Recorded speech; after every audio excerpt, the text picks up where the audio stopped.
Start with a special community development and renewal agency of Herriman meeting real quick, get this out of the way. So we will start with item 1.1, which is a motion for review and outline of the finalization process to approve the minutes of January 27th, 2021.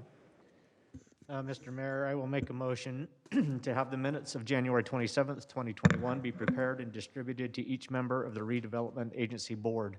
The board will have 10 days to review the minutes and submit any changes to the secretary. If after 10 days there are no changes, then the minutes will stand approved. If there are changes, the process will be followed until all changes are made and the board is in agreement. A second. I have a motion and second. All in favor? Aye. Aye, that motion passes. All right, item 2.1, discussion and consideration of a resolution approving the participation agreement with Herriman 73 Partners LLC for the designation of an auto mall as a project area and the sales tax incentive for the project. Chase. Thank you, Mayor. So this is back on the agenda after a discussion 2 weeks ago in which I received some direction and guidance from the council on additional changes to the participation agreement. Just again, I think a brief history would be helpful here of the process we've gone through to get to this point with the participation agreement. The first time it was presented to this board was in December of 2019. At that time, a number of the members of the board asked for some additional oversight, some controls built into the participation agreement, essentially to achieve some additional transparency and to make sure that, as I believe it was Councilmember Henderson said, it wasn't just a pass-through of public funds to the development. We saw the participation agreement again in September of 2020, so there was some time that elapsed and the city attorney position had changed. So I brought that at that time, received that additional feedback directly, and then on January 13th came to you just again 2 weeks ago with some suggestions to achieve some of that direction that the council received. Some of those major changes that I proposed and received direction on last week were that there be, I'll just kind of go through these as I identified them in my staff report. The first would be that the trigger date is determined by the CDRA. In practice, this has been done in tandem with the developers, right? It gets to a point where the development is such that we sit down and say, all right, now would be a good time to trigger this participation agreement, at which point the term or the incentive cap would begin to toll.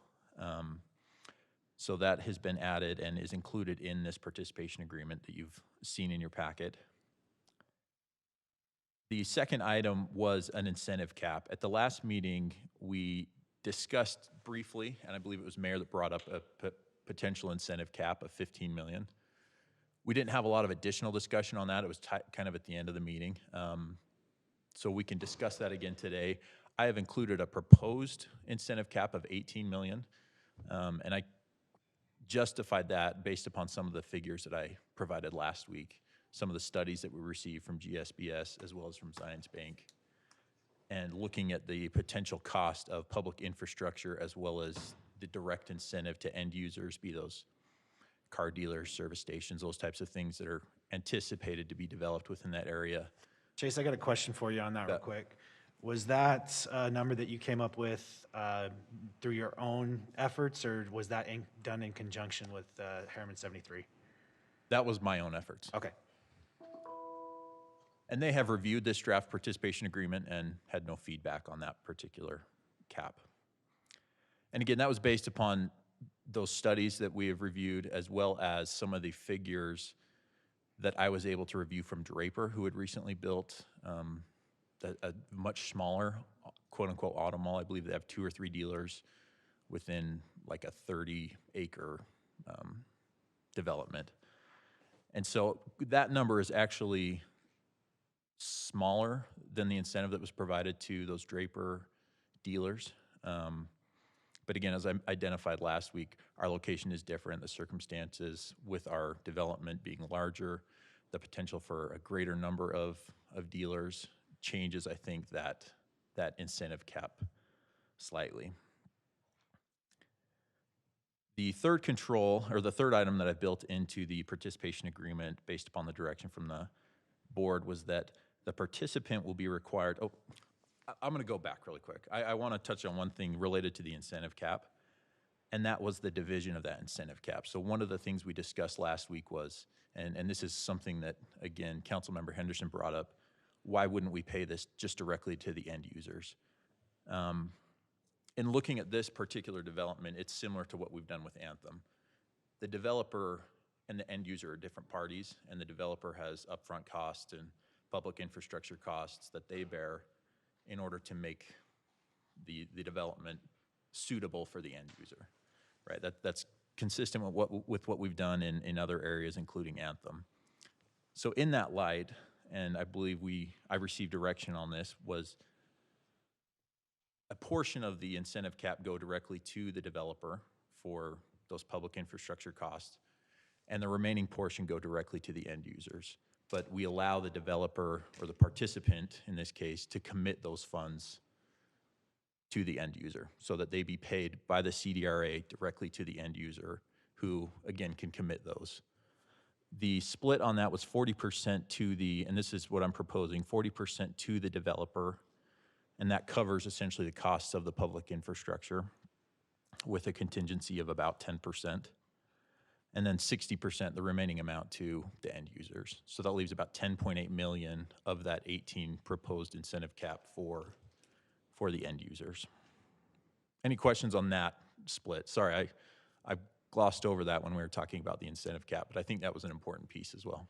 I apologize, I wasn't able to be here at the last meeting, but we had asked, I believe it was asked of staff, to look into other cities and give us examples of what they had done. How does that compare to those other cities? Yeah, so great question. Draper, for instance, they're called, I really call it two dealerships because they have two participation agreements with two separate dealerships. And one of those dealerships has a smaller, I believe it's a Mercedes-Benz, right off of the Ford dealership on the west side of the freeway.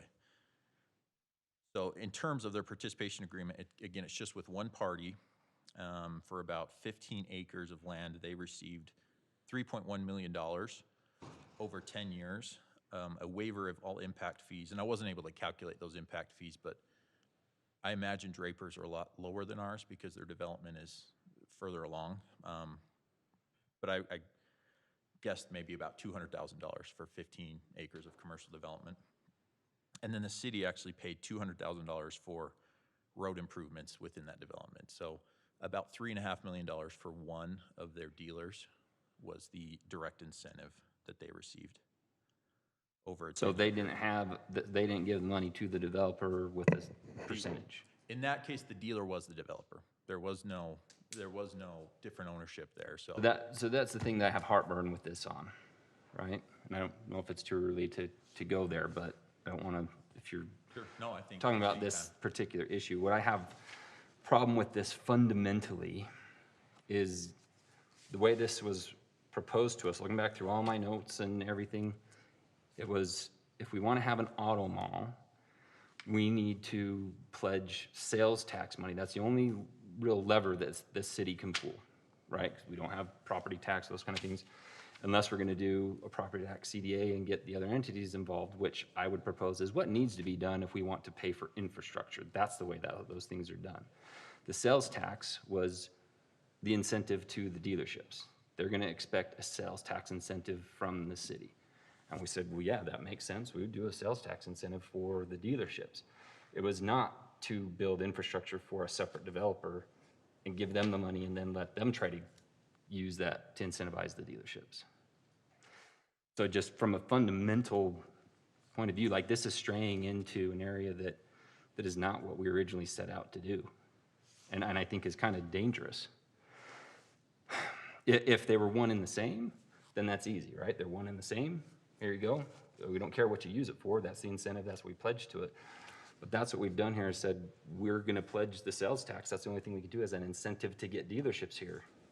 I don't want to give that money to anybody but the dealerships.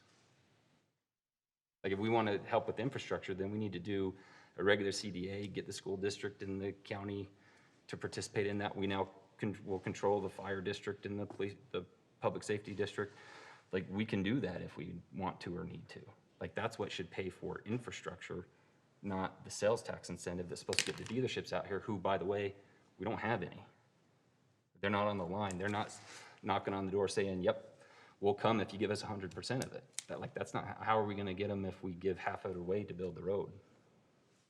I just, I don't get that. Yeah, that's fair, Councilmember Henderson. I wasn't here for those initial discussions, right? I've gone back and listened to the tapes and tried to gather whatever context I could from that. The only context I've had up to this point is those tapes. Right. The budget that has been approved, which only contemplates sales tax, Sales like tax, you said. right.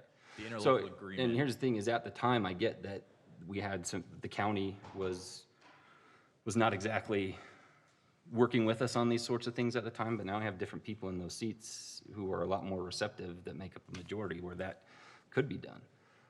We have good friends at the school district. Those are the two main parties to that, and now we kind of control the other two main ones. So, like, if we need to do the infrastructure part, I would propose that's what we need to look at. The sales tax is really the only thing we have to actually try to incentivize auto dealers to come here. And as you said, it's a different situation. It's a tougher situation to get them out here. We're gonna have to do everything that we can. So, sorry, I didn't mean to derail you, but just in comparisons with the other cities, I know we had talked about that, and I missed the last meeting, but I don't recall that we'd had a discussion on the research that was done on those and how that compares, and had that discussion of how we should do this. Can I have a piggyback on that comment is, I appreciate where you're coming from, Jared. I'd be lying if I didn't have some of those same considerations, that same thought about, incentivizing dealerships directly to have them come rather than reimbursing the developer for the infrastructure. Now, I understand there's an argument to be made that there's infrastructure improvements that are sometimes necessary to bring in the dealership, and I understand that. But the example that you gave in your write-up, Chase, had about 6% of the money was used for a road reimbursement. The rest was for sales tax incentives, I'm guessing. So, but you're proposing a 40% use of the money for infrastructure and roads rather than this 6% example that we have here. So 40% would go directly to the developer to cover some of those costs, but also, I believe we discussed last time, for like the pay down of land was one of the purposes we discussed last week. And they could also pledge their own incentive, right, to other dealerships or other users. That would just be their portion that I'm proposing be used for those purposes. Help me understand the pay down of land. Like, why would we I use? had a problem with that last time Yeah. too, but I'll let Chase. That doesn't make sense to me. We made that distinction last time. Councilmember Orr asked me about that. Not to purchase land, not to take down land, but for instance, there's too many B names over there. Butterfield, the piece closest, like in the southeast corner, next to Mountain View and 126. Butterfield. The Butterfield piece had a substantially higher price per square foot than other pieces within the auto mall, right? And one of the things that we've recognized is that there's really no benefit in having the whole auto mall unless it's all one contiguous piece. So that necessary higher cost had to be paid. And That was part of, the way it was posed to us is that was part of the whole deal, and why we put real money into helping purchase land is to even that cost out. And so now after the fact, we're trying to circle back to that and say, well, now we want more money for that? Like, we'd already accounted for that. I'm simply saying the participation agreement allows them to use the money for that purpose, not that they will. I guess that's what I'm saying, is I'm not good with setting this participation agreement up to just give money to the developer to do things is not what we set out to do. Like, it's gonna be really tough to get auto dealers here in the first place. And if we need, what it feels like, because we went down this road, kind of hit that roadblock, and then it was the PID. Like, no, that doesn't make sense for a lot of reasons too. I mentioned the CDA before, now we're coming back to this saying, well, we want this money for that. It just doesn't make sense. If we need to help with infrastructure, if there's issues there, like as I've described, there's ways to do that, and that's what we've done in the past. I understand why maybe it wasn't pursued at the time with the makeup of the county council, but that's different now, and we can definitely look at that. I think we'd really be shooting ourselves in the foot doing a participation agreement like this. 6% versus 40%, that's a huge difference, while acknowledging that our situation is more difficult. Like the hurdles to overcome are way higher. There's other ways that we can do it, I guess. And my response to the similar to Anthem was we don't want to make the same mistakes we made with Anthem, for one. And two, the auto mall is much different, right? We want to get the auto dealerships. That's the purpose. That's what the sales tax is for. Anthem and others are completely different animal. But even on the Anthem agreement, just, there was money pledged for to help with the infrastructure cost of the Anthem agreement through the agreement we have The there, property right? tax element. What's that? That had the property tax element. It includes both sales and property tax with the Anthem development. But it included both, correct? It does include both. Yeah. Is that correct, Alan? I think, Yeah. I do know that Winco receives sales tax, Yeah, Anthem receives and then sales in- tax. Oh, there he is. Hiding. The Anthem participation agreement includes both property and sales tax, is that correct? They're getting sales tax to reimburse them for, because the council passed that they didn't have to pay impact fees. Right. Okay? They came back and said, we don't want to take all of them, we'll only take 75%. So they paid all the impact fees up front, 100%. We are reimbursing them 75% of their impact fees with sales tax. The CDA is only, the CDA is only property taxes, but we have an agreement that we agreed to reimburse them part of the impact fees. Okay. And like I said, we don't want to make the same mistakes that we made with that So agreement. is that fair to say that, Alan, there's basically two agreements? There's one agreement for the sales tax revenue, and there's one agreement for the property tax revenue, is that correct? Yeah, well, the CDA only does the property tax, and there's an agreement for that, and there's an interlocal with each one of the agencies. Back when the project first started, way back when Walmart was going to be the main tenant, the city council approved an agreement that said, we're going to waive 100% of the impact fees. The developer actually came back to the council and said, I want to reimburse 25% of that, but the agreement ended up being they're paying 100% of the impact fees up front.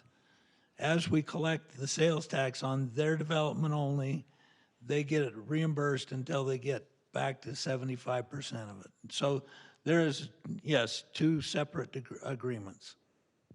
And that was kind of a complicating factor, is the Walmart thing was there before any of us were here, and then Walmart pulled out, and there was somewhat of a desperation to get Winco, and that was a sweetener that we were told had to be added to get Winco, just like the sweetener would have to be added to get the auto malls, is a sales tax, and the vehicle was basically a pass-through through the developer, right, in that sense.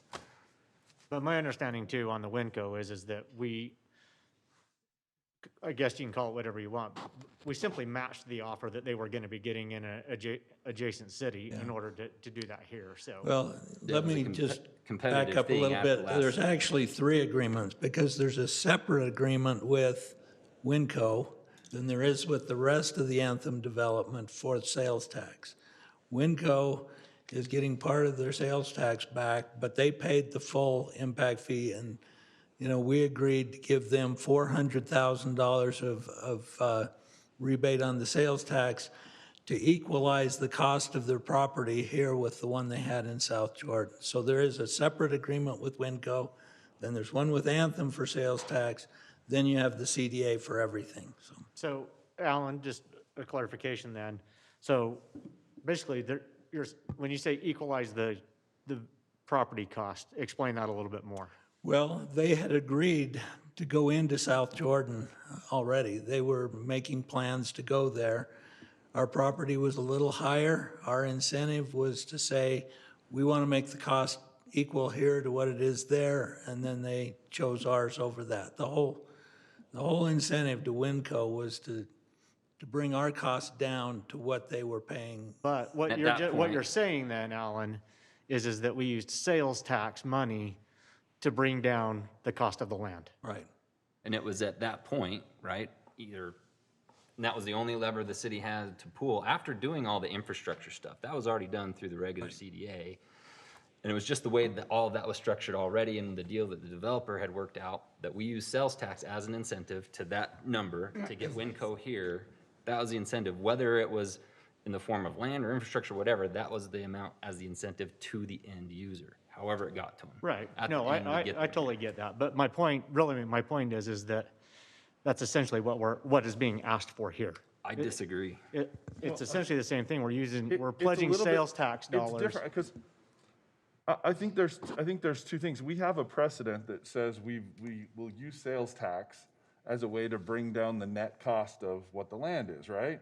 So if they might have to pay $8 million for a parcel, and there's a $3 million incentive they could get, net, they're paying $5 million for the parcel. So I can understand that's an incentive to them to help offset their cost for developing their thing. And we just said we have a precedent with our Winco agreement. But what we didn't do is use the sales tax money to pay for the roads and the water and the sewer and all the other infrastructure that needs to go in.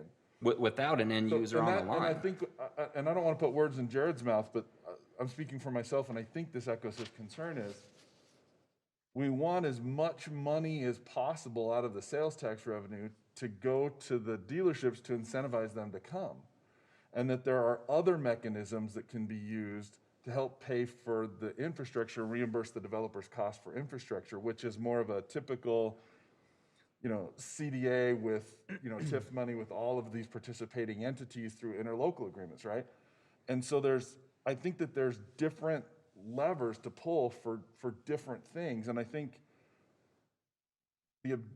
and again, I don't want to articulate this for Jared, so if I'm wrong, you can stop me here, but to use the sales tax revenue, and the buy down of land could be part of that, but as direct incentives to the dealerships, and use another mechanism to help reimburse the development costs of infrastructure to the developer. Is that right? Yeah, I mean, the difference in these two examples to me is that with Anthem and Winco, infrastructure, everything, the CDA was there, property taxes, that's there.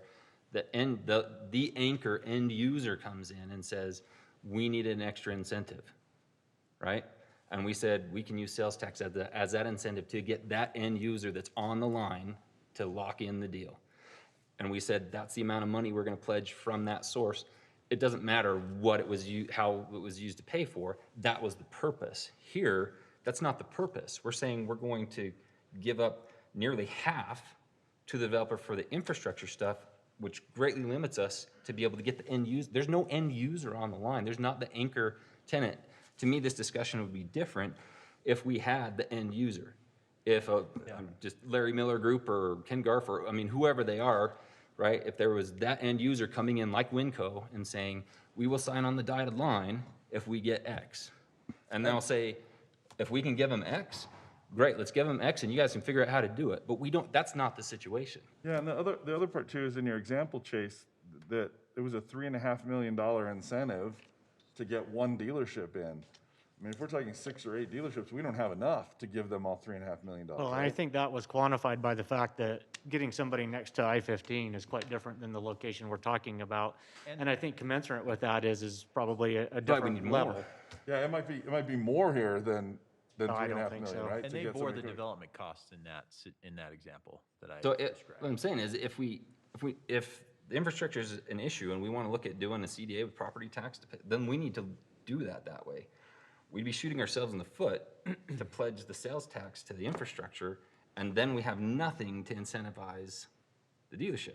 And Councilmember Henderson. I think it undermines our ability to attract the dealerships a little bit. And that's what my concern, and I think Jared and I are on the same page. But this is, I guess the question I have, or not really the question, but really a statement, this is, the draft we have in front of us based on the input that, I know Jared wasn't here, and so certainly he has an opportunity to weigh on that.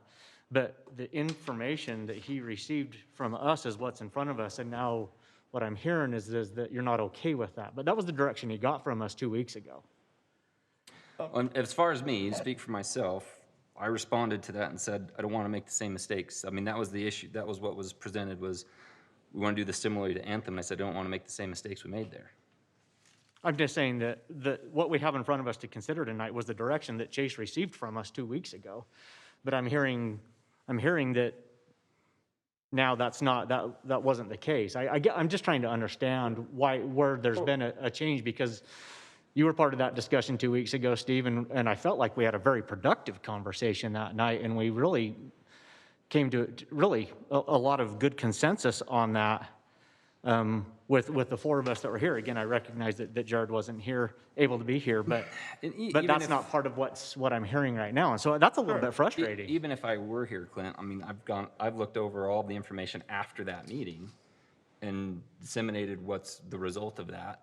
So whether I was here at that meeting or not, now we're at this meeting with this information, looking at all of it. No, I get that. And like I say, what I'm saying is that So I'm saying Chase didn't do his job, he did what he was told. but that doesn't absolutely, mean the that we the have- four of us Let me answer here that. So- gave this information to him, but now, Let me answer that. So, I always reserve the right to change my mind based on a better understanding of the facts. You know, I've spent a lot of time reading over this, researching it, and it became clear to me that there is a difference between this CDRA and like what we have at Academy Village. It's a different source of funds being used in a different way. I'm not saying that I'm completely objecting to that or that I think it's completely wrong. I'm just raising the concern that this is a different source of funds, but we're trying to use it the same way we've used other funds. And I think that there's a better mechanism for infrastructure funds that's not a business incentive. Does that make sense? And I'd like to make sure that there's a lot of dry powder in the business incentive side as opposed to the infrastructure side. Now, I mean, this is splitting hairs a little bit, right? There's infrastructure, there's business, there's land, there's, I mean, all these things have to be paid for. But my concern after reading this was the idea of the difference between, 18 million and 10 million, right? That $8 million. I think there's another way to get a portion of that money paid to the developer to reimburse their costs. That's the difference for me. but again, based on the conversations that we've had and the other CDAs we've done, even recognizing we have different people in positions at the county, I don't think that we're going to get the county or a school board to approve a CDA for an auto mall. I think we get the school board. They've been consistent in saying they see the value in these. Like I said, that's just me, based on, again, the other why would we not conversations ask? that I've had. What's that? Like, if that's what's needed and that's what's been done before, why would we not ask? So let me That's ask, what I don't They're understand. getting sales tax on raw agricultural land right now. And that's the whole point of the TIF is they're going to be getting sales tax off of a really developed commercial property. I mean, that's the whole point. I don't know why they wouldn't so participate. Steve, I'd like to ask a question here. And I'll ask you to, Jared, kind of the same question here. So based on your decision process, are you essentially saying you're not supportive of this particular participation agreement and we need further action on it? I'd say as it stands right now, yes, that's my position. And I would assume Jared's the same way, that he does Yeah. not currently. So I think we understand where Clint sits. Sherry, do you have any thoughts or? Yeah, I think it's being respectful to Chase, just to acknowledge the work that he's done, but also he was asked to bring us back some numbers and some more information. And so I think that it's fine for us to be able to look at the new information and say, yeah, somehow this is not sitting well with me. I think that that's perfectly fine. And I look at this kind of a lot the same way to the PID. It's like, I don't want to give away the tax incentives that we have to bring these people in. The example you gave us, the Mercedes-Benz, it's kind of apples and oranges a little bit, because that was the dealership coming in and taking that on. Now, if a dealership wanted to come here and say, yeah, we want to come and do this, I would be supportive of that dealership to be reimbursed for these infrastructure costs and things like that, and sales incentive for the dealership to do that. 100% would be supportive of that, because that's going to get the business there. Would tying that portion to participation of a specific end user satisfy the concerns that the members of this body have, even though even though it may not be going straight to that end user, if it's tied to the fact that it's to bring in a specific end user. I think I already answered that. I said that if it were the same thing, if we had a Winco, if we had a large dealership said, we're gonna buy the whole thing, and this is the number we want, give us your sales tax, and and I don't care what mechanism it goes through, if that's the deal and there's someone on the line. We don't have that. There is no end user. There is nobody saying, do this and we'll sign on the dotted line and come. But That doesn't exist. isn't that really the challenge that we're faced with right now, is the fact that we're trying to get over that hump with being a partner right now with the developer in there. We're trying to get over the hump of getting to a point to where we can actually interest those. And that's the part that we've been stuck on for a long time, is What I'm I worried feel like that we're in a position right now to signify that we're invested in this, that we're willing to take the steps necessary to actually get there, because I think that we've been really spinning our wheels on this for quite some time, and not allowing us to get over the hump to get to the point to where we can actually have those conversations. Because as it stands right now, where we're at in the process and where the land sits and those other questions that are out there's not going to be those conversations, quite honestly. I just totally disagree. Like, we have said exactly what we can do, right? It's there on the table, and we have no interest. But there's nothing on the table. There really isn't anything on the We've said what we will table. pledge for sales tax as incentives to the dealerships. I guess I'm not understanding what magically happens with this participation agreement. We're saying Right. we're gonna participate in funds that don't exist yet, on dealerships that haven't been built yet, for infrastructure that hasn't been built, on revenue that may never come. So how is that gonna magically make an auto mall appear? I don't understand that. 'Cause All that we're saying is, if someday an auto mall actually gets built and dealerships actually come and actually create sales tax revenue, how are we gonna divvy up that sales tax revenue in the future? This isn't a mechanism for getting infrastructure built. This is a mechanism for reimbursing. So let me just ask the question. I echo that. If, let's say this participation agreement had a clause that said that the infrastructure portion would only be paid out in the event that a auto dealer came in.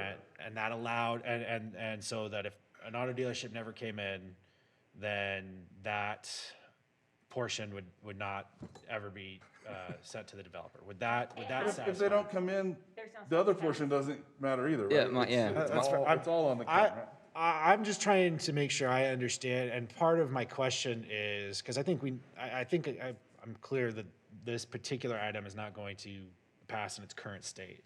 What I'm trying to do is I'm trying to get enough direction for Chase so that he can bring us something that we're comfortable with. And so that's really why I'm asking these questions. I'm trying to figure out exactly what we're actually looking for. So this is the feedback I would give from my point of view. I'm not absolutely opposed that any of this money could be used to pay for some infrastructure, okay? That's not an absolute. What I'm concerned about is the 40% number.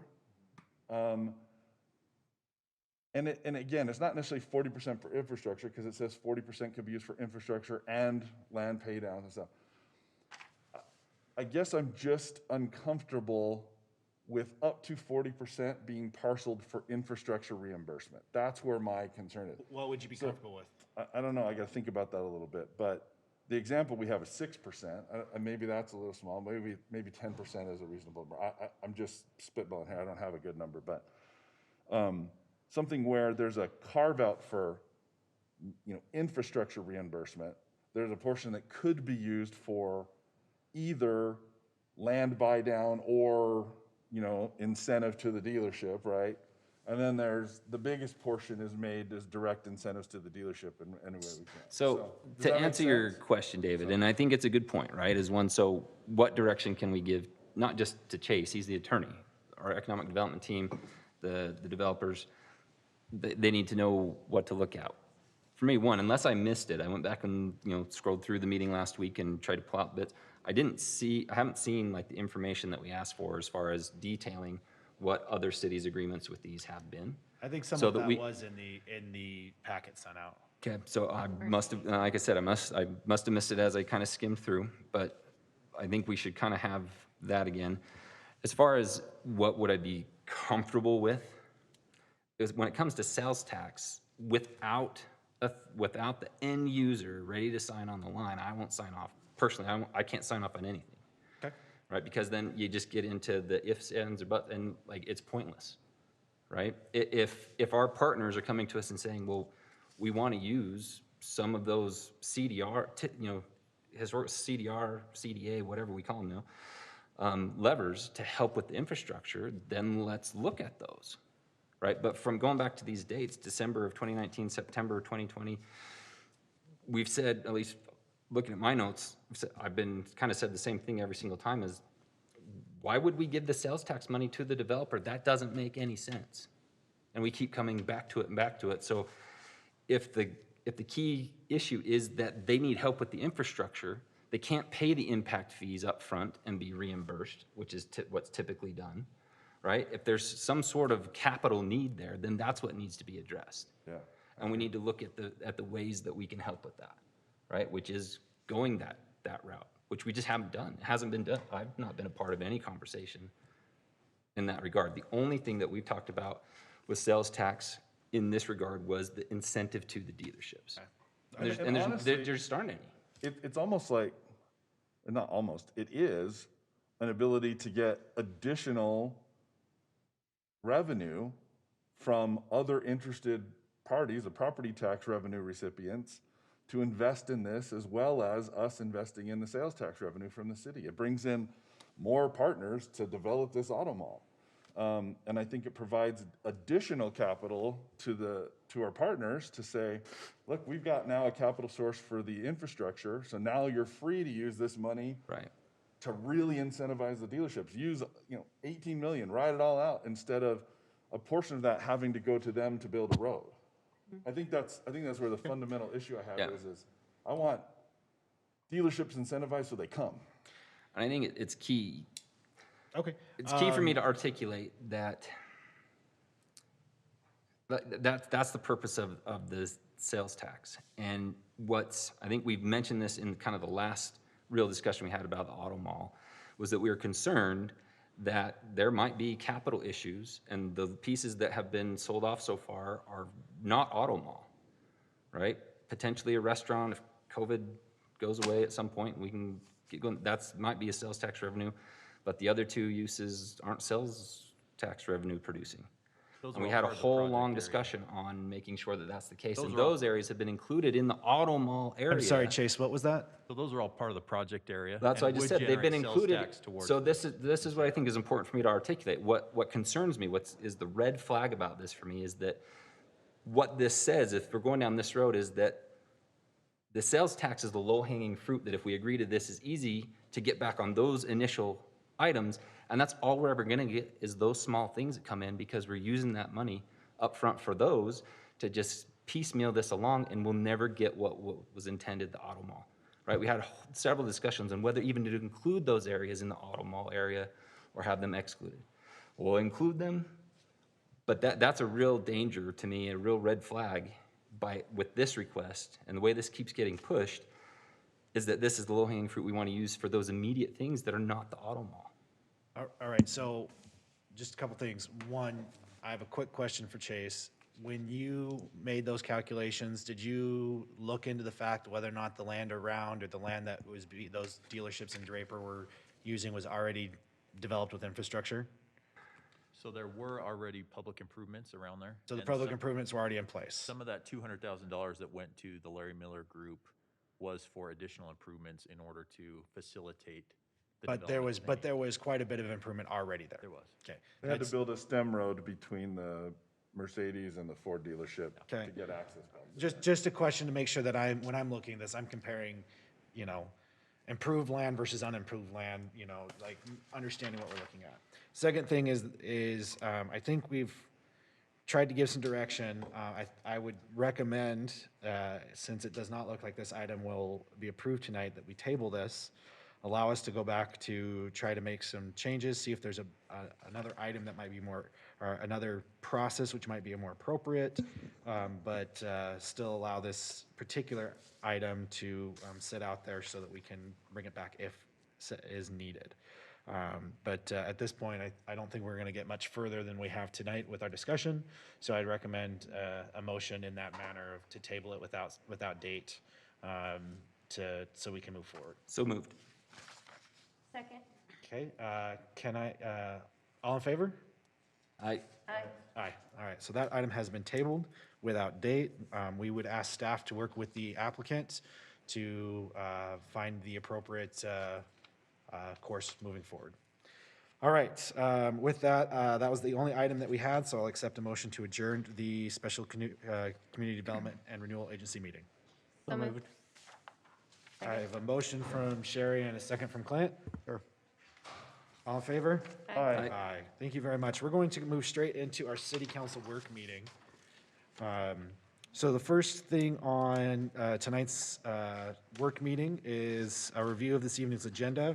We are actually going to remove, if there's no objection from the council, we're going to remove item 2.1 off highway vehicle feasibility preview off of our work agenda meeting, simply because that exact same information will be contained in 7.2, so that will save us some time, unless there's an objection.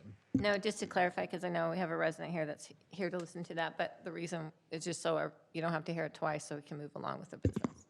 Amen. Any other items that we need to address?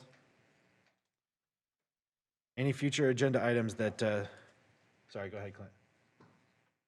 Any future agenda items we'd like to have added to a future agenda that we have not already done so? All right. Any questions on the leadership task list review that we get sent to us by staff?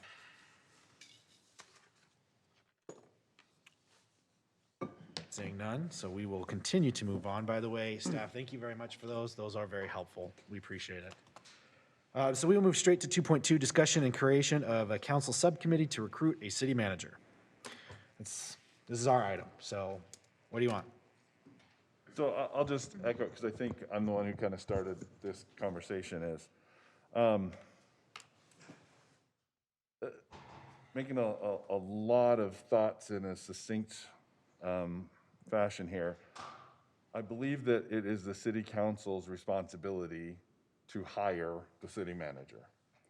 And I do not believe that that is a responsibility that we should be delegating to staff to go facilitate and hire and recruit their new boss. This is something that is our responsibility, and I feel like we need to have council representatives in and directing and being a part of that process from every step, rather than saying, staff, you just take care of it and bring it to us at a future time. So that's my primary reason for asking for that, so. So what do you recommend this committee contains? It's a good question. I made a suggestion that it would have city manager, legal, human resources. Interim city manager, you mean? Yeah, interim city manager. I think Tammy could be a part of that as the assistant city manager, right? Human resources. So maybe there's only 6 or 7 people in that. How many council members are recommended? I would say at least 2. More than that, we have to have, public meetings, but I would say 2. My thoughts on that is that I agree. It's not right to put on someone the responsibility to hire their boss. That just doesn't make sense. I think that the makeup should be the council, however many determine Maybe all of us. HR and the attorney, right? That's really all that's needed is that legal knowledge, right? HR knowledge to guide the process. We've hired a firm to do the search. Like, we need to let them do it, present information to us, and hear from the 2 people who are experts in that field to help guide us.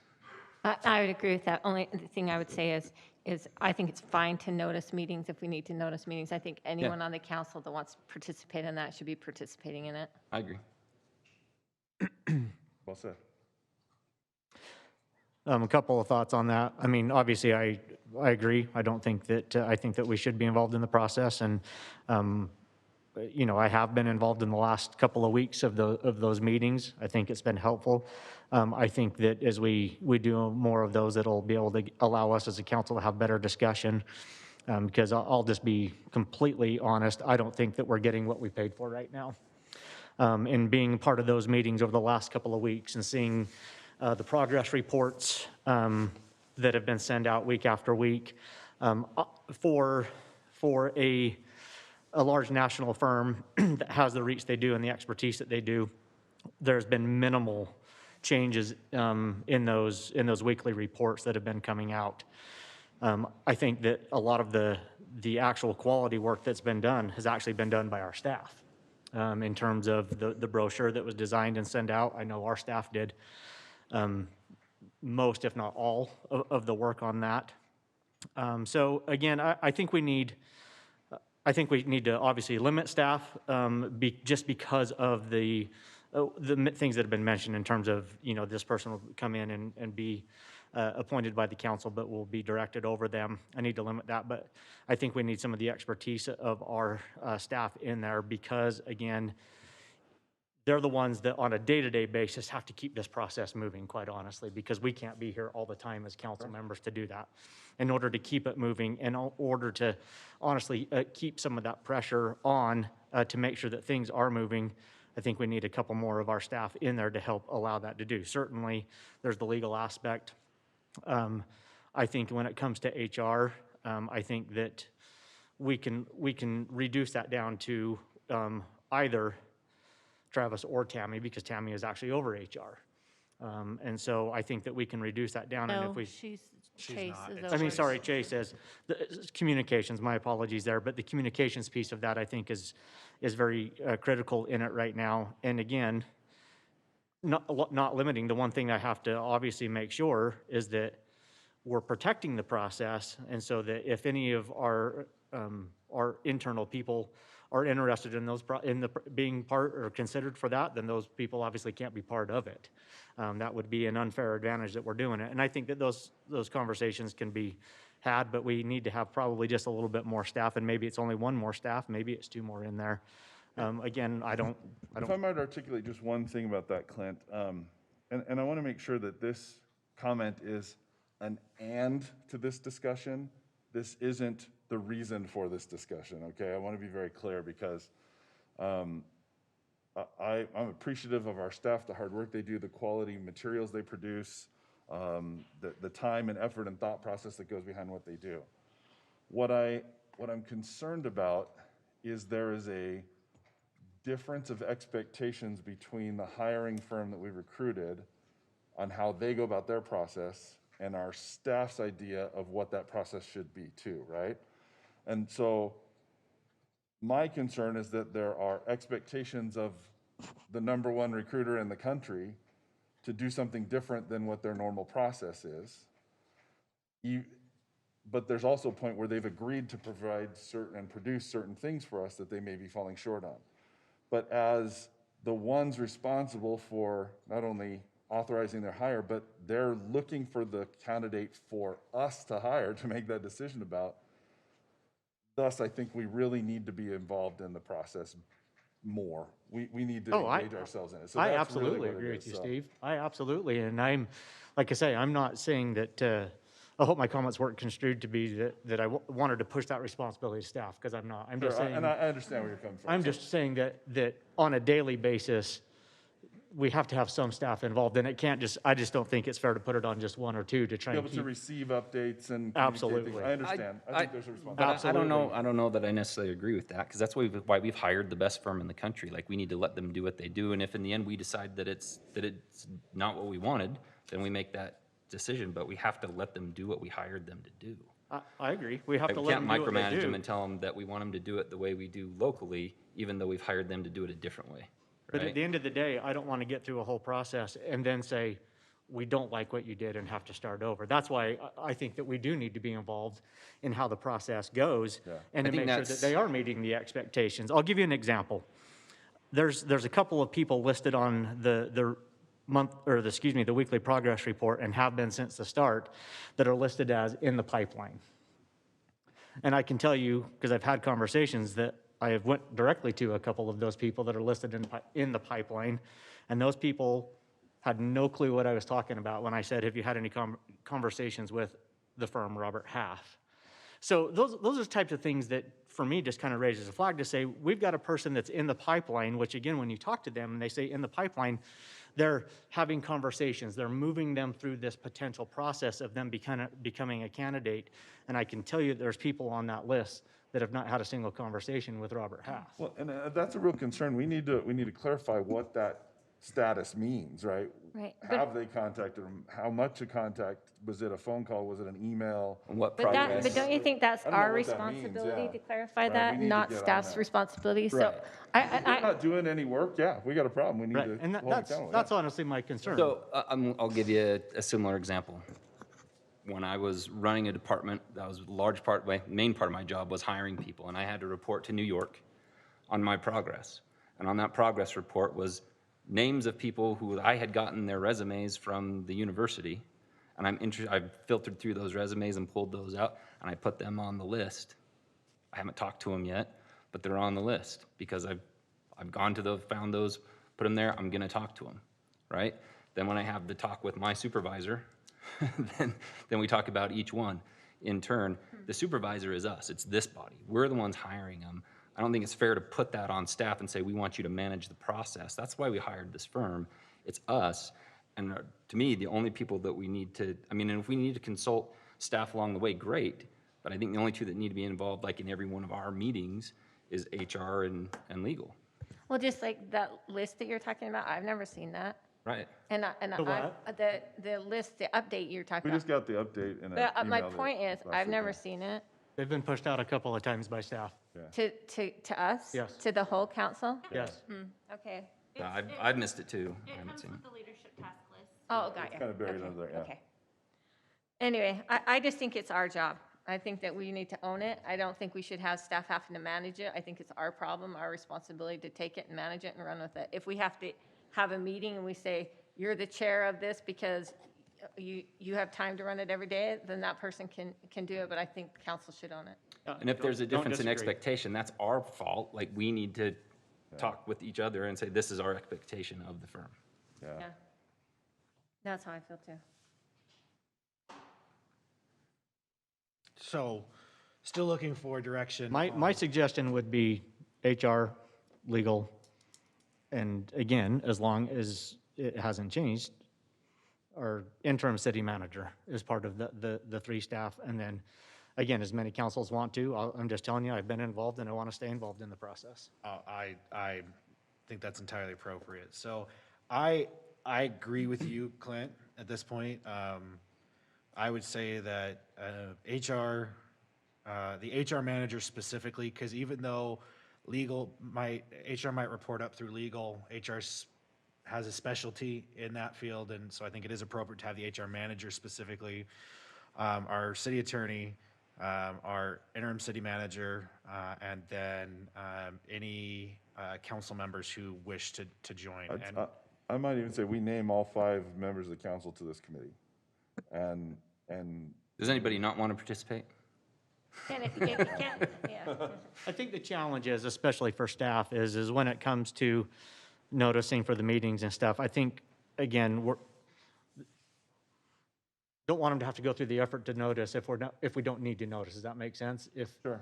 I just think we have to do a very good job of a council of communicating with each other and with staff, that when it comes to these meetings, that we all have busy schedules, that they know exactly who is going to be there and who's not. Yeah, So I that Yeah, if they if they notice it because we meet the requirements, then we're going to have people there because it met the requirements. I agree. so, I just to speak to that, There's an onus on us. I think that, in my opinion, I am more than comfortable with any member of this council helping to guide the staff members on this.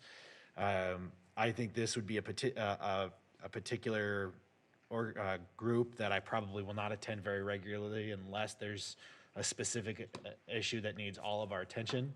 And I'm comfortable with anybody here relaying what my sentiments probably would be. I think everybody we're kind of on the same page of what we want. The only thing that I'm going to ask for really in this process is the opportunity to have individual one-on-one interviews with any potential final candidates that we can discuss, our individual thoughts and concerns with before we make a final decision. But other than that, I'm comfortable with any member of this council that's there. So I most likely will not attend those because I trust the other members of this body to guide at least the firm in the right direction of what we're looking for. So just so that you guys are aware. Mayor, can I make one note? Yes, sir. So technically, with this body, if you were to meet and have a quorum, it would no longer be a committee. You would be meeting as the council. Right. So a committee would be comprised of only 2 members of the council and any other staff that you decided to have.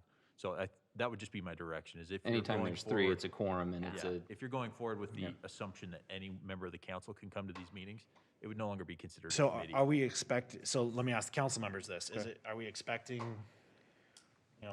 each one of you to go to all of these meetings? Or, Clint has obviously made it very clear that, and I'm totally in support of having Clint.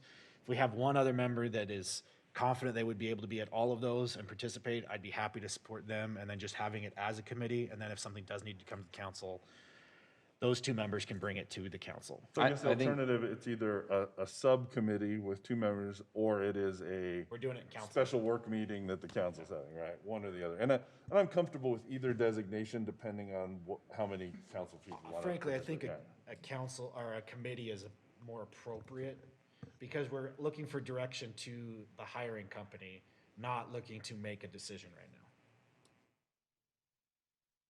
I understand your point. I just, what I don't want to do is eliminate, if somebody really wanted to be there. absolutely. I don't want to eliminate and say, I'm almost positive that there'll be some meetings somebody can't go to. Sure. And so that's my concern. I have no problem with calling it a special work meeting or whatever, just so that people feel comfortable that they can go and attend this and be a part of the process. yeah, I agree with that sentiment.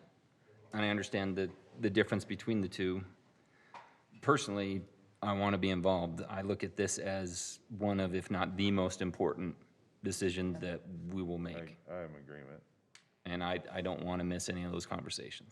All right, so staff, it looks like we're going to scrap the committee idea, and we're going to simply say that we will be noticing these as, Special work meetings? well, let me ask you this. If we notice it as a work meeting and only 2 people show up, can we have the meeting? No, you can still sit and That's talk, but why, it's that's not a why I public brought up the meeting. noticing component. Technically, it's not a public meeting, but there's nothing that prohibits 2 members of the council from meeting with staff to discuss anything. And work is going to still go on. There's no decisions Right. that are being made anyway.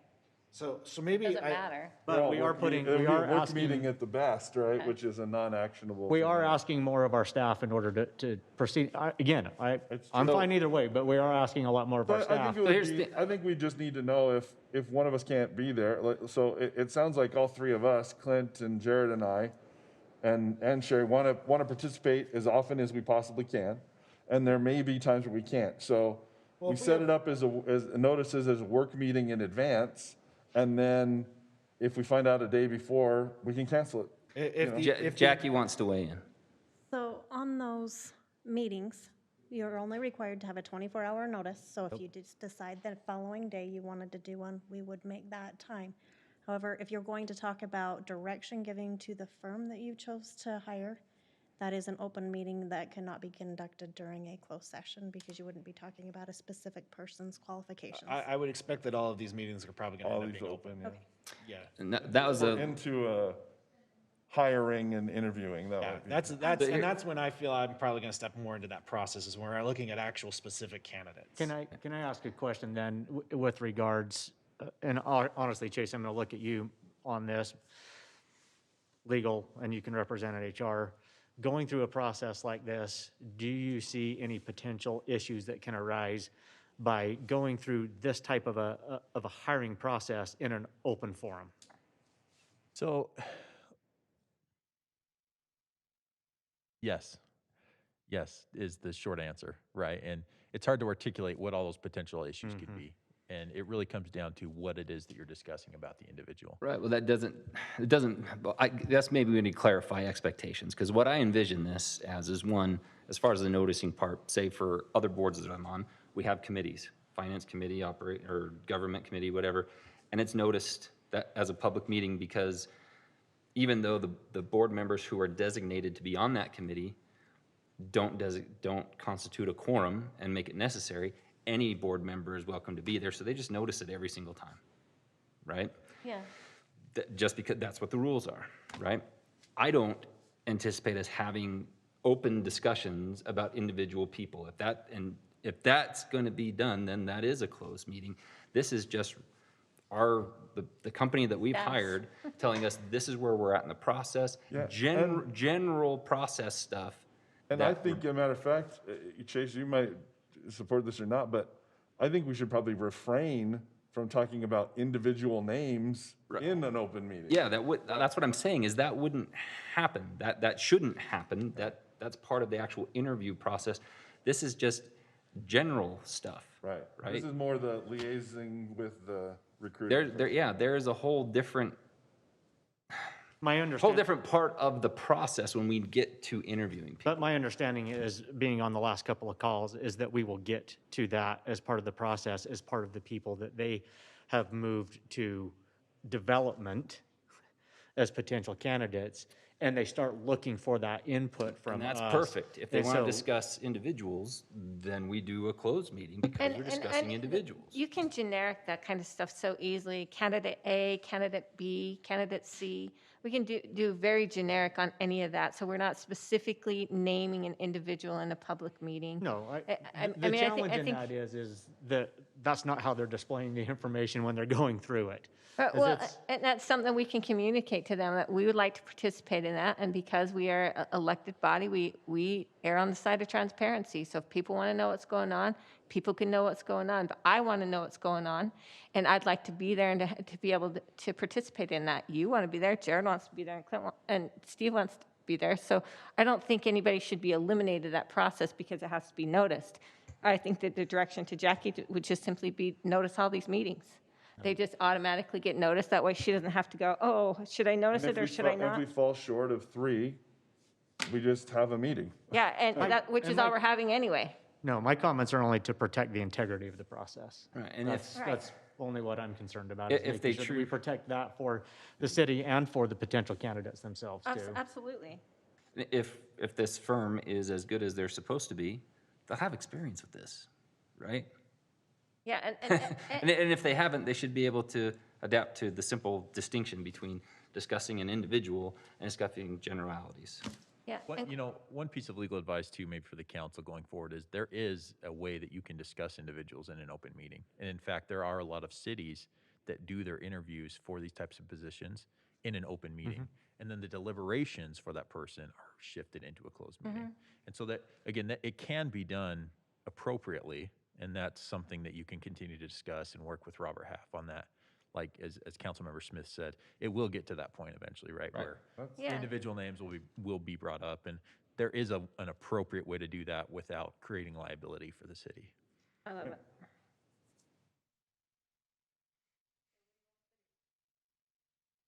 Now, Every Thursday, 9:30 meeting? now, with regards to tomorrow, we can't do that. Right. We can cancel that one, though. No, I think it's okay. We can just flip a coin and 2 people can be there. I don't think we want to slow down the process. Okay. That's my opinion. Because I don't think we should slow down the process, but at least 2 of us should be there tomorrow. Okay. And then just notice the future meetings. so Well, we can all I think participate. tomorrow, whatever that meeting is, tell Robert Half that this is the process Yeah. from now on. We need you, as the professionals, to tell us the best way to proceed with this. If it doesn't make sense to have a weekly meeting with the body, then let's not have a weekly meeting with the body, right? They can send an email or phone call to the attorney or HR, right? Whoever the point person is on the HR side of things, right? We're contracting them, determine, do we need to have a meeting every other week, once a month, right? That's, Yeah. So just a housekeeping item. yeah, A public meeting requires an anchor location, so someone would have to show up to city council if we do have a quorum present. Or the only way to bypass that anchor location requirement is for the mayor to read a written finding that having a meeting in person, and this unfortunately wouldn't apply just to that meeting, right? It would have to be for I don't all of your see public that as a meetings. problem. Finding that meeting in person creates health and safety risks for those in So attendance. done, everybody go home, no. So that's just a housekeeping item, right? If we're going to do that, someone would need to be here to chair the public meeting for that hiring process. And it would also, Jackie would also need to be recorded and minutes taken and all that. Minutes and, yep. Great. So I guess for what we're asking, correct me if I'm wrong, but my suggestion would be for your regular meeting tomorrow, tell them what we've decided and ask them what they think the best way to proceed is. How often do they want to meet with this body if there's no and how it objections has to from- be done? Okay. If there aren't any objections from council, I'd like to participate in tomorrow's meeting. I will be out of town the following Thursday. I'm unable to participate. So I'd at least like to get the introduction tomorrow, if at all possible. No issues with that. Okay, so, sounds like tomorrow, it'll be Clint and Steve moving forward, have the new information, be open meetings. We will have to, well, we'll figure that out here in a little bit. But that's, do you have the direction you need? For tomorrow, yes. We'll see how. Yes. We will let Robert Half know that. We'll have to figure out which staff. I mean, Am- we'll have to have Jackie and John and Chase and Travis. So it sounds like that. We I'm appreciate still unclear that, of which staff you want. to we participate. appreciate that our requests make your life more difficult, No, you're fine. and we just appreciate wanna- that you do We're trying to it. do what you want to. No, us to no, do. no, For what it's no, worth, genuinely, we appreciate it. and again, everybody else weigh in and feel differently, but my expectation of Robert Half, if we want to communicate this to them, is for them to understand what we've asked for, and they need to tell us what they think that process should be, right? Tell them what the rules are, and then they can be able to tell you, well, we think this is the best way to proceed. We need everybody there for a once-a-month meeting, and we can touch base with, Travis or Chase, once a month to say, So- this is where we're at for that meeting. So we currently have a weekly meeting with them at 9:30 on Thursdays. Do you want us to continue those, or do you want? Ask them. This is, because Okay. now that this is the form, let them lead the process. That's what we've hired them to do. Yeah? Yeah, yeah. Wendy, I heard you just ask a minute ago, so I just want to make sure you're clear from us who we want to see participate. Again, my recommendation was HR, legal, and interim city managers. Anybody have an objection to that? We'll have to have Jackie and Well, I for know, recording yeah. this. Public, yeah. The ones that are essential because of the process that we're doing later, but for tomorrow. Yes, I agreed. I'm fine with that. Thank All you. all right, with that, I'm going to believe that we have given as much muddy direction as possible, and we're going to move on to item 2.3, City Council Board, Committee, Commissions, and Mayor Pro Tem assignments. So the first thing we need to talk about, so every year, we need to make appointments for these various committees for the city council members. We also need to, and we'll start with the Mayor Pro Tem. Currently, we have that position has expired, and so we need to appoint an individual to, if we so choose, to act as the Mayor Pro Tem for the remainder of this year. It would be my recommendation that that individual be Councilman Smith, but that's up to this body to decide. I will make a recommendation, Mayor, that we do not appoint a mayor pro tem. Simply, part of the reason is because you just called it a position, which I understand why you call it that, but I think that somehow this has gotten a little misinterpreted. Mayor pro tem is simply to conduct the meeting if you're not here. And so I see no need to have to elect one, because we have had to, when the mayor is gone and the mayor pro tem is gone, then we have to come in and say, will this person do it? So why don't we just wait until we have a meeting and you're not here? We'll appoint a mayor pro tem at the time, and then it's done. So that's, I mean, I'm fine. What are you guys' thoughts on that? I'm happy My appointing one. recommendation to that would be, because I like where your head's at with that. I think the fact that, let's put it this way, I think that there's a nomination process and a whole debate about the mayor pro tem just makes it into something it's really not, right? So I like the idea of just not having a standing mayor pro tem. But, we're rotating the responsibility for spokesperson. And I think that we might just say whoever's month that is, that person would be our designated appointee to serve as the mayor pro tem in a meeting, and we would have to formally do that every meeting, but, and just rotate. That way, we don't have to, is it you, is it me, who's gonna show up, who has to be at the anchor location? It's just easy that way. I think that makes sense. This question might be inconsequential, Jackie, but if we do that and the wording that, so I have a couple questions along those lines. As David said, if we so choose. So do we have to have one? No, we don't. Okay. Then the second question would be, if it's just the chair of the meeting, does that have to be, is that what has to be done in that situation? So the couple times where David and I haven't been here and somebody else has, it's designating a pro tem or designating a chair? Pro tem. It does, that's It's the one and the same? Okay. Chase. I said it might be inconsequential. Chase, are there any situations that might arise that would put the city in a difficult situation by not having a mayor pro tem without having to convene this body? Given our form of government, right, it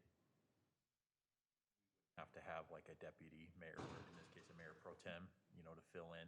The state statute, our city code, as well as our council rules of procedures just state that in the mayor's absence or refusal to act or inability to act, a mayor pro tem fill in that role. And that could be done, as has been discussed, on an as-needed basis or has been done in the past, for a time period, right? If, in the event of an emergency situation, would that be a problem? Again, Where that this would- body doesn't have the ability to meet for whatever reason? so That's a good question. come Is down there, to- in our form of government, in an emergency, is there anything that is expressly the mayor's to do? The mayor can call for an emergency meeting, but so can a majority of the council. That's it? So What about declaration of emergency? that needs to be done by the mayor, but again, in the mayor's inability, right? If your inability is a result of the emergency. So let me ask this question, and it may not be needed, but I'm trying to make sure that, because obviously I'm not in discussion for this particular item. My question is, let's say we have an earthquake, and we have myself and two other members of the city are out of town at the time. We would effectively be unable to declare a state of emergency at that time. Is that correct? Would have, if you were unable to, arguably, yes.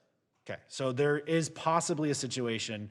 Now, I'm not saying that that situation is likely. I'm not saying that that would be a situation that we need to have one, because I don't travel that much, but there is the slim possibility that there might be a need for one who is already designated. So in that scenario, if both the mayor and the mayor pro tem are out of town, we're in the same situation. Same situation. Well, and I think in your situation, Mayor, there wasn't a quorum present. There's not a quorum There was present, no yeah. quorum present. But you could You can- do a quorum electronically still. If Right, the I would infrastructure say was you in place. But I think the extreme example was in the absence of a quorum because of impairment or emergency. Right.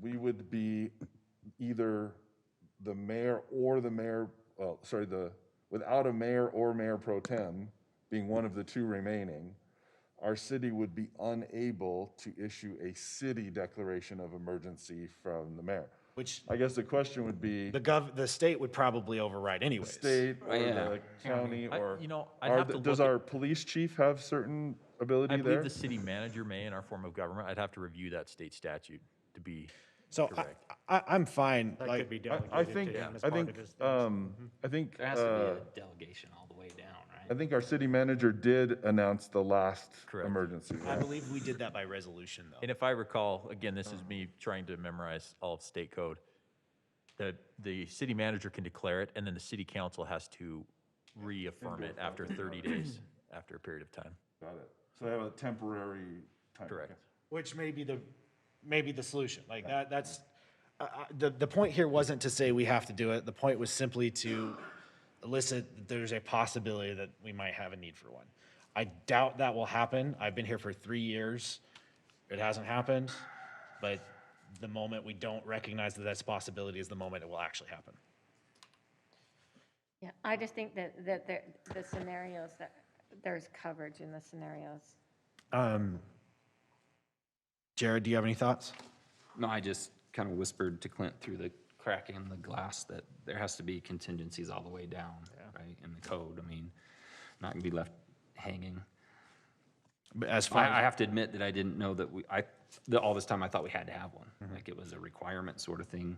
But I do think that it's, for all the reasons mentioned, I don't see why we go through it all and have the potential drama and misunderstandings. I will say that I was called by a county council member just a week and a half ago, one morning, to answer a question about something in the city, and she didn't tell me, but she was on a call with the group and said, well, let me have the mayor of Herriman, and I immediately said, no. Right, that's not how that works. So there is still sometimes that misunderstanding, that would alleviate that for sure in our situation, so. I don't Clint, have any thoughts? I have no issues with that. Okay, so it sounds like the direction we will be giving to staff is that we will not be appointing a mayor pro tem, which I would ask staff, our attorney particularly, just to look into code just a little bit more, just to make sure that have all our bases covered and there's no issues. And then maybe give us either a email or a quick update in our next meeting that we can discuss it. I do like Steve's suggestion that in the event we need a chair, right, that it's just whoever's on that rotation Yeah, for like the That, I'm spokesman gonna leave thing. entirely up to you guys, because the only reason That that's makes gonna happen sense. is I'm not here, Yep, so. no issue. It's easy, yeah. All right, so the next issue is the various board appointments that we have. Is it the intent of this body to make changes to what we have currently done in the past year? You have a list of who is currently assigned to these boards. Is there an intent by any member to make changes to this list? I don't have, well, I'm necessarily one for these, a few time-consuming things, but the committees aren't listed on here. There's one committee that I have personally trouble with. I'm on the traffic committee. I've mentioned several times. It's on the same day as the UFA meetings. I can't do both on the Which same committee? day. The traffic. Traffic. Committee, which I've mentioned several It's an times. internal committee, right? It's an committee, so that's internal not one. part of this discussion. Traffic. But It's that board being and said, committee, right? Yeah. Board, committee. we can address that, but It's these are on the the- ones that are only controlled by the council, but internal ones we can, So I just want to throw that out there. The agenda item is board, committee, et cetera. yep. Unless the days change, I haven't been able to attend many of them all year long, only a couple, and I raised that early on. And if that's how it stays, I won't be able to attend most of those. So if we can change the day, great. Otherwise, somebody else probably needs to take that We're one. gonna look at staff on that. Okay. They'll figure out. And either if they can't change the dates, we'll figure out something. I mean, it can always come back to us and we can readdress it if we're unable to find a solution. My other notes that I've written down is simply that a lot of these are really time consuming and maybe some others aren't. I'm not necessarily concerned with the number of positions, or responsibilities, it's the time commitment. I'll tell you, the UFA one is unbelievably time consuming. It's like a sure. whole nother council with committees and subcommittees, and same thing with Southwick Mayor's Caucus. I mean, we've had 3 meetings in the last month with all the after meetings and in between and all that kind of stuff. There's just a ton. I'm good with continuing those to the League of Cities and Towns, LPC. It's been made a big deal on the last couple of meetings that every city has 3 voting positions plus a board member if you have someone on the board, and they want to have at least 2 council members as the voting members. I would submit that maybe we want 3. I know staff is involved and they're always there, but I know we've all been really involved with our legislators lately, and it would be good to have all of us there And if they that's- want to. I don't want to exclude council members. That's on Mondays, correct? At noon, at 12:30? Yeah. Noon. At noon? That doesn't mean staff doesn't go. We appreciate everything staff is doing, but I've had conversations with a few. What time? Noon? Noon. So I'd say we need at least one more to to. be held at the Capitol, but So I'd say we need at least one more elected voting member on the LPC to satisfy the requirement, and then it's whether or not somebody wants to do the 3rd. That's Yeah. all I have on my list. On the league ones, right? Yeah, I'm glad. to have- specifically LPC, Legislative Policy Committee. That would be the committee that basically votes up and down support of a particular legislative item. So we can do that, Jared, every, three of us plus, and then Clint is a board member on that, right? Right. Yeah, I'm good to be on them. Okay. Yeah, I would be down too. That's cool. So is that the, There's four of us representation there, yeah. so is the recommendation then from this body that those four members be Steve, Sherry, Clint, well, Steve, Sherry, and Jared, with Clint being a board member, so therefore he would also have a vote? Yeah. But we only do the three.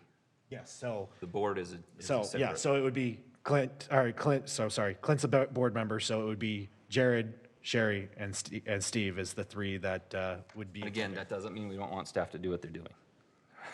Staff will be there whether we want them or not. Than go to LPC. What's that? I would much rather go to lunch than LPC. You and me both. That's Tammy's bread and butter right there. We all know Tammy's gonna be there. So, somebody Tammy's just, an LPC junkie. And for those that are watching or may watch this later, all of this is in addition to our regular jobs. We all have regular jobs and families and everything else, believe it or not. And then occasionally we have city council meetings too. That go way too Tammy, long. I don't recall, we can just notify them of the changes as far as LPC voters, right? Okay, perfect. Who, And they said on Monday that they know there's been a lot of changes, They know it's this coming. year, and just to inform them. yeah. So that sounds like the direction. Any other committees that need to be discussed, addressed? just on the finance committee, you can make the change on the spreadsheet that Steve is doing that, because that was a conflict with my other water committee. It still lists me as being on there. Okay. Any other concerns? So I'm gonna tell you, so I want to take some time so I could really go through this and kind of do an analysis and look at everything. And as I looked through it, and I came up with some potential changes or suggested changes, the idea would be to more balance out some of the responsibility among the council members. Because I started looking at this and I feel this is gonna unfortunately probably impact one council member or two council members more than others.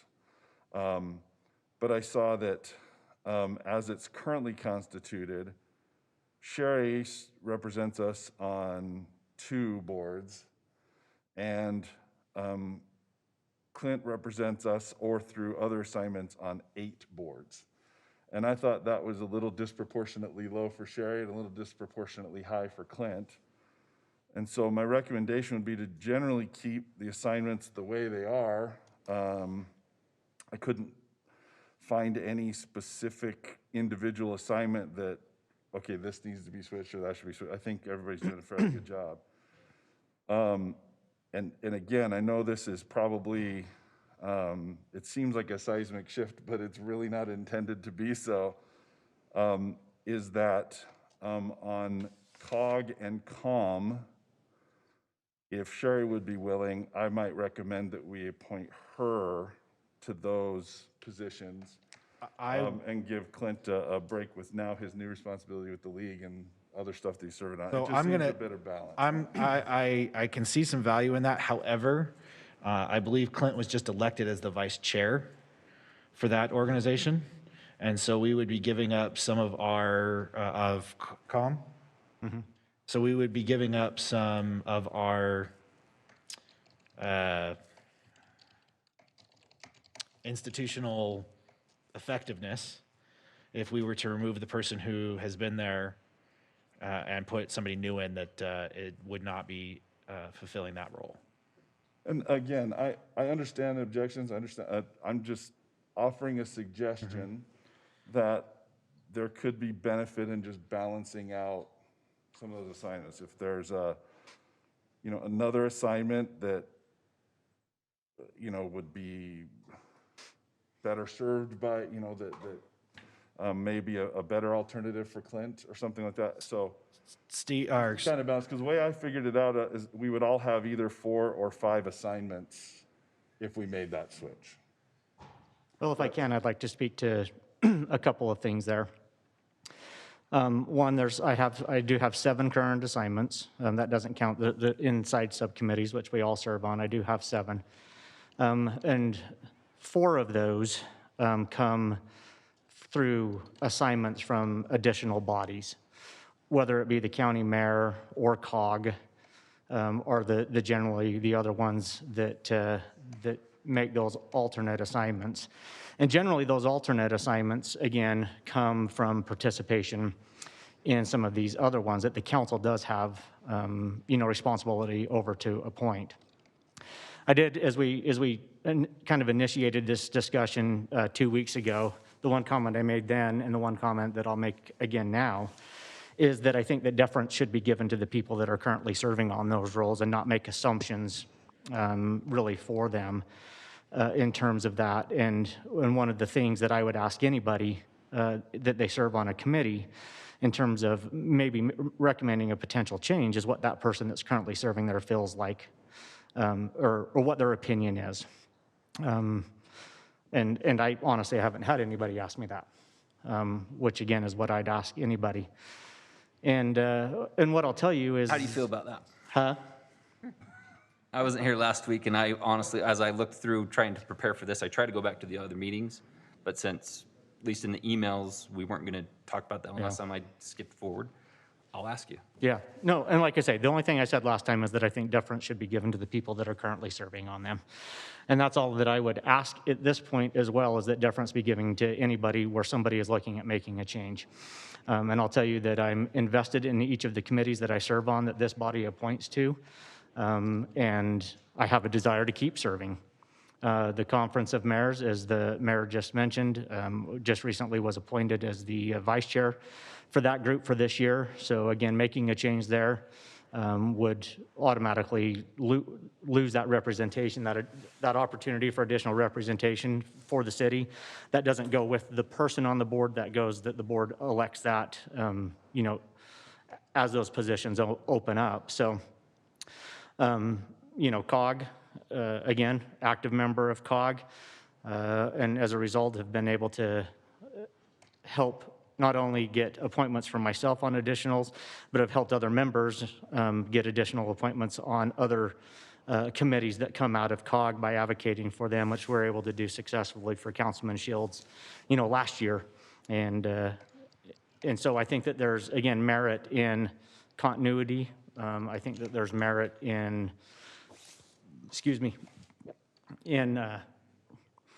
in allowing people that have a desire to continue to serve in their assignments to continue to do so. So I'm invested in all of my committee assignments. Some are not as demanding as others.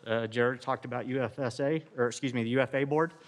And the Thankfully, that one I'll be able to shave some of that off without the essay. Not the FSA part. Yes. But again, there are other things. So when you kind of talk about those, how many additional committees do you sit on with UFA as a result of your UFA component? One, officially. One officially, but you usually participate in the other ones as well, as you mentioned that. I haven't. Simply because it's just not enough Timing. time and Timing. and I rely on So, a couple other board members. Again, I don't want it to appear that just because, again, workload is workload, and again, we're all in this because we signed up to be elected by our constituents to serve, and this is just another piece that comes with it.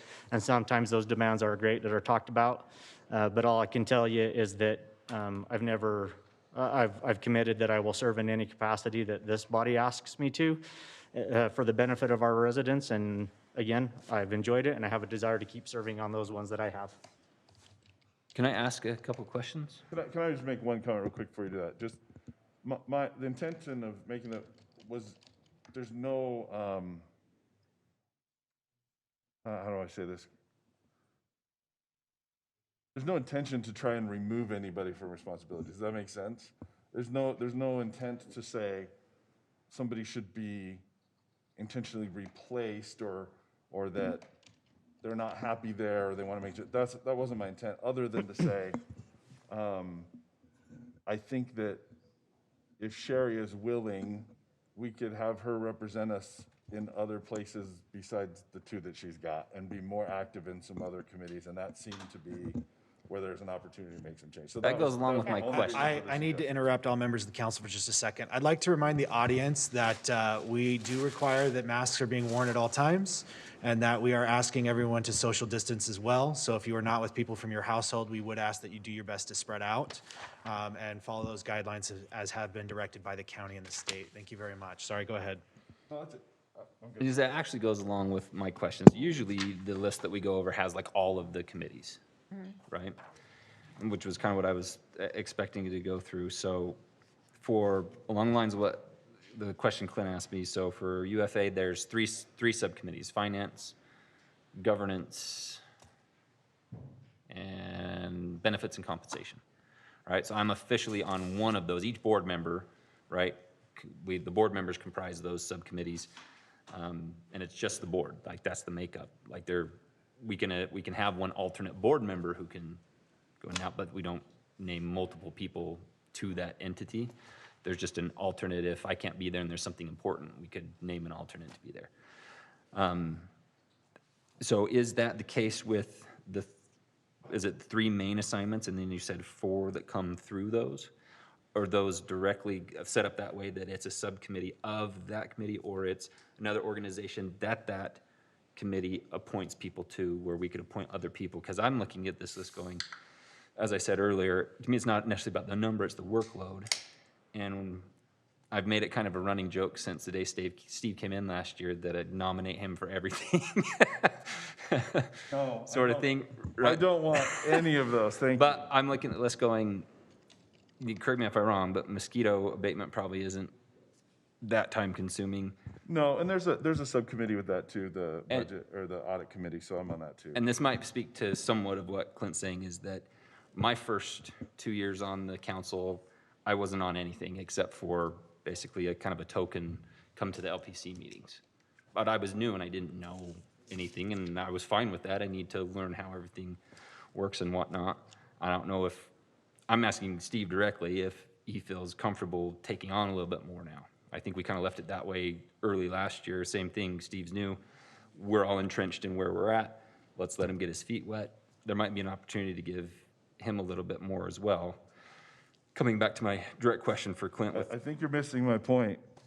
Well, I know you wanted to nominate Sherry to something, but whether it's you or Sherry, the workload's important, and I think it's important for the council in general to balance it out. Because even though we all do represent the council, we have our own personalities and our own viewpoints and things, as Clint's pointed out before, that do sometimes come through in those meetings, right?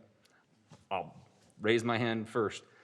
As everybody sees, if they come to these meetings, I'm very direct and blunt and to the point, and sometimes that rubs people the wrong way, right?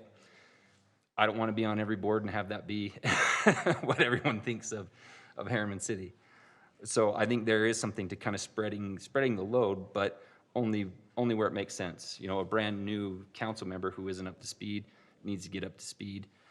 I think Steve's is there. Is there too much on Clint? That's a lot of stuff, and I know that you can maybe do it through your employment. I couldn't do that through my employment. That's another consideration. So I guess specifically, if we're looking at those, and there's others that we want to look at, but I nominate Steve to take on maybe one more that. We just said that. Good. I took my line. But my question for Clint is with those assignments, because I really don't know how that makeup is. When I went to that first meeting, when we first put you on those boards, you couldn't be there. I went in your stead, worked with Mayor Staggs, Mayor Ramsey, et cetera, to make sure we got our person on there. They made a big deal of the mayor thing that we did at the time. And you weren't there, and they wanted to make sure that they were okay, one, putting someone else besides the mayor in, which we knew was the case. That was quickly resolved. And then it was, well, Clint's not here for one. Is he willing to do that? And I said, yes, he is. We've talked about it. We've prepared for that. He is. If there's a problem, we'll go back to the council and see what they want to do. But that's the one. So from what you said, my understanding is that from those 3 main ones, COG, and what other one? That's it? So from those 2 come the other 5? No, there's 4 others. I have UTA, Which comes from one of the COG. which comes from COG by approval of the county mayor. and that's the advisory council. So with each one of those, is that required to be a member of Common Cog, or can it be someone from? Remember correctly, when I made the original motion back when they first set up that particular board, was that we required it to be a member of COG. Because you said that the one, you're able to get Steve on one of them. That was through the that. regional growth committee that came out of COG. But like the state appointed boards and all that, those are all COG COG members. members. So if you could maybe differentiate for us, from Common Cog, which ones have to be the board members, like UFA, that has to be me, and which ones can be designated someone else? So Wasatch Front and Transcom are direct COG appointments for COG members, and then UTA. And then there's one other one that actually comes by way of, I think it's, where'd Tammy go? Left me. Are you thinking of the 4 that other people can be assigned to? No, I'm thinking of the other one that I meet rarely on, which is, I think it's the quarter of the quarter, or the Can you display that list? preservation funds, thank you. That is a Wasatch Front, I believe, appointment as part of being a member of Wasatch Front. And then again, UTA, which is COG approval by the county mayor.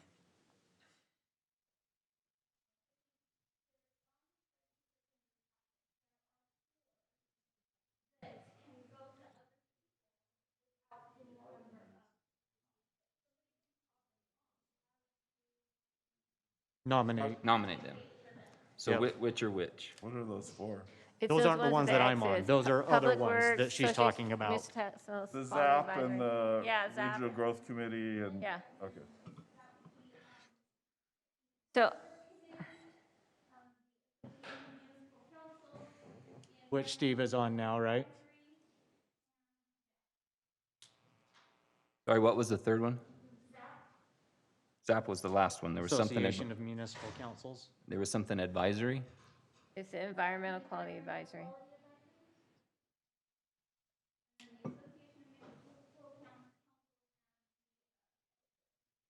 ZAP. And every city doesn't have somebody on each of those, right? No. It's just that we can try to nominate someone. We can try. And it goes through that and, Right now, Steve's on 2 of those. So right now, I'm serving on the Western Growth Coalition, but I think that's from our city council. yeah. And then there's the Regional Growth Committee subdivision of Wasatch Front Regional Council. And then there's the Wasatch Front Economic Development District is what we had said, but I never got quite word on that. And then there is Western Growth Association of Municipal Councils. So those are the other 3, and ZAP, so. So can I just make a comment right here real fast? Because there was a comment made, and I just would like to clarify it, and I know this is not the intent of the comment, but I am serving, listed on here on 2. I have always been willing to serve on every committee, but I always get bypassed. Okay, let's have Steve, look, checking on options for Steve, checking options for Steve, checking options for Steve, checking options for Steve. Let's point Steve to that, Steve to that, Clint to that, Clint to that. You see what I'm saying? So I currently serve on the water board. We have 2 meetings a month. And I serve on the garbage board. We have 2 meetings a month because I'm vice chair on that. So we have additional meetings for that too. And then the committees are my youth council, which used to take up a lot of my time, but COVID just kind of blew everything away. And then the finance committee I was serving on, but because it conflicted with the water, I could no longer serve on that. But again, during that meeting, I said, but I'd be glad to serve on anything else. So, And So we have just said we are going to have you as one of our LPC representatives. right. But I said, because I said I wanted to be it. But my point is I do believe there's an imbalance in this, and I think it should be addressed. Okay. Where do you feel the imbalance is? I just listed off 15 of them. Let's see. No, 1, no, 2, 3, you 4, said 5. yours. Where do you feel the imbalance comes from? Do you think that there's a specific one that you would like to have?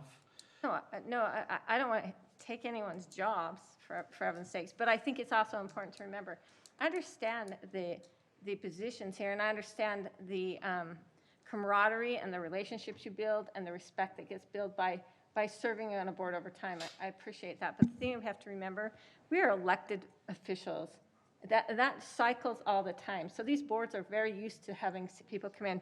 I'm currently serving vice chair on Wasatch Front Waste, is because when I first got put on was mid-year, because one of the council person who was the current vice chair moved. And guess what? Our business just kept flowing. We didn't go, oh no, we don't know what to do anymore because our vice chair is no longer here. We just kept flowing. My point is that I appreciate and respect 100% what Clint is saying on that consistency and things like that. But I just don't think it needs to be overweighted by thinking that, oh, we're going to lose credibility, because I don't think the city loses credibility on those boards if somebody else steps in. I disagree on the ones that come through COG, in all honesty. And I'm not trying to slight or minimize your opinion at all. Yeah, sure. But having been and worked with these individuals and seen this process myself, we will lose the ability to influence decisions that come through the county by making changes now. And so I disagree with that. and you can just give me a second. So it is my opinion, and I would not be supportive of a change to our COG and COM member. That is my opinion. I am one of 5. I will make that clear now. I will, if that's the change that this body decides to go with, I will not be in support of that change, and I will vote against the nominations. And understood, and it's heavily weighed because of the subcommittees. And I totally understand that. If I look down here, COG has been appointing these other things, right? And if you can't serve on, like, say, the Wasatch Front Regional Council, COG appoints that, and it's Clint. So if that's a problem, and so we lose representation on that because of that, I totally understand that. Those all have to be weighed. And that's what will happen. I would expect that we would lose our representation at this point on the UTA committee.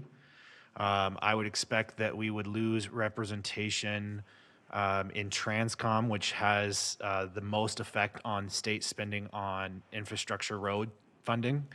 And I would expect that we would lose representation on, what was the other one that most likely we would lose representation on? JPAC.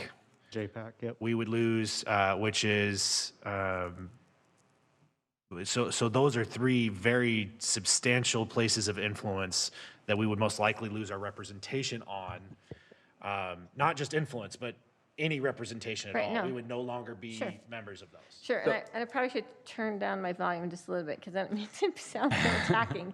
But I guess my point is that I am 100% willing to serve here, but I'm not been given those opportunities so much. And so I'm just trying to voice my opinion here that Okay. I need to be interjected in here a little bit more, because I think we all have something to offer these committees, because we all have different viewpoints and different ways of looking at this, although our viewpoint is to represent what the council would represent, but I think we all have unique ways of doing that. So I would agree that there's a bit of an imbalance. My line of questioning, though, is more from, at least I'm trying to go from Clint's point of view of, look, these things came out of the 2 I was assigned to, right? Well, and if it's from those, then which of those have to be and which of those can be? Right. Steve answered my question of trying to nominate him. Well, we've done that with him with a few of them. If we need to add Sherry to some of those, we do. So my next question is, COM and COG are not the same thing. They're 2 different things. Yes, many mayors, do both, but they are separate. So between those 2, which of these, UTA, Wasatch Front, Transcom, JPAC, Corridor Preservation, those are the 5 I wrote down that you said come directly from those 2, which are from COG, which are from COM. And then while you think about that question, I'll just make the point as far as we lose representation.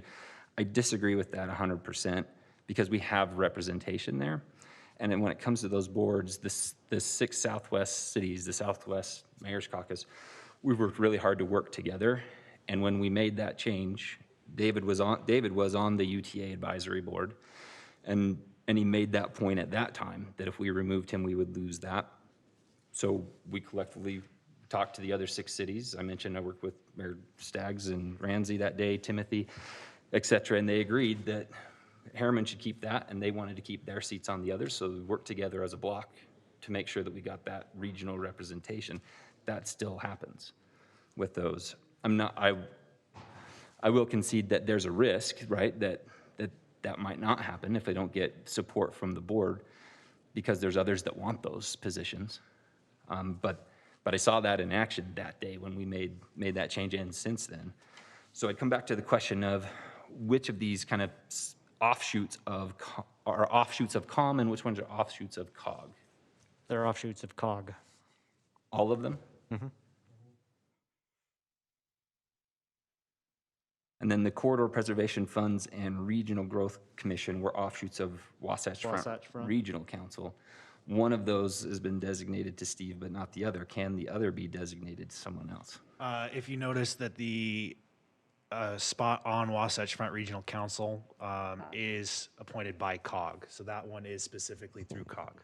Right, I'm saying and then offshoots from that Is by Wasatch Front Regional Council. was Corridor Preservation Fund and Regional Growth Commission. And it's by the members of Wasatch Front Regional Council.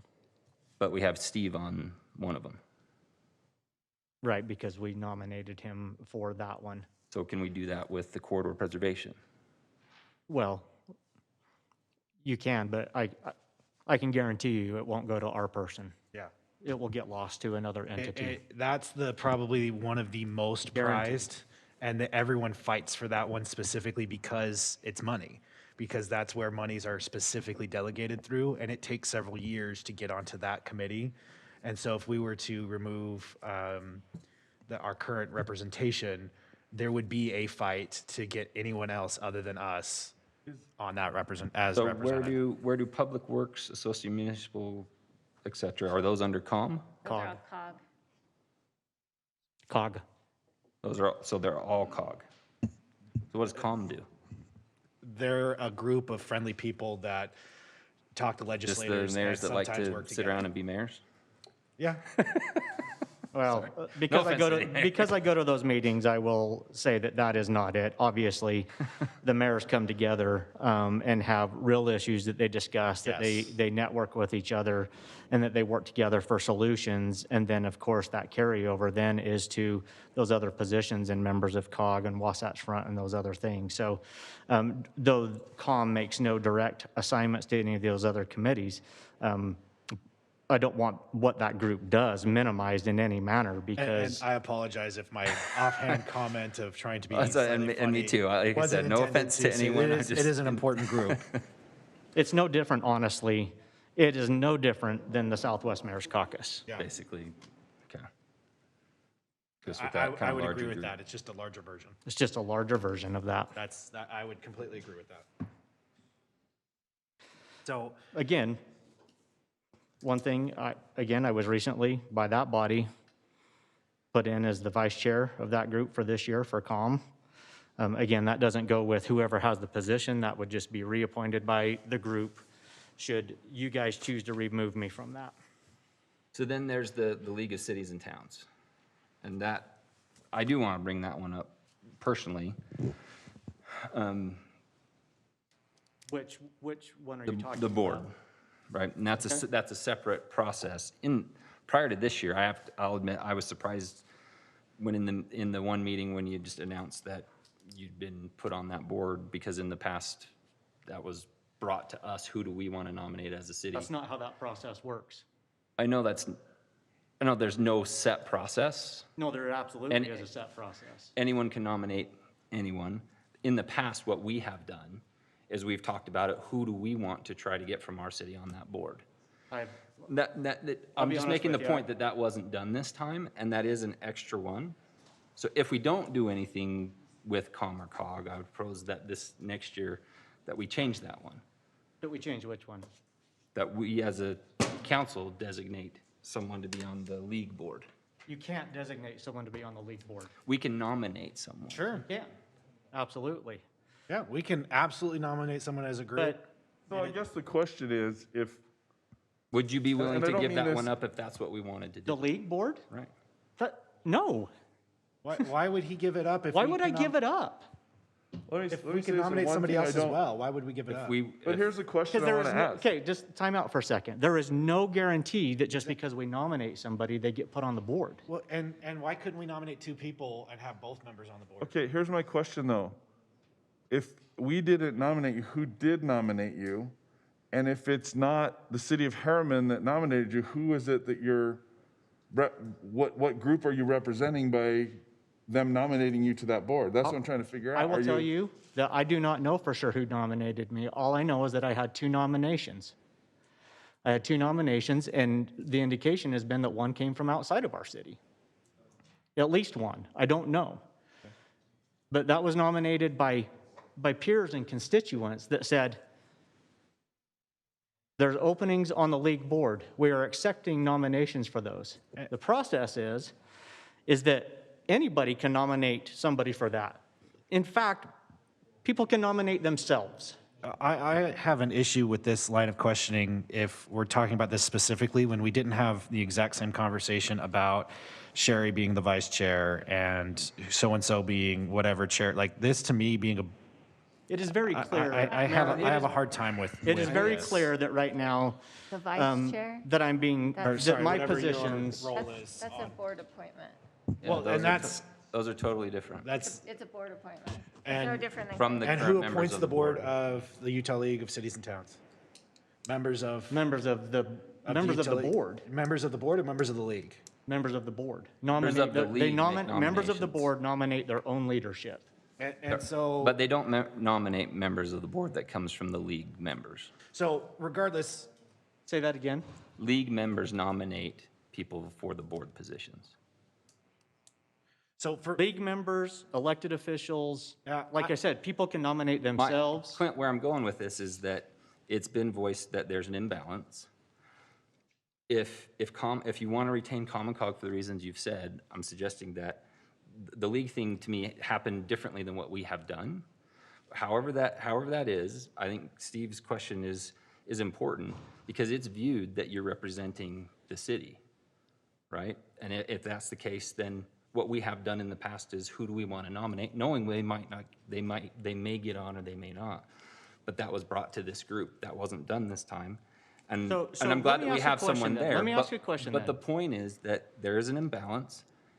My question is, okay, which of these would you be willing to let someone else do? Let me back up, because honestly, it is very clear right now that there's 3 people that are going after one person's assignments. No, that's not true. We haven't talked about anyone else's. I just said there's an imbalance. 'Cause- So, and instead of, again, I didn't ask for the nomination for the league board.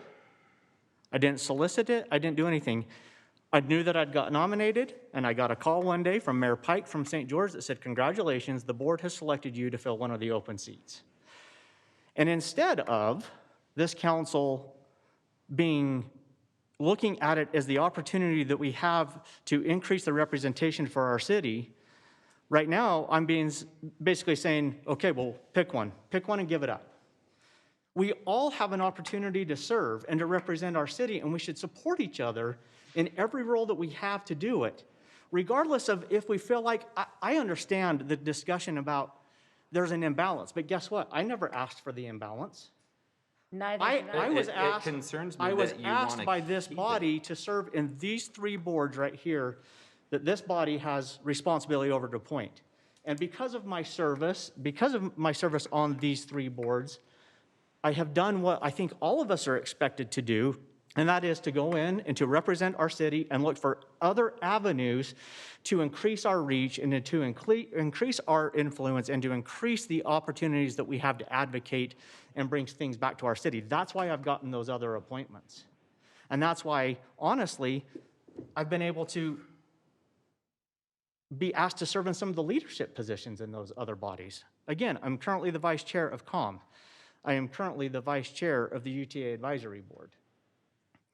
And again, I serve on these other committees. And again, I believe that that's because I'm out there doing what I'm supposed to do, and that's represent our city in a positive way. And right now, what you are saying is that that doesn't matter, that there's an imbalance, pick something to give up. No, nobody has said that you've done a bad job. It's just. No, that- but you're asking me to pick one to give up, Jared. Yes, I asked that because it's been pointed out, and I think it's a fair point that there is an imbalance. However it came about, this is a body. But again, ask me, have a conversation with me of your concern and ask if I have trouble keeping up on the responsibilities. Don't come in here and just make a recommendation that we take them from me and give them to somebody else. I think if there's an imbalance and others are capable and want to serve, why should they not be allowed to serve? I'm not saying that they shouldn't. What I'm saying is I am doing everything that I've been asked to on there. Nobody said otherwise. It's becoming advantageous for our city, the work that I have done. Why would we want to take those opportunities away? You know how long it's going to take us to get some of those back?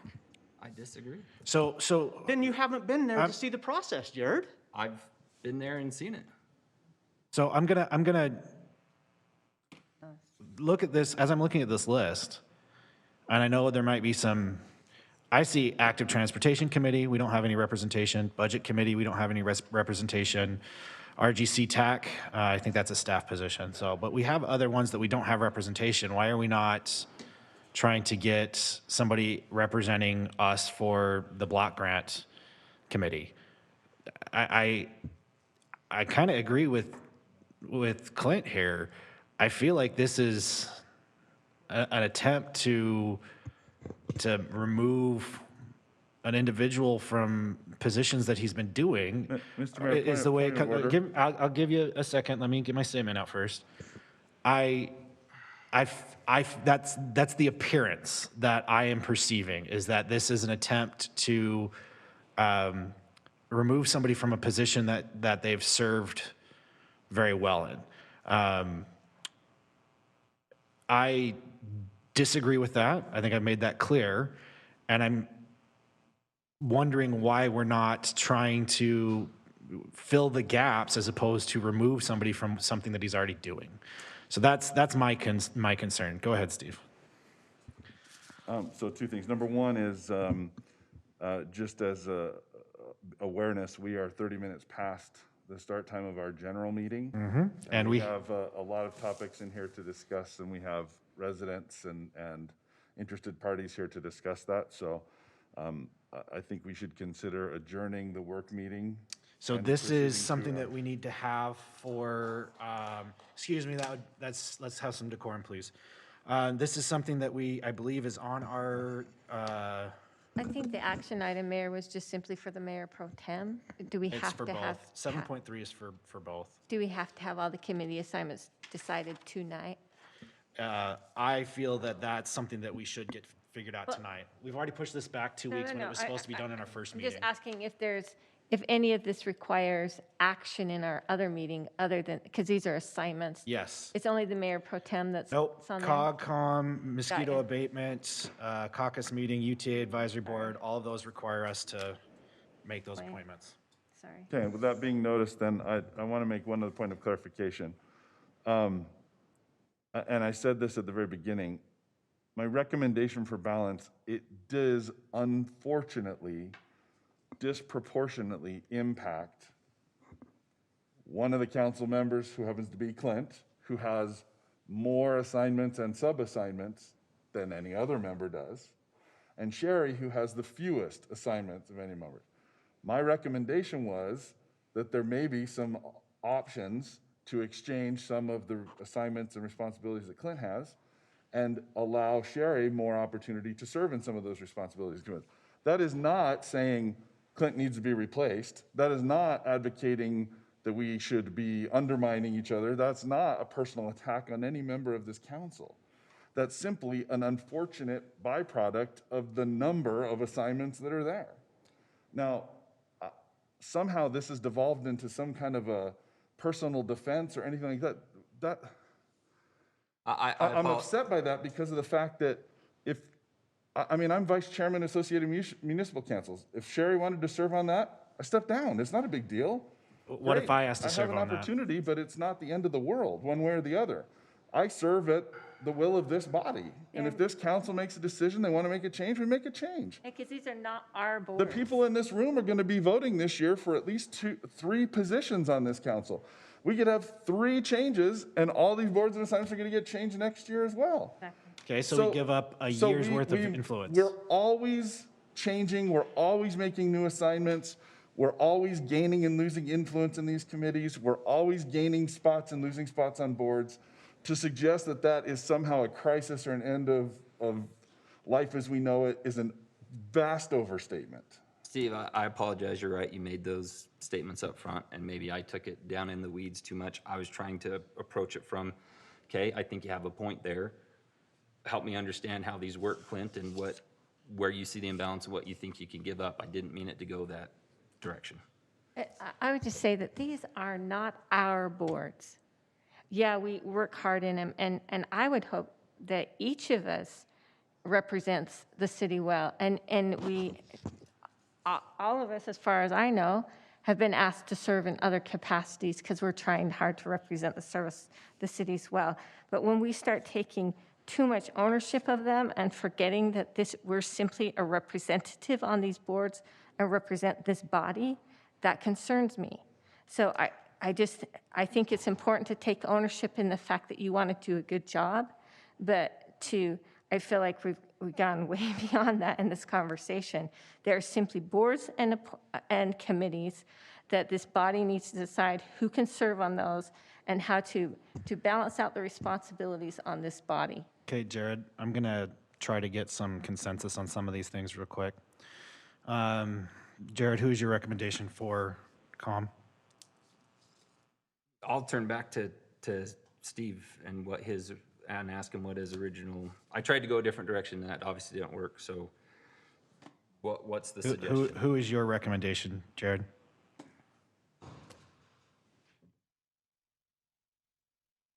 I don't have one.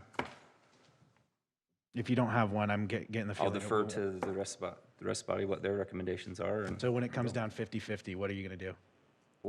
I'll decide Okay. that when we get there. What's your recommendation for COG? Same.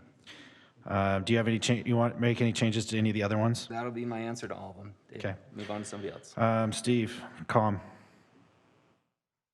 So I'll go back to what I said originally, my initial suggestion, and again, I haven't asked Sherry, and she hasn't accepted or anything, but I think that having her serve on COM and or COG would be great. I still have a question of, can you be appointed to some of these other things like regional council or some of these other positions and not be on COG? I don't know the answer to that. I know some of them you have to be, we've clarified that. But I don't know that necessarily making that change would then waterfall to every appointment by COG would suddenly be taken away. So I guess that's why I kind of deferred on that that's one. where my recommendation would lie, but again, as long as it's not Thank me, you. I'm okay. Thank you. Sherry, what is your recommendation for COM and COG? Myself? Did you ask me that, Mayor? Or did you say Clint? Sorry, I didn't hear you. Clint, what is your recommendation for COG and COM? I have a desire to continue to serve. My recommendation is Clint, so we are at 50-50, unless Jared decides to make a different selection. Oh, wait, you didn't ask me. I asked you. I told you I didn't hear you. I said, you said you would like to serve on COG and COM. No, I said, are you asking me? Sorry. So who's your recommendation? Yeah. Yes. So, Sorry if I was unclear. I apologize. yeah. I hate to go backwards and muddy it, Oh, but sorry, I just thought a you'd second, ask me. Jared. Sorry, Sherry. Go ahead. Sorry. That's okay. You can let Jared speak and No, sorry, I thought he had asked me. Go ahead. No, I don't. It concerns me to lose positions on the other committees with removing Clint from COG. If those are all, you have to be on COG to serve on those Many of committees. them are, yes. Right. Many of them are. And so I think it would be incumbent to see which ones are, and would there be more opportunities for more representation through that, right? Just like we see checking on options, all that kind of thing. I think that we should be heavily looking into spreading that load. and I understand the desire to do a good job and to continue to be in more of these, be more involved and things like that, and they all snowball off of that. But COM has no other associations with it. So then that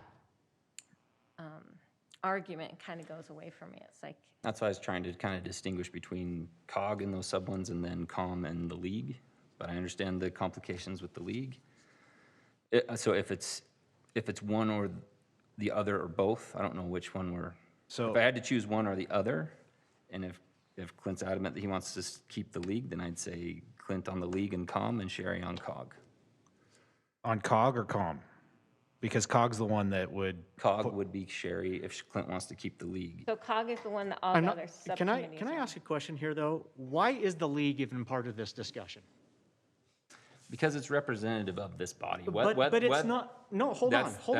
That's the perception, and that's how we've always done it. Okay, I got to be honest with you. I have not, in the 3 years that I've been here, I have not had one discussion about who we want to nominate for a league board. Yeah, Not we- one. We did. Yeah, When we did. Nicole was put on it, we Yeah. had that discussion. Okay, I'm sorry, I don't recall it. I don't recall us ever talking about a league nomination. But we did. But the fact of the matter is I'm not sure why the league is being factored into this right now because it is outside of the council's purview. Yes, I I don't recognize. feel it is. Excuse me? I disagree. I don't feel it's outside of our The purview. council cannot appoint to that body. Yeah, we can. No, you cannot. As members of the league, we can choose, as we have done in the past, You to nominate cannot a member of appoint to our. the league board, Jared. Nominate. You cannot. you can nominate Jared, you cannot make the appointment. We can nominate. That's my So, point. so here's the thing, I see Jared. You asked me, you asked me my opinion.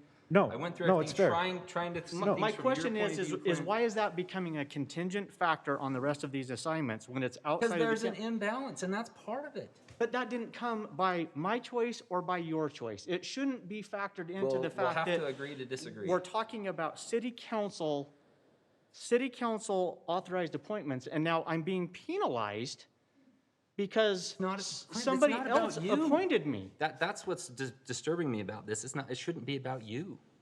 No, Jared, you have made it about me.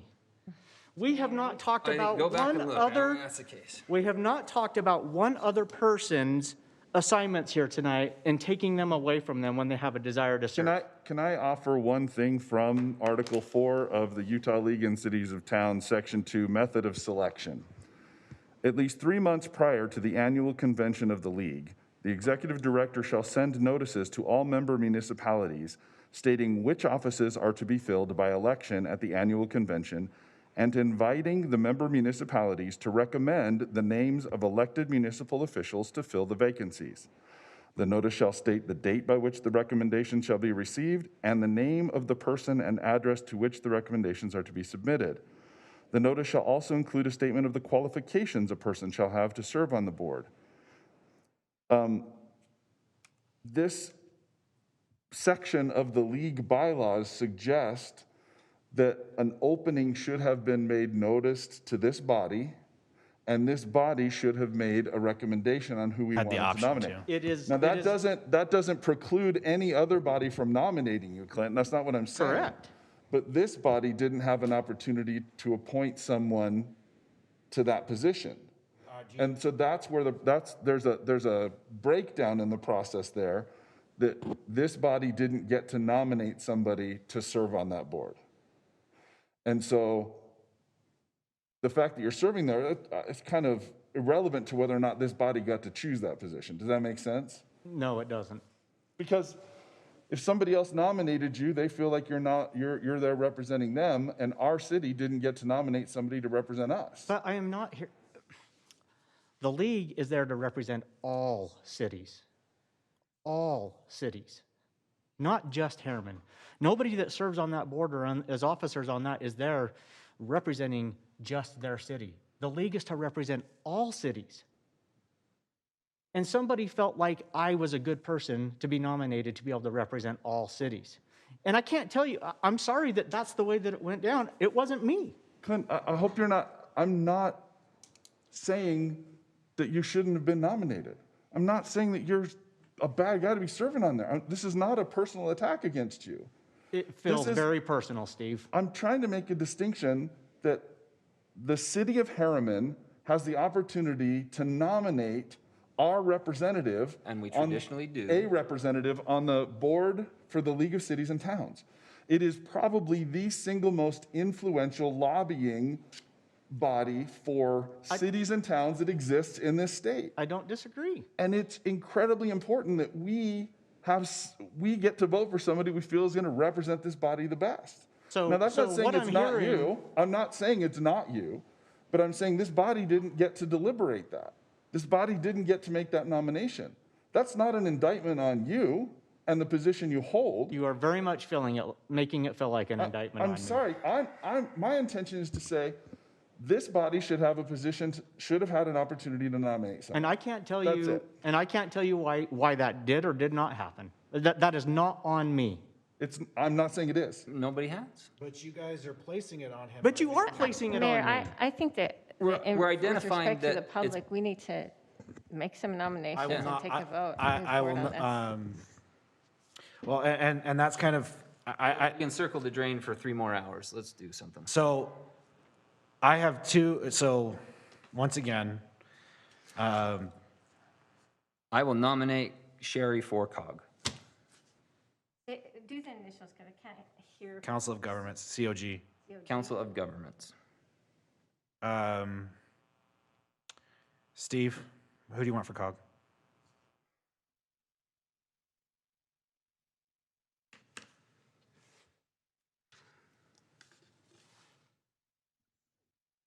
I would say I'm reluctant to make that decision right now because I am unsure of all of the sub-impacts of that decision. That being said, if you're asking me for a name right now, I have already recommended Sherry for that position. And the reason I'm pushing on this is because the next time these organizations meet is when they will be making the assignments. So if we were to not have somebody in place at all, we will not have assignment. We will be guaranteed to not have assignments. That's a good point. They've already made assignments, Mayor. They've already made assignments. So they have already made assignments on those things, and those were the ones that you were assigned to, correct? Correct. So now they have to go back and reassign maybe our person, maybe not. So that is your recommendation, is we're sending somebody And different again, in my to get. question is, they may not need to make reassignments. Not all of those, like, for example, the Wasatch Front Regional Council is nominated and signed by COG.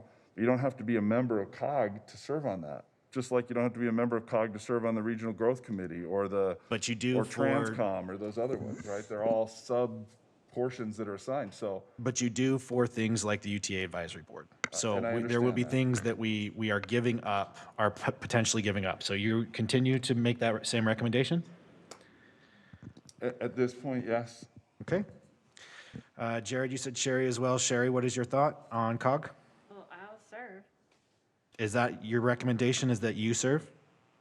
yeah. Okay. I disagree with that, but we will move forward. With that being said, do you guys have any, are you still at the point of wanting to make changes to COM?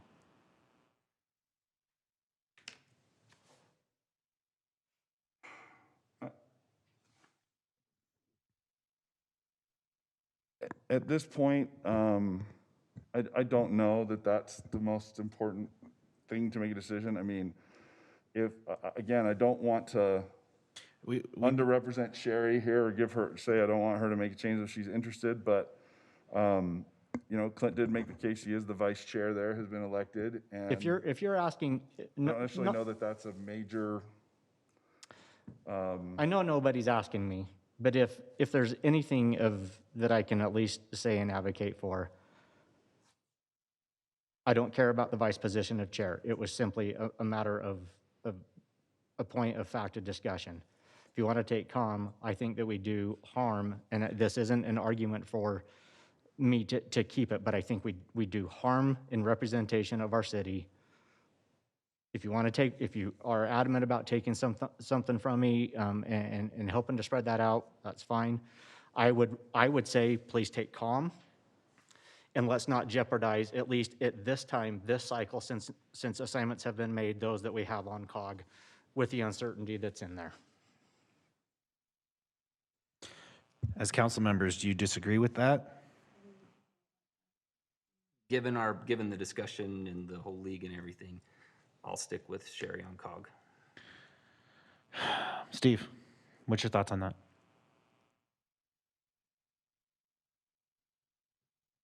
Yeah, I'm good.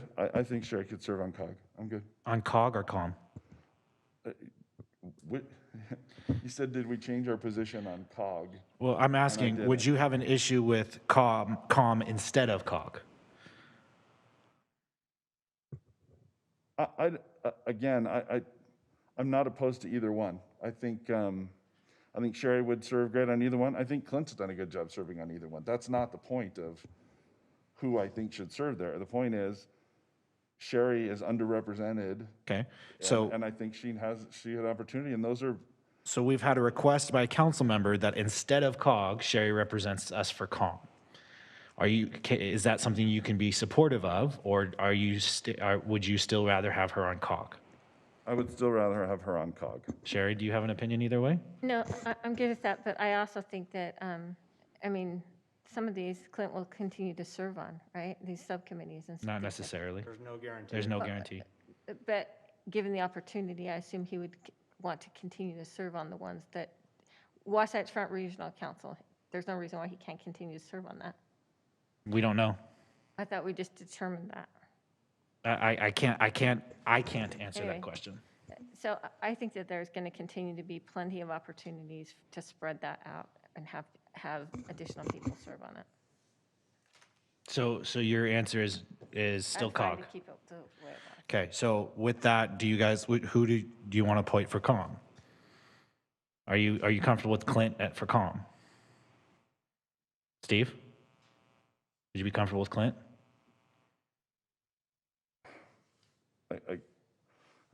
I'll ask Clint, would you want to continue on COM? I told you I had a desire to keep serving in all of my positions. I just thought I'd ask him first. That's fair. With all due respect, the way that the questions are being asked make it sound like it's personal. Yeah.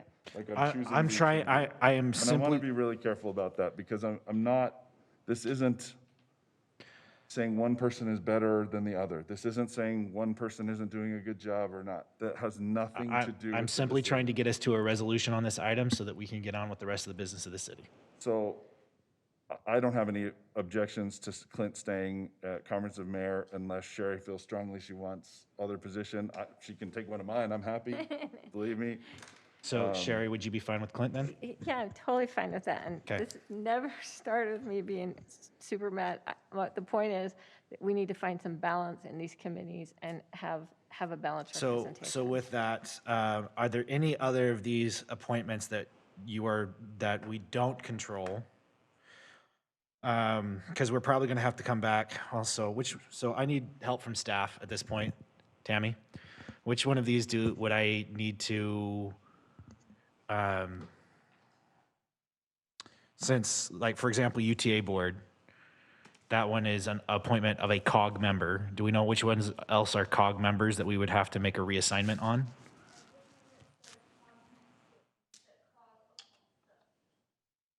So we would just if we don't say anything about it today in our motion, we would be fine?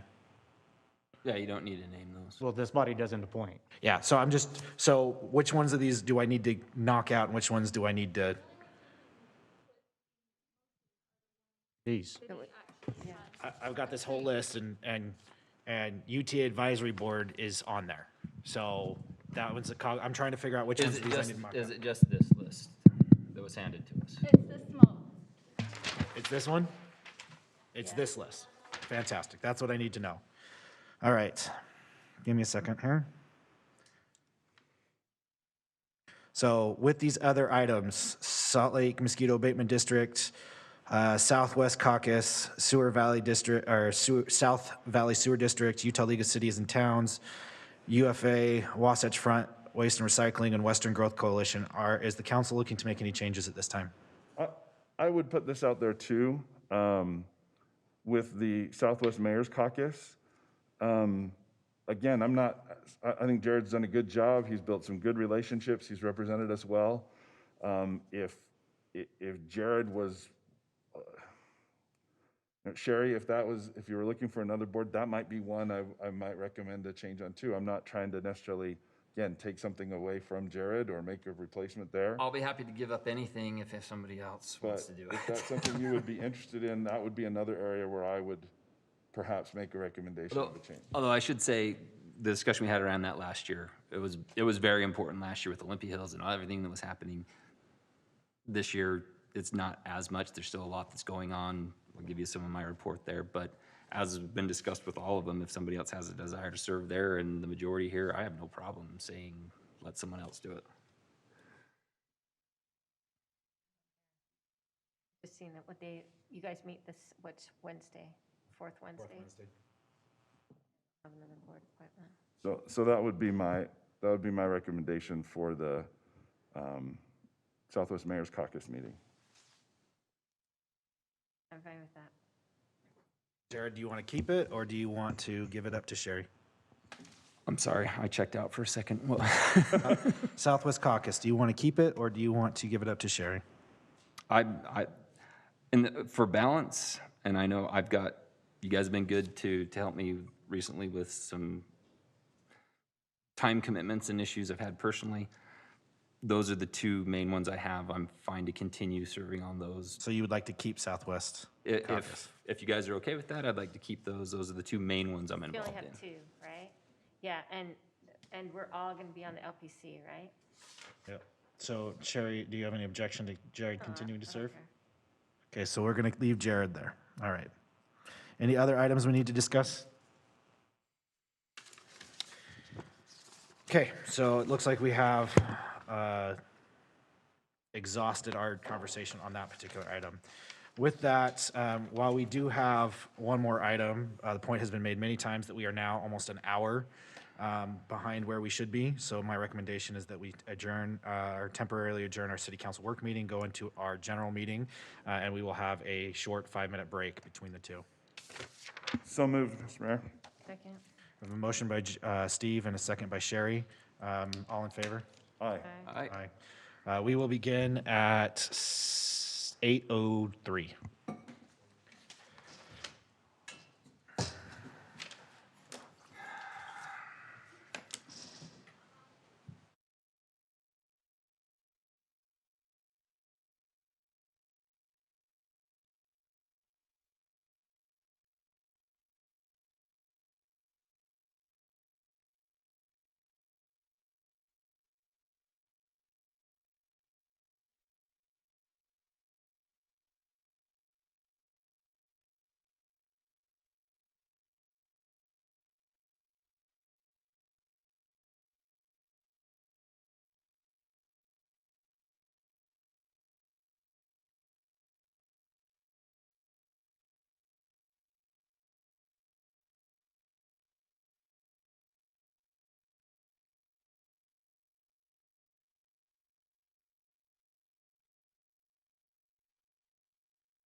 Want to take their seats, please?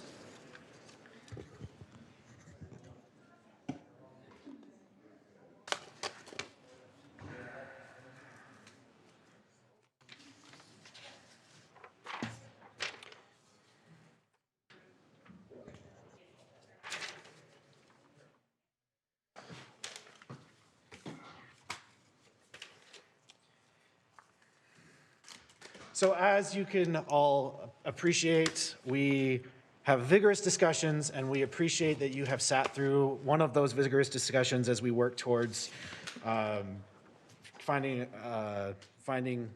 consensus on certain items. With that, we are going to go ahead and start our general meeting. Just so that you are aware, this body does require a quorum to begin this meeting. A quorum for our body is a minimum of 3 individuals. So as we have 3 members of this council present, we will go ahead and begin our meeting out of respect for the members of the public that are here. Councilman Henderson and Councilman Shields will be most likely joining us quite soon. Councilwoman. Sorry, Smith. Council Smith and Councilman Shields. Sorry about that. So they will be joining us here very shortly. To begin, we will start with a Pledge of Allegiance that will be led for us by Lauren Palmer.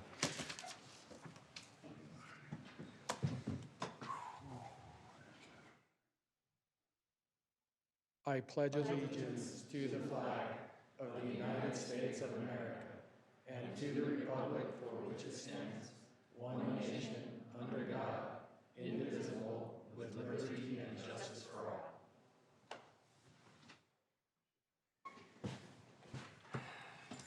Thank you very much. We will move on to City Council comments and recognitions. Any recognitions from the members of the body that are present? Recognize all the good people here for sticking with us. Thank you. We appreciate it. Okay, with that, we will go ahead and move on to our public comment portion of our meeting. Public comment portion of our meeting, audience members may bring any item to the council's attention. Comments will be limited to 2 minutes. State law prohibits the council from acting on items that do not appear on the agenda. Public comments for this meeting will also be conducted electronically. Any person interested in addressing the city council may submit a comment by emailing recorder@herriman.org or by visiting herriman.org/agenda and minutes, where there will be a link to join the electronic meeting to submit a written comment. Your statement will then be read into the public record. With that, we will start with the individuals who have turned in a public comment form. So we will start with Dwayne Boring, if you would like to come to the podium and make any comments that you would like.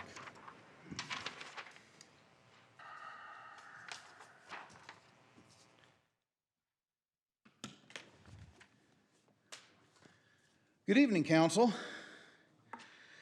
I'm here to talk to you tonight about the feasibility study for OHV use of the Herriman Hills that will be presented later in this meeting. Not only am I a resident of Herriman since 2013, I also am vice president for an enthusiast group with over 23,000 members called UTV Utah. I was able to only quickly review the study. I did not have time to read it in depth as it was not on the website in advance. I actually had to query a council member to obtain a copy of the packet. So I was able to quickly review it. I saw that it raised some issues. I didn't see any surprises or anything any of us thought was, would be too out of bounds.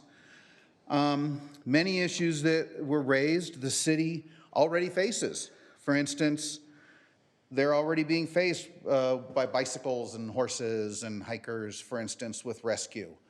Or risk was brought up. Well, you're already accepting risk. We have a skate park. A skate park is one of those things that may appear to be dangerous, but I would feel confident that the actual statistics show it's not dangerous. And I would show that the same thing is probably true for OHV usage in this territory, in this terrain. I did notice that the study did appear to have some negative assumptions that were not based in fact, but based on opinion. And I would hope that the council, upon reviewing the study, would take that in consideration. But I did notice that all issues are solvable. One thing I didn't see was mention of recreation for quality of life. Financial benefit was delved into, in quite a bit of detail. Dwayne, I need you to wrap up your comments, please. Okay, so I'm going to skip down. The main point is, I'd like the council to please allow the OHV community to work with the city to formulate a plan. Form the Motorized Trails Committee that you approved over a year ago. Thank you. Scope that committee to come Dwayne, up I'm with a sorry, plan for your your time has approval. expired. I do have to ask you to step down, please. Thank you. Dwayne, if you could email us those Please. requests, that Yeah. would be great. If you have that statement typed up, I would love to hear the whole thing. Okay. All right, we will next move on to, I believe this is Curtis Brinkerhoff. Curtis, if you will please come to the podium.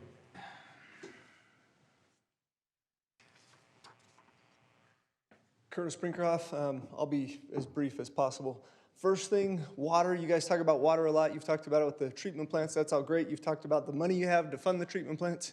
That's great. Our water sucks, so everything we can do to help that. The fee we pay for secondary water is abhorrent compared to the neighboring cities, so I would love to see that get under control. One of the other main items on the agenda tonight is the rezone of the Valhalla property. We've spoken on that several times. I understand that it's here for 1 acre lots, which is an improvement. It is suggested at A1.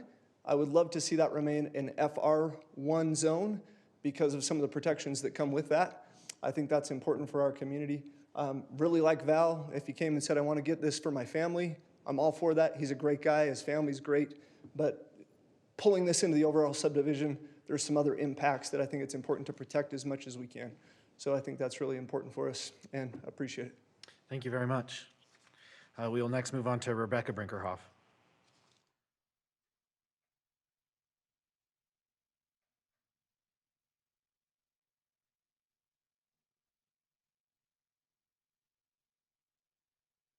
Hello, my name is Rebecca Brinkerhoff. I live directly north of the rezone request for the Valhalla subdivision. And something that's still concerning to me that I think has been made clear, but I just want to put it back on record and make it crystal clear in full transparency, is the ability to use these 5 acres in the rezone for density points in the proposed subdivision. Previously, Mr. Horsley did include this 5 acres in his density calculation of the subdivision packet in the Planning Commission meeting. And I know it has been possibly updated since the past meeting, and he has adamantly expressed that he would not use this acreage. But if rezoned to an agriculture, I just want to be very clear that he cannot use those 5 acres to bump his density points for the rest of the subdivision. Also in previous meetings, Mr. Horsley stated he's just helping Val and his kids get these lots to build on. Lot number 11 is reserved for Val's son-in-law, but lot number 10 is for Mr. Horsley himself, and lot number 9 is being sold through a different builder. If the purpose is to give Val a place for his family to build on, they already are able to build this home under the current zoning. If we are trading zoning and open space for more houses, there should be some type of benefit to the city. There is no park proposed for the subdivision. There is no trail access, no trade of green space. For other green space, just more homes. If this rezone is allowed, it could also be used as a precedent for other similar rezone requests, continuing to build into our hillside. There is zone, lot number 10, which you'll see in the presentation, that I am specifically concerned with.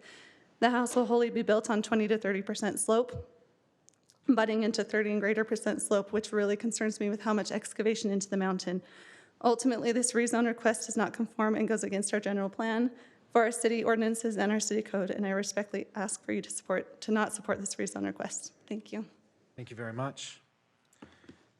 All right, we will move next to Cody Crowell. If I said that wrong, I apologize.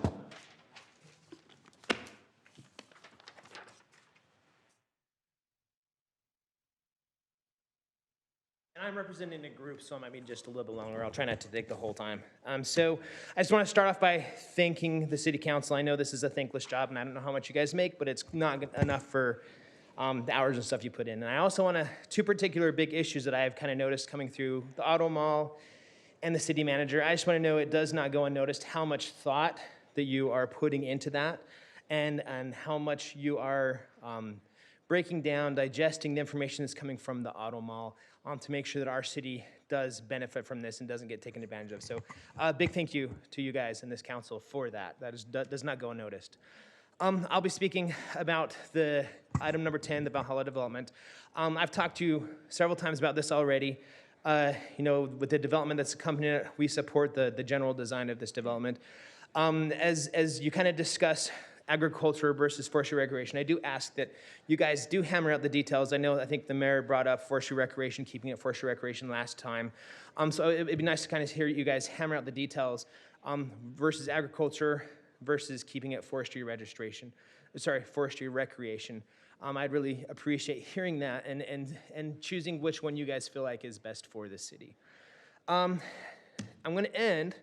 I want to talk about ethics for a second and legalities. So as with this development, and I don't know if this is a precedence with other developments, and I'm not going to speak with if things are legal or not, but there are certain things that are unethical.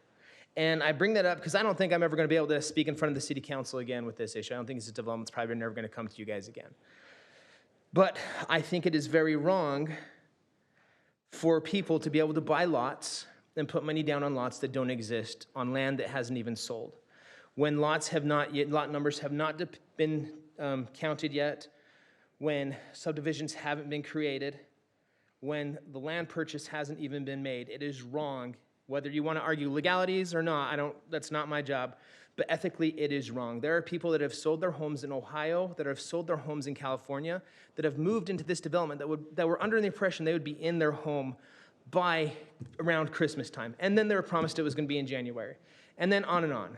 People have pulled out money from their 401ks purchasing these lots. And who knows if their lot is even going to be there. So whether it's legal to do that or not, it's certainly not ethical. And there needs to be a precedent set. There needs to be something changed in the city that protects families. Because while some people take a look at these lots and they see money or they see like opportunities, they really represent the families that are in this city. They are more than just money. And that's maybe what they are to a builder or a developer is money, but they represent much more than that. And so going forward, I would really appreciate if there was some discussion in the background in the city about what is appropriate, what is not, what are we going to allow as a city to protect our citizens. And I also want those people knowing, I know there's a lot of people that are moving this development watching, or they will watch. It is not the city council's fault that this development has not moved forward. It is not their fault that there hasn't been building, there hasn't been movement on this. So if you have an issue with that, the fingers are not to be pointed at the city council. They have actually tried to help move this along. So, and that's all I'm going to speak about that. And since I have a minute and a half left, I'm going to speak to the underrepresented and appreciated zesty buffalo sauce at Chick-fil-A. Nobody knows about it. It's amazing. And so there's very little, Sorry, one more time. Zesty buffalo sauce. Okay. Everyone knows about the Chick-fil-A sauce, the Polynesian sauce. This is zesty buffalo sauce. So there's something special about getting a spicy chicken deluxe, having a little bit of this Chick-fil-A sauce with some zesty buffalo sprinkled on it, and then that hitting your tongue followed by a splash of Coke Zero is something special. So a little bit of heaven, a little bit of suggestions, and I'll leave you a minute for somebody else to talk. So thank you. Thank you. I appreciate that. Our resident here was showing that when we have public comment, it is truly for anything that you feel you want to bring up. And so if that was what he felt we needed to hear as a council, I appreciate that you shared that with us. Thank you very much. I will have to find out more about the zesty buffalo sauce from Chick-fil-A. All right. Mayor, point of order on that. Can I ask Chase if you can make it a point to have us revisit the ethical issue that he brought up, and let's follow up with the council and maybe back with him also so that we can make sure that have that covered. Thank you, Okay, Mayor. so that brings us to the end of what comment forms that have been turned in. If there's anybody else that would like to make a public comment at this time, please come up to the podium. All right, seeing none, I'm going to turn to our staff to see if we have any electronic. We have no current electronic, so I will I will close the public comment portion of our meeting.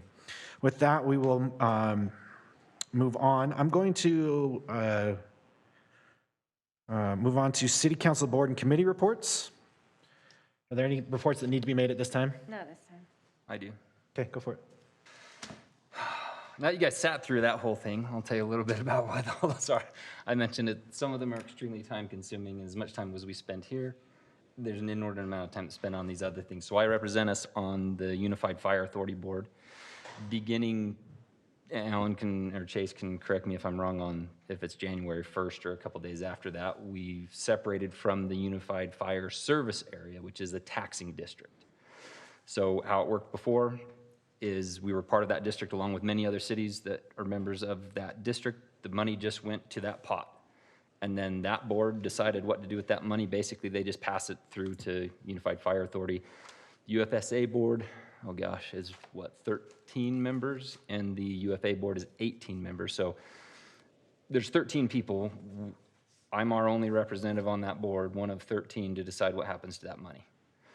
So after several years of deliberation and looking at all the numbers, we chose to create a form. Well, we were going to form our own fire district. We've just put it into this public safety district, so it'll be with our police taxation. So you'll see those combined. It'll just be one rate. On the tax, so yeah. on your taxes, there was no increase. We do not at this time plan an increase. I've seen a lot of those rumors and things put around. None of that has changed. All we have done is said we're going to control the money ourselves, and we'll contract directly with UFA for those services, so that we can directly control the money that our citizens are paying into that fund. So I hope that alleviates maybe some confusion there. And as I mentioned, that means I have at least one less meeting associated with that. Other than that, UFA itself, they've responded to several things lately. They've done a great job. Look forward to the new year, and we'll get on with regular business and continue to look at that. Southwest Mayor's Caucus, there's kind of two parts to that are going on simultaneously. We formed the Southwest Mayor's Caucus, I say we, the 6 Southwest cities, Herriman, Riverton, Bluffdale, South Jordan, West Jordan, Copperton, to kind of work together. And I regularly give Mayor Staggs and Riverton credit for getting that group together. And it's an informal group. It's no public meetings or anything. It's just we want to work together on some of these other issues to get some kind of group regional representation out here, transportation especially, right? And it was really in response to Olympia Hills and how we as collective cities felt we were getting run over. In the last couple of years, we've really made a lot of, I think, headway with that group.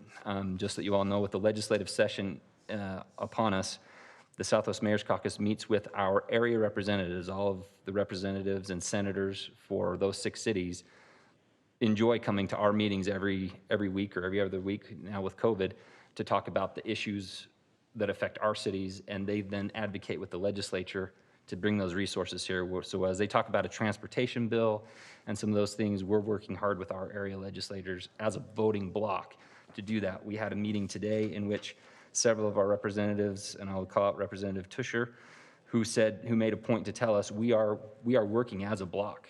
Those 12 to 14 reps and senators to unite on the issues for this area and bring those resources here, as we've been kind of underserved. So it really is kind of working. So there's a lot of things going on at the legislature that we're working on that way. The other part is the Southwest Transportation Study. We're finally nearing kind of the end of that study.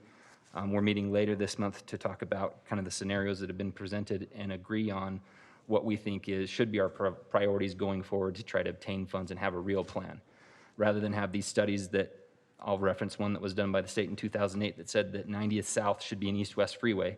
That's what the study said. Nothing ever happened. That study sat on the shelf. I don't think too many things in that study have happened. Our goal by doing this study of the 6 Southwest cities is to unite in the way I've described to actually make the plan happen. So those are ongoing efforts. We're right in the middle of them. Hopefully I'll have some results to share in the next couple months.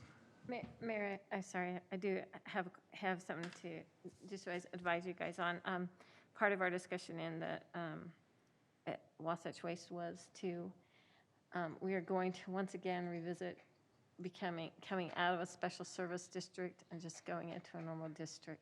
Good. So hopefully, but in order to do that, every member city has to be unanimous in that. So our council has to vote to approve that. Our council doesn't have to vote unanimously, but we have to. But every member would. Every member has to be unanimous in that. So hopefully.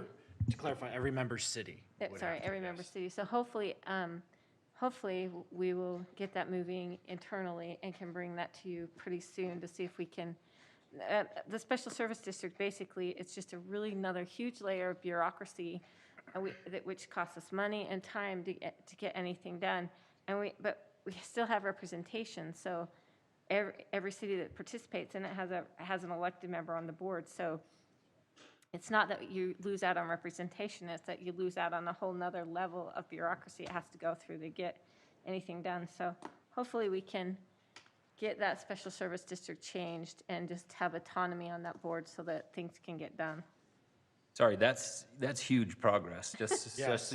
just to put that in context. It's not as exciting as us, but it's a Jerry's big been on deal. that board, this is your 3rd year? Yeah. So for 2 full years, and she has, It's I good. hate to use these kind of things, but she has been a dog with the bone on that from the beginning. And at first, like everyone was, why are you even asking this question? And that will never happen to now, at Yeah. least being a good discussion. Yeah, it was a good discussion. That's awesome.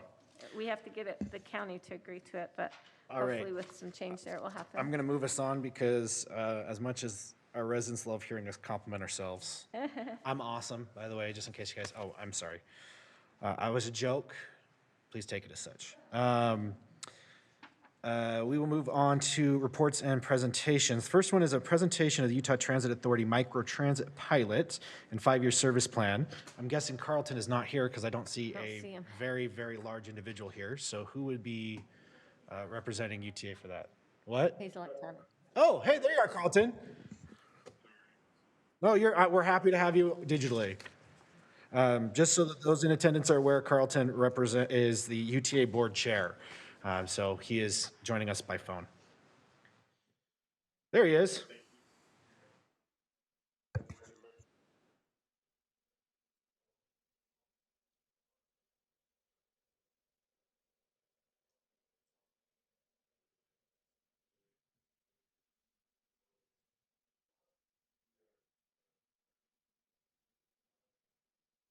microtransit project and how that has progressed, and certainly COVID has affected that, but we saw some very positive aspects of that and continue to do so that are encouraging, and we think it may be a better solution, in part at least, in our transportation needs in this sector. And then talk to you briefly about our 5-year plan, which is currently out for public comment, and we'll go to our advisory council here in a few weeks, and then subsequently to the board. So maybe with that, if it's okay with you, I'll turn to Jaren Robertson and then Laura Hanson. Yes, please. Jaren?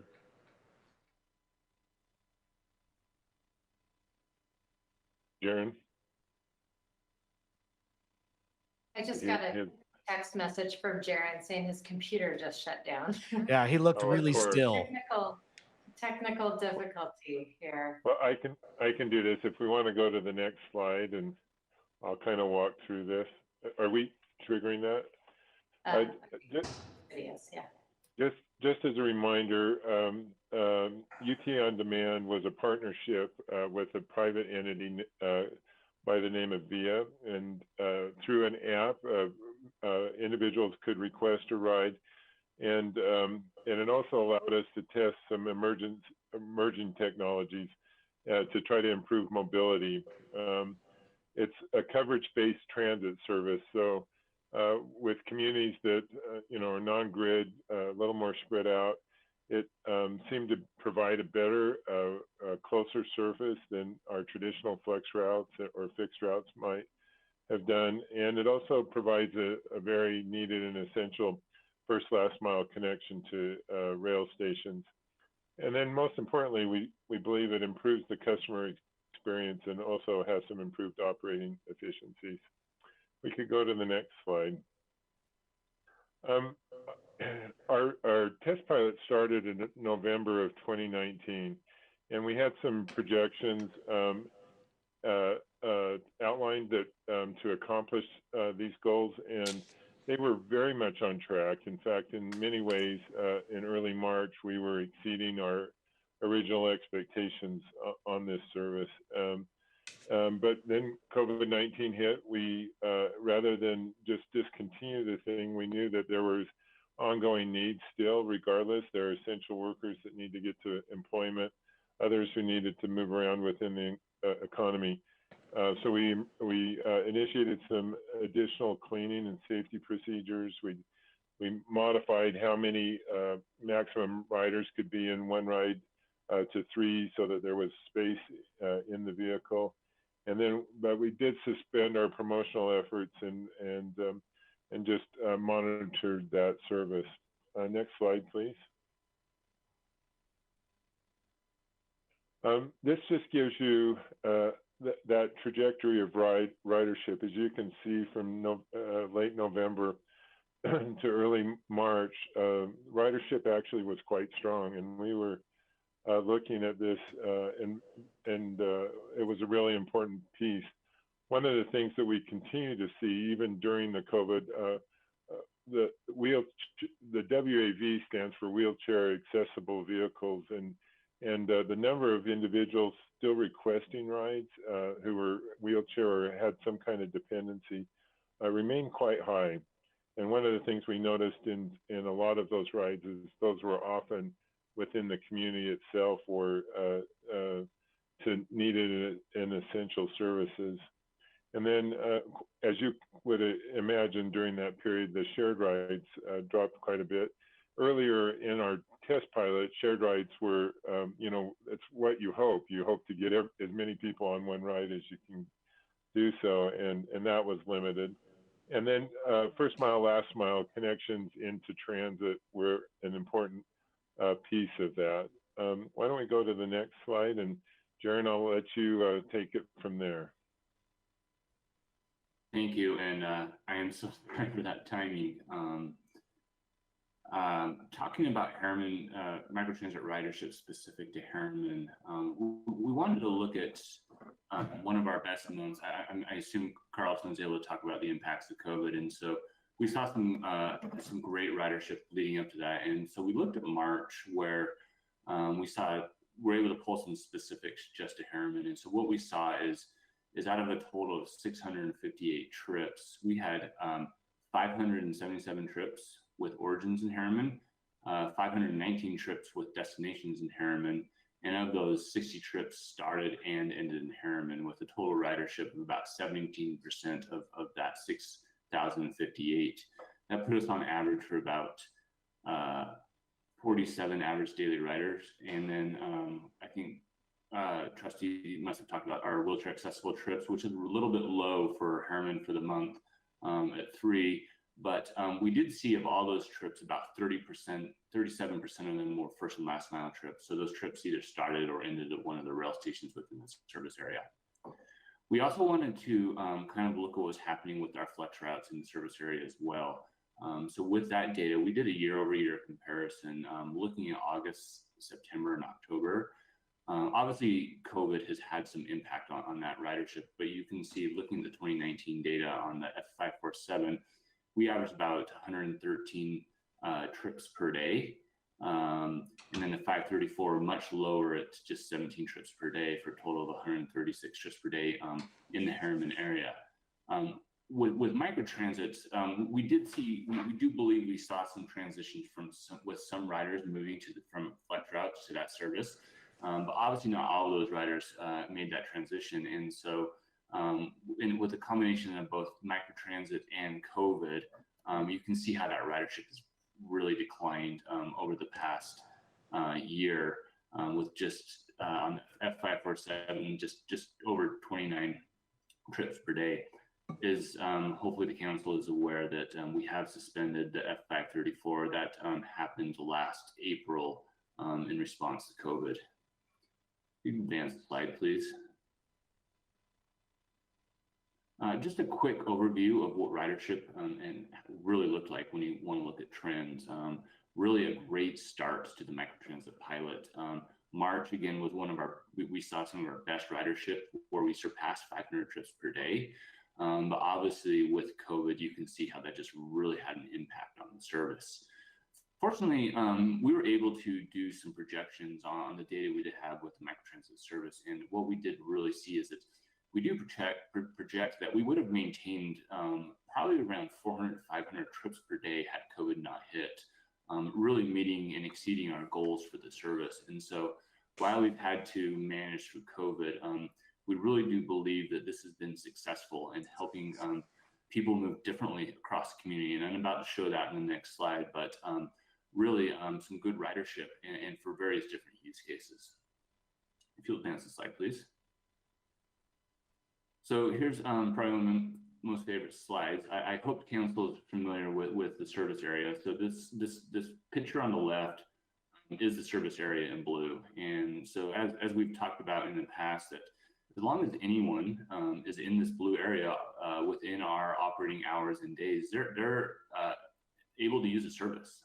They don't need to live in the area, they just have to be within the service area. And what you see here, hopefully it's very obvious, is our 3 rail lines. On the left, the red tracks line, on the right, the blue line, and then going to kind of the middle there is front runner. What we once again did, looking at some March data on one of our best days, is just plot those origin and destination trips. And you can really just see how mobility has expanded across the entire south end of the valley. This is just simply something we could not do with a traditional fixed route bus type service. If you haven't already kind of picked out, what you can see where the dark blue areas are rail centers. So in the upper left-hand corner would be the tracks Daybreak Park Station, and kind of on the bottom there is the Draper Front Runner Station. And those are the 2 most heavily used rail stations as part of the service when we look at those first and last mile connections. Next slide, Laura.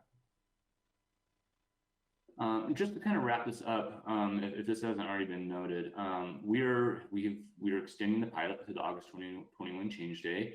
We're really excited to continue how we rebound from COVID, and ridership continues to hopefully grow through 2021. We'll also be looking at, as we talked about these flex routes, looking at probably suspending these routes to test the microtransit service as a standalone service. We do have April on here. We're still kind of making some decisions about how that will play out, whether it's April or August, but I would anticipate when we do suspend the service as we continue this pilot. It will be important, though, that we continue to reach out to any customers who are using the flex route service to make sure they understand and are aware of the microtransit service so they can transition from flex route to microtransit service. Quick highlights, first quarter of this year, we'll be doing some integration with the Transit app. They're our preferred trip finding app through the mobile phone. And so by the end of Q1, we're hopeful that customers can then find the microtransit service part of Trip Discover features in the Transit app. Late last year, we also integrated all EFC pass products and fare pay into VIA's app. And so any of our customers who have access to such as a student pass or an eco pass or use fare pay can simply put that pass into the VIA app and use that as payment on the service. Really a great feature. As part of discontinuing or suspending the flex routes, I should say, we'll look to make paratransit connections between those flex routes and our paratransit services so that we can maintain and provide trips to paratransit eligible customers. And then finally, and Laura will speak about this more, is we are really looking at expansion of microtransit services throughout the UTA service area based upon the success we've had with this service.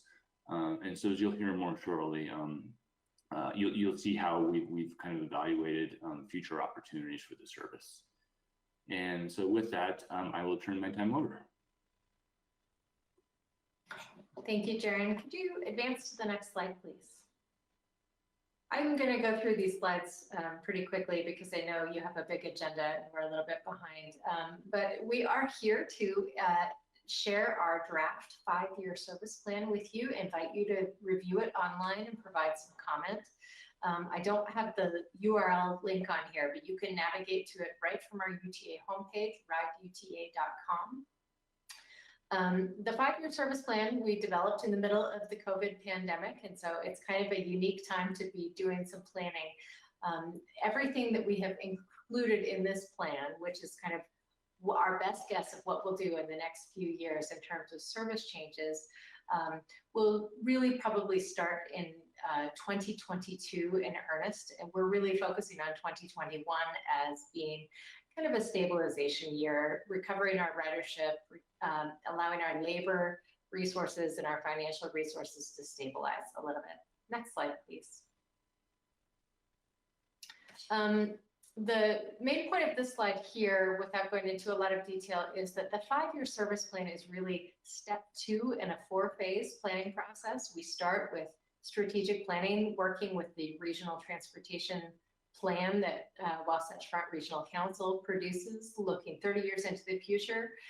This is kind of that short-term plan that says, here's what we think we're going to be doing, but there's many more opportunities for collaboration with both local governments and the public, and analysis before anything that's presented in this plan becomes concrete and on the ground. Next slide, please. The plan is organized around a series of key kind of guiding framework elements. The first of which is service choices. You may be aware that we conducted a very robust public engagement process starting really in 2018, where we reached 3,500 people and asked them how we should prioritize our resources on the bus system. All of the components of that have been carried forward into this plan, although we've had to make a few shifts in light of the pandemic. The first main idea here is system-wide planning. Really, UTA is looking at it in a new level at regional connectivity, so county-to-county connections, and then also mode-to-mode connections. And so how does our rail infrastructure interface with the bus, and how do those transfers work? We've identified a core route network, which is a series of our very, very best bus routes.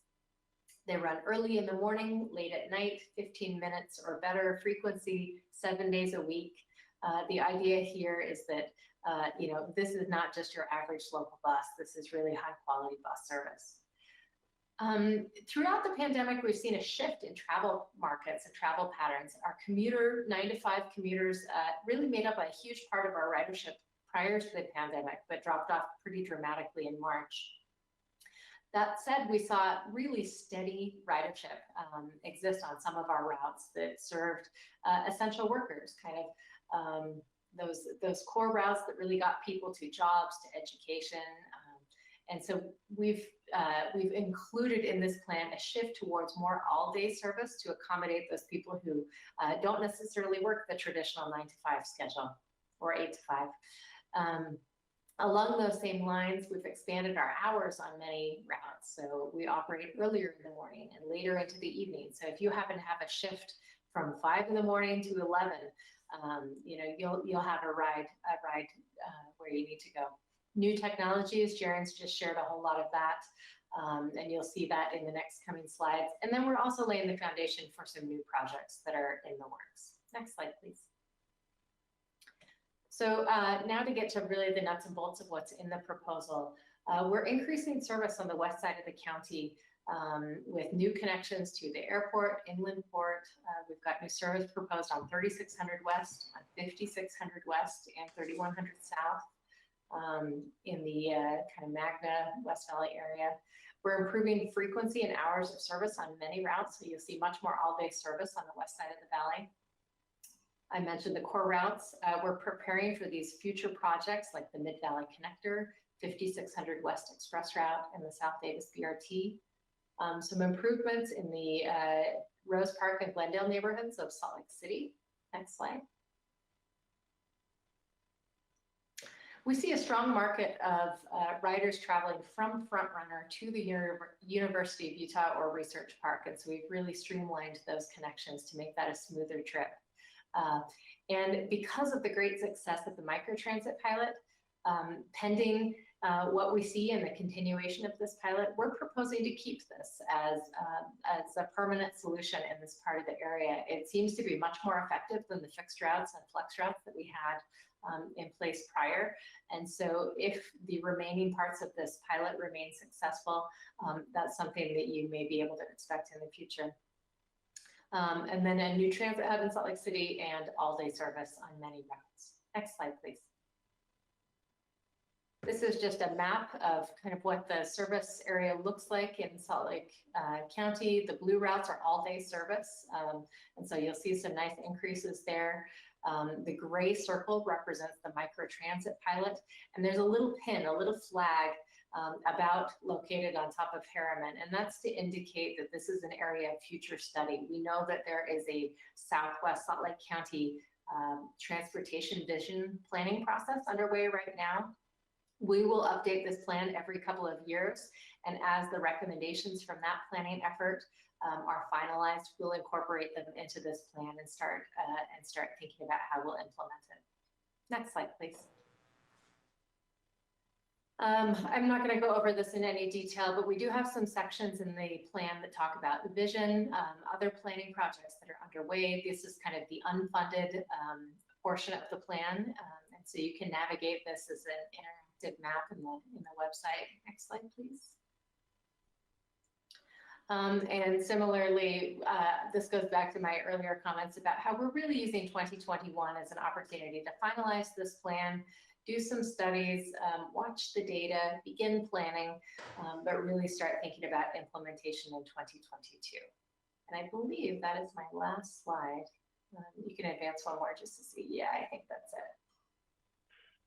With that, we certainly invite any questions, but also know and respect that you may need to move forward in your meeting as well. Clint, do you have any comments or questions? No questions. Obviously, really enjoyed the opportunity to have served on the UTA Advisory Council. There's a tremendous staff out there. Appreciate Trustee Carlton's time tonight, and Laura and Jaron from staff, and all the hard work that goes in. Transportation is not an easy topic. It's not an easy thing because everybody always wants more, right? And we're certainly in that boat where we want more, and they recognize that there's a need out in this area too. But I think that the staff does a tremendous job in trying to have vision and plan ahead and look for ways to improve those options that are available to our residents, given the fact that these are not cheap or inexpensive systems to develop, and that there certainly is a lack of available federal funding right now to help develop some of those projects. And so I think that they are being forward-thinking and creative in the ways that they look at increasing those options to us. And really appreciate all their efforts, and appreciate them being here tonight, and apologize for keeping them a little bit late and joining late. So thank you very much. Councilman Henderson or Councilwoman Horn? No, thanks for your presentation. We appreciate your efforts. I have a lot of things that I will bring up with you guys at a different time and different channels through the Southwest. So I only have one question, Carlton, and once again, thank you very much. My question is, it shows that you've extended this program through August of 2021, which fantastic, totally on board with. I think it's fantastic. I sat in the UTA office 3 years ago when this was first presented to me, and I've been supportive ever since. What's the plan for when that pilot ends? Is the plan to continue, or is the plan to go back to flex service? What's coming our way in August? Well, I mean, we will go through any permanent change. We have to go through some studies to meet some federal requirements called Title VI, and we would have to do a deep evaluation on those. On the short term, we do have some flexibility, primarily because of COVID. And as Jaron mentioned, we may, I think the probability is we would continue the pilot on and then discontinue those flex routes and look at that transition, because we think at the end of the day, more people are served more conveniently through this one means than what we've currently been doing. And I think in the long term, Mayor, to your question, I think that change is likely to be permanent. We're in the process of going through a longer procurement that goes beyond just this pilot program. And so that will inform that decision. And I would imagine by, mid to late spring, we'll have come to some more definitive decisions. Thank you very much. I appreciate it. I think it's a fantastic program, and I am extremely grateful for the work that all members of UTA have put into this program to serve our community that was frankly underserved at the time. This has clearly gone a great deal to furthering that. So thank you, three, for all of that. With that, we will move on. Thank you. We're going to go ahead and move on to item 7.2, off-highway vehicle study results presentation. Jonathan.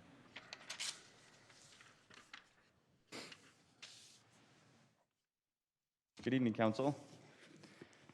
While we're pulling up that presentation, I'm just going to explain the format really quick, if that's okay. What we're going to do And as some of you already know, we continue to receive petitions for and against the use of OHV land use in Herriman City. And so what we decided we would do is, actually, so if it's okay, Jonathan, if it's okay, we start with the other one first from JUB. Perfect. Sorry about that. But you are right, Jonathan, that is one of the presentations we do need to show. So we hired 2 consultants to kind of help us understand from 2 different standpoints some information that might be relevant to the discussion and figuring out what the city wants to do. The first study is from maybe a technical aspect, which is the OHV study prepared by JUB. We have both Greg Graves and Jennifer here from JUB representing that, and Greg will give a presentation. After that, we'll solicit some questions and discussion. And then right after that, we'll jump right into the survey results presented by Y2 Analytics, and Danny's going to give us that presentation. And then again, soliciting some comments, discussion at that point. And then maybe I'll I'll jump in right after that in case there's any questions for me. All right? Greg.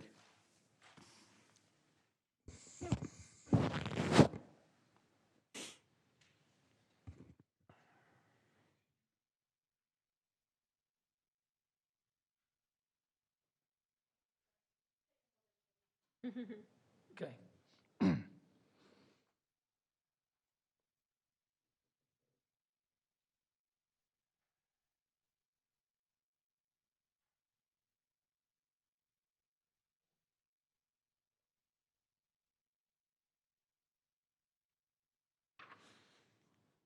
Well, while that's being pulled up, maybe I can go ahead and start. I've been instructed to be brief and move quickly, so I'll try to do that. Our job was to take a look at factors and provide some information for the council as they deliberate on whether or not to add OHV use to the Herriman Hills area. So that was our purpose. The process that we used, we started out with inventory. We took a close look at guidelines and standards that have been used across the country. The U.S. Forest Service, the Park Service, BLM, all have publications that talk about the standards and requirements for OHV trail construction and use. And so we did an inventory of that information. That's more detailed in the report. There's just a couple of things with regard to those that I wanted to point out real quickly. One is to remember that the term full bench construction. The other is to remember the number 5 feet, and the other is 10%.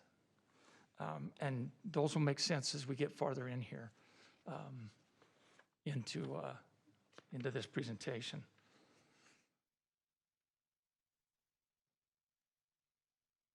In terms of the individual or the site, we took a close look at the site characteristics itself. What makes up the site? What's it like? What's its nature and character? We did some mapping of those things.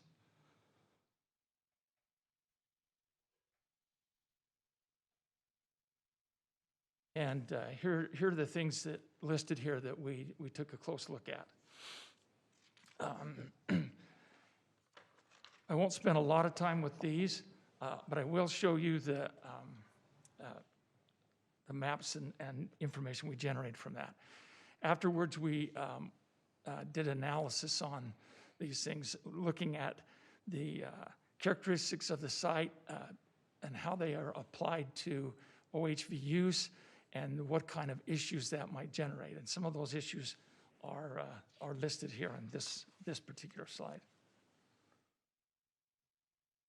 So we'll share with you quickly the inventory, the things that we looked at. Land use, You'll note all of these inventory slides, they'll have the most salient points listed on the right side there. Again, this Herriman Hills is designated as open space in terms of land use. In terms of zoning, it is forestry recreation. The difference is the size of lots allowed on these two different zones, but they're both forest recreation. You'll notice that a good share of this is adjacent to residential, and on the south side, of course, is military. We looked at existing trails and trailheads and where they were at. You'll notice that, again, all of them are at the bottom of the slope, and you have to, they're accessed by going through residential neighborhoods in order to get there. This is a slope map of the site. The red indicates slopes steeper than 30%. 69% of the site is steeper than 30%. 91% is greater than 15%. 15% is the recommended upper limit of OHV trail steepness. It's recommended that it be 10 or less. You can have very short sections of, according to the guidelines, short sections of 15%. So Refer to guidelines. What guidelines are you referring to? the ones that from Forest Service, the BLM, Thank you. Park Service. This is a soils map showing the different kinds of soils there. They're essentially the same. They're a cobbly clay loam. The main difference between the different soils is the depth to bedrock. The depth ranges from right at the surface to about 4 feet. It's a surprise to all of us. Yeah, I'm sure it is. We looked at existing vegetation up there. There is some interesting things. If you want to see seagull lilies in the spring, that's a great place to go. I've never seen so many in one place. Kind of cool. But that represents the kind of vegetation there. Most of it fairly dry. There's a good percentage of the site that is annual growth, grasses and forbs that tend to brown out as the summer wears on. We did a quick noise study to look at how the motorized vehicles might be perceived or where they could be heard. We went to the trailheads, took measurements, the ambient noise, then we started up a motorcycle. We didn't have access to an OHV, so we did use a motorcycle, which is considerably more quiet than a OHV is. Again, you can see the OHV range is fairly high, 96 to 100. To put that in perspective, normal conversation is about 60 decibels. Standing next to a lawnmower is 85 decibels, and damage to the human ear begins at about 85 decibels. So help me understand the second point here. Sorry, the second point, 2 to 3 rise in decibels is a double in how loud it is? Yeah, that's correct. So if we're going... The decibel scale is a logarithmic scale. It's not just a straight linear scale. So we're talking like multiple times louder, like substantial... That's correct. 30, 40 times louder. Okay. Every 10 is 10 times louder. Every 10 is 10 times louder, okay. So every 2 or 3 decibels is a doubling of the perceived sound. So that's what's kind of confusing sometimes when you're looking at the decibel scale, is that it's, again, it's not linear, it's logarithmic. We looked at commercial resources. Usually when you're looking at some kind of event like this or a destination like this, the hope is it'll generate income for the city. So we looked at what kind of businesses that you have. Generally, hotels and restaurants are the most affected. There may be some gas station, but the most affected is hotels and restaurants. And I'm not, our latest check was that you didn't have hotels, and restaurants about 16 or 18. Like, we have different- restaurants. You do. And those, again, for those to receive much benefit, access would have to pretty well come right by those in order to be benefited. We looked at emergency access. Where are the fire stations and how could they get here? It looks like getting there is not a problem. It's once you get to the trailheads, it's having room to maneuver and get around. It's on residential streets and it's very tight. In some places, there are not really substantial parking lots at all, or where there is, there's not room to expand.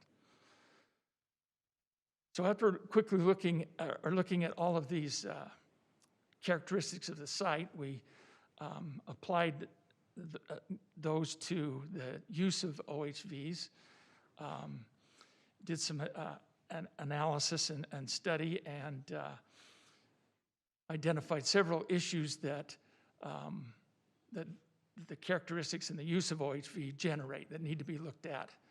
The first one we looked at was erosion potential. The factors that we considered here are, as you can see, vegetation, slope, and soil. With any trail construction, you're going to be moving vegetation, and that's going to result in excessive erosion. Once you get erosion going on those steep of slopes, and again, I mentioned how steep most of those were, the recovery without substantial mitigation measures and restoration measures is pretty slow. We looked at riding safety. Again, the critical thing here is that the design of the trails needs to follow the guidelines that have been given so that you're building it correctly and have the right features in place to ensure safety. Distance is also another consideration. For those who, for foot traffic, 3 or 4 miles is usually sufficient. For equestrians and bikers, 5 to 10 miles is pretty good. But for OHV use, 10 to 40 miles is preferred. Even more than that if it's possible. Because of how small the site is in terms of those kinds of distances, you're going to have relatively short trails and not a lot of variety in those. We looked at the potential conflicts for the different user groups. You have the hikers, bikers, equestrians, and then adding OHV riders here. They'll be sharing the slopes, and they'll be in close proximity to each other. If they use the same trails, which is a possibility, then you've got conflicts that you need to worry about. The OHV riders tend to be a little bit more aggressive, moving much more fast than people who are walking or riding, just riding a bike that's not motorized. Depending on the noise that's generated, there can be some real conflicts between those that are there for a more passive experience versus some speed. Construction, there will be impacts trying to do some building up there. Essentially, what the trails, in order to again meet the standards, you're going to be building a narrow road. It'll be a minimum of 5 feet. It'll be a bench cut trail design. Bench cut, I'll show you, is where the entire trail is located on a cut slope. You don't pull out the fill, some of the cut material and put it on the side and have fill, compact that, and have it both together. That is not recommended anywhere in the guidelines. And so having a full cut, especially with steep slopes, you have much bigger scars on the land. And Sorry, I'm gonna turn to Wendy for a question. So with the trails that we currently have that we've put up there, the other way where you move the fill from one side to the other is what we do. I'm just trying to think in my mind of what I already see on the mountain and the visible impact. So this would be, what you'd say, twice as big, probably? Oh, that would probably be a good question for them. I'm not sure. The scar you're talking Yeah, about? how much bigger would the scar be? Well, a lot of this, It just depends on the depends landscape. on the steepness of the slope and again, how big the cut is. And your trail builder. If you have a really good trail builder, as the vegetation starts to grow back up, you won't see much. You at won't all, see but as much. Just yeah. like when we used to cut trails here, they were just cut by somebody just went out there and cut them. Yep. But now we hire a professional and And they it's look much better. Yeah. Okay, sorry, go ahead. That's all right. Whoops. Because of bedrock and making these cuts, you're going to have to deal with having to cut through bedrock in some places, and then what to do with all of the material that's cut. It's not recommended that that just be dumped down slope, but it be disposed of or taken off site. This was an illustration of what the full bench cut is. And you can see how far up the slope that extends. The steeper the slope, usually the bigger the scar that it's gonna leave. And that scar will have to be somehow restored or revegetated in order to alleviate the visual impact that makes. Connectivity is another issue where they're, based on the land uses around, there are not other adjacent properties where you're able to extend the trail. The trail will be confined pretty much to this particular property. So there's no connection with the federal land on the other side of the mountain? There's not. There's, they just don't allow anybody in there. However, I will say that at least some of us have had talks with the county and other neighboring entities that are open to having this conversation. There's just not currently any. Right. Right. Well, and based on our conversations with the county, they had no intention of moving forward with OHV trails. I think we can change their minds. That's up to us. And Please continue. Sorry, we're going off on a tangent. right. Again, because the trails are limited here, they're gonna be relatively short for OHV riders and tend to be more in circular patterns. How do I get back to where I started from? Because that's where my vehicle was, or my trailer, or however I got there. Fire danger is always an issue. Again, having engines up there that get hot, all you have to do is be parked over grass or hit a rock and cause a spark, and you can get a fire going. They're up there most of the time when it's particularly dry, so that again is a concern. And then, should a fire start, how do you fight that fire? Emergency equipment can't really get up into the site. You can get the base of it, but to fight it, you need aerial support to really get at it. This was a photograph taken in 2010, the last fire that I know of that swept through there. You can see what that can do to the site.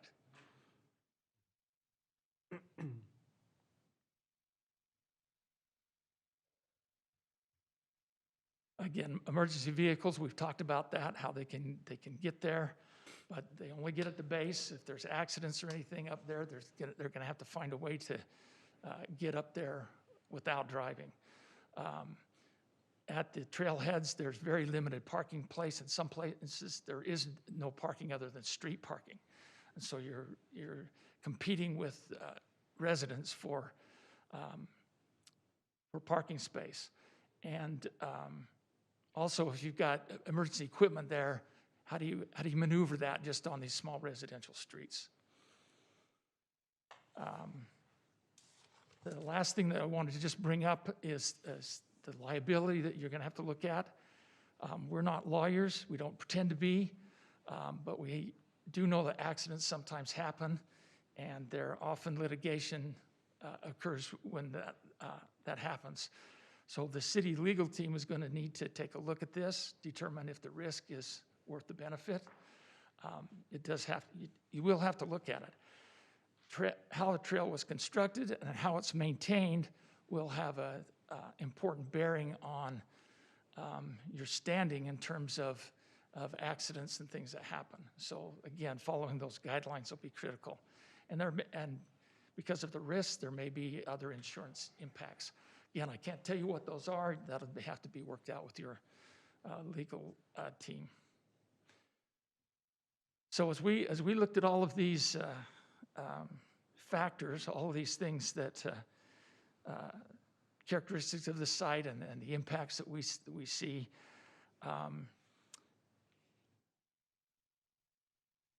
we recommended, based on what we saw and based on the reasons that we propose, that the city not allow OHV use up in this area. Again, I've cited several reasons here for this. Doesn't mean it can't be done. If you've got enough money and enough will, it probably could. But based on what we evaluated, just strictly looking at the site, its characteristics and the potential impacts, we felt that it was not a good recommendation to add that use.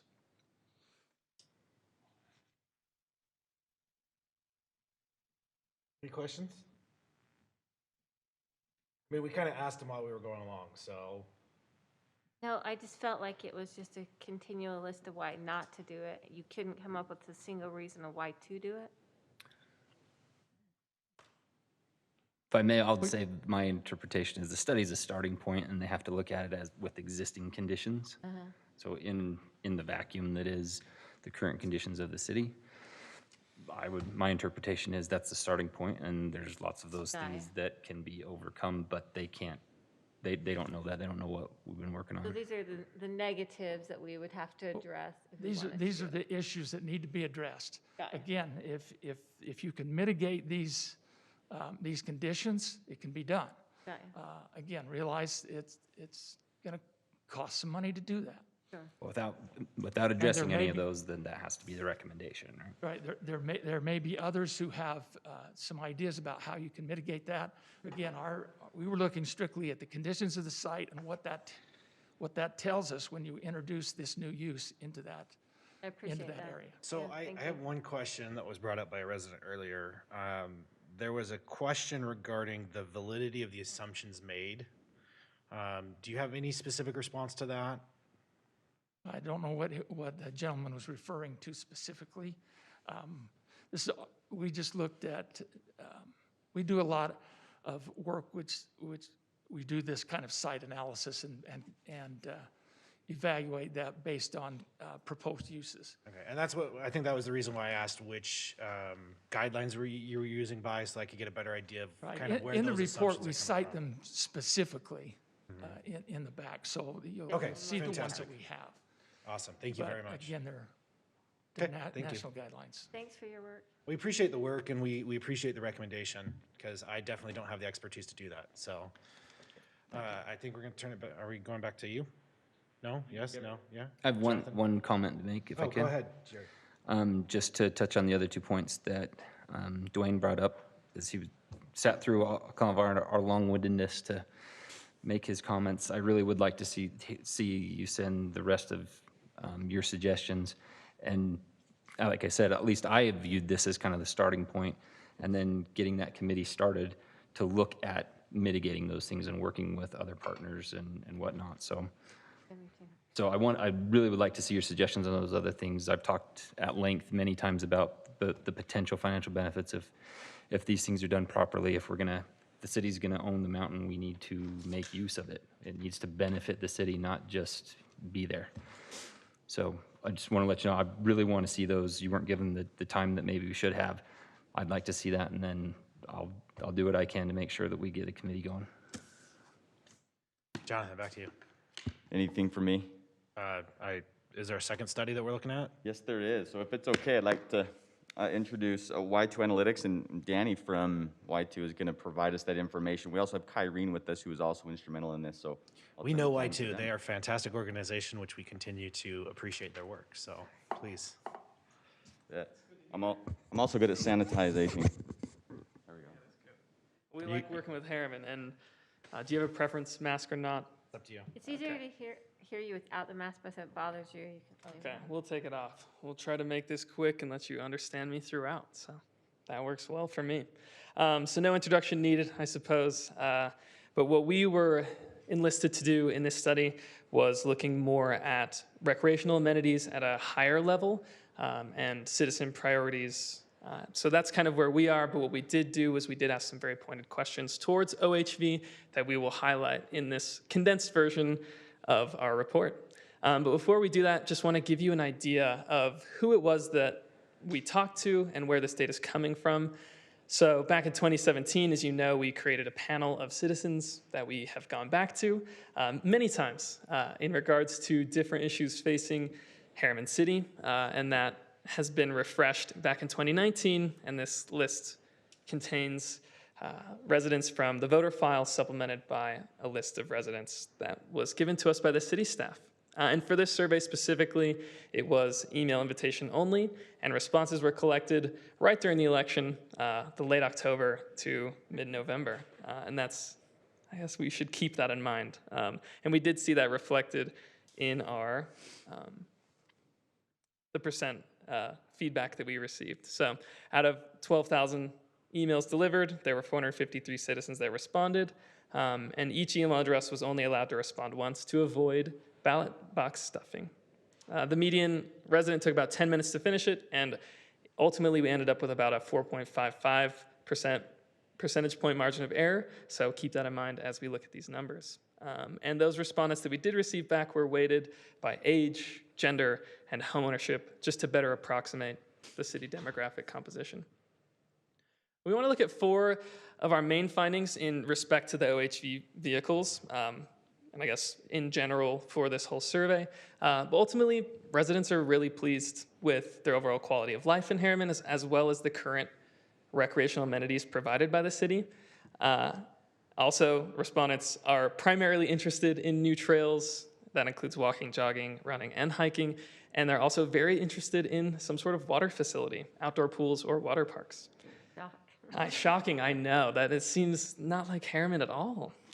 When asked how residents would allocate funds to recreational facilities and amenities that are currently not available, of the listed projects we gave them, residents actually allocated the most on average to OHV trails. But only about 1 in 4 residents allocated any money to OHV trails, but the amount of money they did allocate was significant. And we'll also see that about half of Herriman residents support the construction of OHV trails. So this just, again, looking at the quality of recreational amenities in Herriman, very satisfied, with 19% rating as excellent and only 5% rating it as poor. Then we asked residents as well the frequency of use for these amenities. We can see that a lot of residents are using these amenities more than 1 time a month or once a month. That is about 69% that are using it at least once a month, and then very, very small percentages are never using recreational amenities provided by the city, and only 4% use it once a year. What we did here is we asked a couple questions about what kind of amenities the residents are looking for. The first one was open-ended, and shockingly, I think we see again the outdoor pool kind of stands out, as well as different trails, golf courses. We have our pickleball folks, which are also very vocal. Throughout Utah, we find that. And we see this same pattern when we've asked residents more specifically about a condensed list that we provided them, which residents that are currently not provided by Herriman City they would be interested in. We see that trails, both walking, jogging, and running trails, as well as hiking trails, were right at the top, followed very closely by outdoor pools. We see the OHV trails are kind of in the middle of the pack, with ice skating rinks and more indoor pools. Gymnasiums get no love, so do racquetball courts. Was apparently. this a open-ended question? This was not. This was from a list that we provided them. Okay, was gun range included in that list? Gun range is not included in this list. But then we do see in this prior question that gun range, a shooting range, it does show up, and then later on, there's a point we'll make. I just wanted to make sure I understood, because where in the ranking of importance that might be. So, but that's fine if it wasn't included. I just wanted to be aware of that. Yeah, great. It was not included, but that is a good question, and it is brought up significantly in open-ended responses. And feel free to just interrupt me like that. That's great. So what we did here was we asked another question about preference for recreation facilities and amenities. But in this case, what we did was we gave residents a bit of a hypothetical. We gave them $100 to allocate across a list that we had given them of recreational amenities, and then asked them how they would allocate this budget for these amenities, for these new amenities that the city does not give now. And we see in the little bottom right-hand corner, a lot of the other section was gun ranges and golf. So, but of the ones that were listed, this is where the OHV trails was the most. So we see 98 residents were the ones to allocate this funding, but the average was about $26. That's per resident that answered the response. Yes, correct. So, again, just a clarification on that to make sure I'm understanding it. Of course. That was the highest amount that residents were willing to, but again, out of those surveyed, the number in the parentheses is how many picked that particular item, right? Correct. So even though they were willing to allocate more to it in terms of the numbers, it still, in terms of an outdoor pool or water parks, was about half of the Yeah. people that were willing to do that, correct? That is correct. Okay. Would you mind coming to the microphone so that the audience that's not here can hear? So just a quick note on interpreting this visual. We have fewer residents who are allocating funds to OHV trails than outdoor water parks or dog parks, for example. But those residents are allocating more on average. So we have a really passionate constituency, which I think probably comes as no surprise. But. No. Yeah, thank you for the clarification. Yeah, great. And that is the reason we wanted to show both those numbers right there, because I think it does paint a clearer picture of what this data represent. And we see the most popular would be of respondents who allocated any money at all are running and hiking trails, outdoor pools, and dog parks, pickleball courts. So the next perspective we tried to get on resident preferences of these amenities and facilities is we asked a question that we call a maximum difference question, where we ask respondents to indicate what they're most interested and then least interested, and we try to graph it this way. So the green is where they're most interested in, and the gray is least. And we see that trails, again, jumps right to the top. Pools also right there with very minimal amount of, not so much opposition as just residents expressing they're least interested.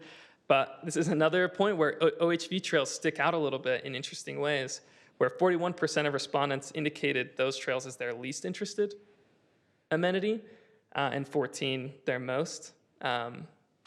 However, those 14 are very enthusiastic. And we also, the 41% that we see here, it's an interesting number to look at when we're looking at overall support. So another question we asked respondents was just generally, would you support or oppose the city of Herriman creating these OHV trails? And we have about a 50% support, with only 32% who oppose, about 20% who express their neither support or oppose. So we have a high level of support, but not necessarily a high level of interest. But those who are interested are very enthusiastic and very willing to allocate funding and to express their interest in OHV trails. And so this is the condensed version that we have. Happy to answer any questions. Can you go back to that last slide? Yeah, of course. Just, so you're saying that 32% would oppose it? Correct. Not just that they don't care, but they would actually oppose. Okay. Correct. So I just want to make sure I understand that clearly, that it's not just that they don't care, it's not necessarily their priority. They would actively oppose. Is that the question? Correct. So the question is right here in gray. It says, based on what you already know about OHV trails, would you support or oppose the city of Herriman constructing OHV trails in the hills surrounding Herriman? So the definitely opposed are probably the ones that you would see vocally. Sure. But the 18% in the middle, those are the ones that are ambivalent. So the 50-ish, 49% that support are those who are for it, or at least willing to allow it. But that is correct. Thank you, I appreciate it. I just wanted to make sure I'm understanding the data correctly. No, great. Glad you asked questions. Any other questions? Yeah, but thanks for all the detailed stuff that was in the packet. And just so that everyone understands, and I want to clarify, this was a statistically significant survey of our residents, correct? Correct. That 453 responses is definitely in the range that we're comfortable with. Okay. And so just, they went through the recognized statistical process to make sure it was a representative sample. This is not just them throwing out to people who may be one side or the other, and look, there's always the possibility, but we would expect that this would fairly represent our residents as a whole, correct? Yeah, correct. And this was a randomly selected and invited group of people, so. Awesome. And I saw you had that in there. I just want to make sure the public understands. We're not just talking about one group or another group. Like, this is intended to and should statistically represent our residents. So. Correct. Thank you. Thank you very much. Appreciate it. And as you know, this is not on for decision, right? But rather discussion, and wanted to kind of share these results. And are there any, from the council, is there any next steps that the council is sticking out to the council at this time for staff? I gave you mine already. Sorry, I didn't know there were 2 presentations. Yeah, I think that we need to form the committee and start looking at things. And I apologize to you for being kind of negative to you. Sorry about that. I didn't catch it, so you're good. To him, not to you. Oh, sorry, okay. We're negative to you all the time. Oh. All right. I was just like, all these negative things. But yeah, I think that's the next step is to form the committee and start looking at all those hurdles to cross and see how we get across them. Anything else? Thank you. Okay, we will move on. I am, in an effort to respect the time of those who have prepared so diligently, I'm going to request that as a body, we move item 7.3 to after item 10.2, the end of our agenda, so that we can get through everybody else, just in case there's any further discussion we might need to have as a council.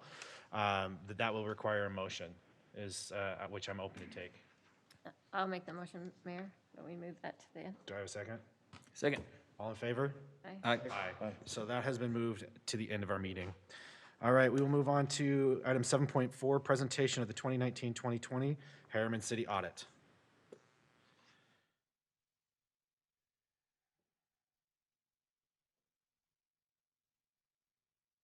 I also am going to be real brief here. I'm just going to turn the time over to McKay Hall.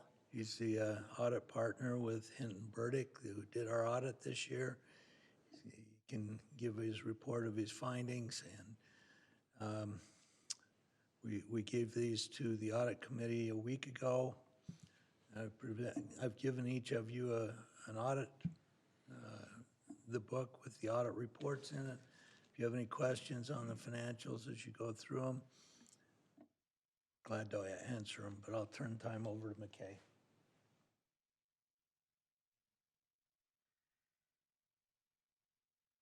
Thank you. As Alan said, my name is McKay Hall. I'm an audit partner with Hinton Burdick, and we performed the financial audit this year. I do get long-winded sometimes, but I know you've still got a lot of stuff, so I'm going to try to keep this to a real short presentation. Now, that being said, as I go through it, if you have any questions, please don't hesitate to let me know, and we'll answer those to the best of our ability there. So, the financial audit, our responsibility is to express an opinion on the financial statements based on our audit work. And those standards require that we plan to perform the audit to obtain reasonable assurance about whether the financial statements are free from material misstatements. So, we go through, we take a look at your information, we plan our audit, we go through, we test the information to see whether or not it's materially correct. Materially correct being that you as a council and the users of your financial statements can rely upon them. If in the course of our test work we find something that would change the opinion of a reasonable user of the financial statements, that would be a material misstatement. Now, with the audit reports, there are a couple of different opinions that we can issue. One is an unmodified opinion. That's a clean opinion. Everything's good and your statements are materially correct. We can do a qualified opinion stating that they're mostly correct except for these one or two items. We can do an adverse opinion saying you can't rely upon them, they're not correct, or we can disclaim the opinion saying that there wasn't enough information to be able to issue an opinion. As part of the test work that we perform, we take a look at the internal controls to gain an understanding of what controls you have. Our testing, we do confirmations, we tie to supporting information, we perform analytics, communicate with outside and internal people. And then any findings we communicate in a report there at the end. We note any material weaknesses or significant deficiencies in your internal controls. Even though that's not a primary focus, we're not auditing the internal controls. Any material weaknesses or significant deficiencies we find, we do report upon. Now, the audit reports this year, we're happy to say that it's an unmodified or a clean opinion. Those statements Good job, Alan. Indeed, are materially correct. And I would actually like to take a moment real quick to commend your staff. It's been kind of a rough year in some ways. You've had some staff turnover, and with the pandemic, it's kind of thrown things into a bit of a mess. And so I think that your team should be commended for the effort and the work that they put forth given the circumstances. I think that they, based on what we've seen, it appears they really are doing good work and they are focused on making sure that it's done properly and well, and commend them there. We have a report on compliance on internal controls over financial reporting. That's what I was talking about. There were no material weaknesses noted this year. There was a significant deficiency noted with relation to some of that staff changeover in the pandemic. Given the circumstances, it's completely understandable. There were just some adjustments that were needed right at the end, and we're optimistic that those are going to be addressed this upcoming year. State compliance report as well had an unmodified or clean opinion. There was an issue with some budget to actual, but they were fairly small variances, again, due to the pandemic and the staff changeover, so those are being addressed. Now we have some highlights here, but I'm going to skip over those in the interest of time. Can we have this presentation emailed to us? It has to do with the activity. It touches on the capital assets, what's happening with the capital assets with the city. It's touching on the long-term debt, what's going on there. Talks about the fund balance for some of those funds. I've got some 5-year analysis that I really wanted to touch upon. I've got those graphed out here. Love graphs. Everybody loves graphs. So the general fund balance sheet trends. This one follows your assets, your liabilities, and your fund balance, basically your equity in the general fund, where that's your main operating fund for the city. And as you take a look over the last 5 years, the line with the triangles is your fund balance line, your equity line, and that's the one to really keep an eye on. And it's been increasing over the last few years. It's still well within the limits that the state has mandated you stay within, but you have been able to build up some resources to use. And we expect to see those fluctuate up and down a little bit each year, but it's a good number to watch long term, because some small fluctuations up and down aren't too concerning, but if you start to see a prolonged decrease of those fund balance amounts, that can be a problem. The cash in the general fund, you have a fairly strong cash position with the city, which is understandable. There is a restricted, that bottom red line with the squares is a restricted cash. It's got $97,000 this year. Those are impact fees that had been collected but had not yet been spent, so they were restricted. But most of the cash is able to be used by the city to meet its needs. General fund revenue and expenditure trend. Your revenues and expenses in total there.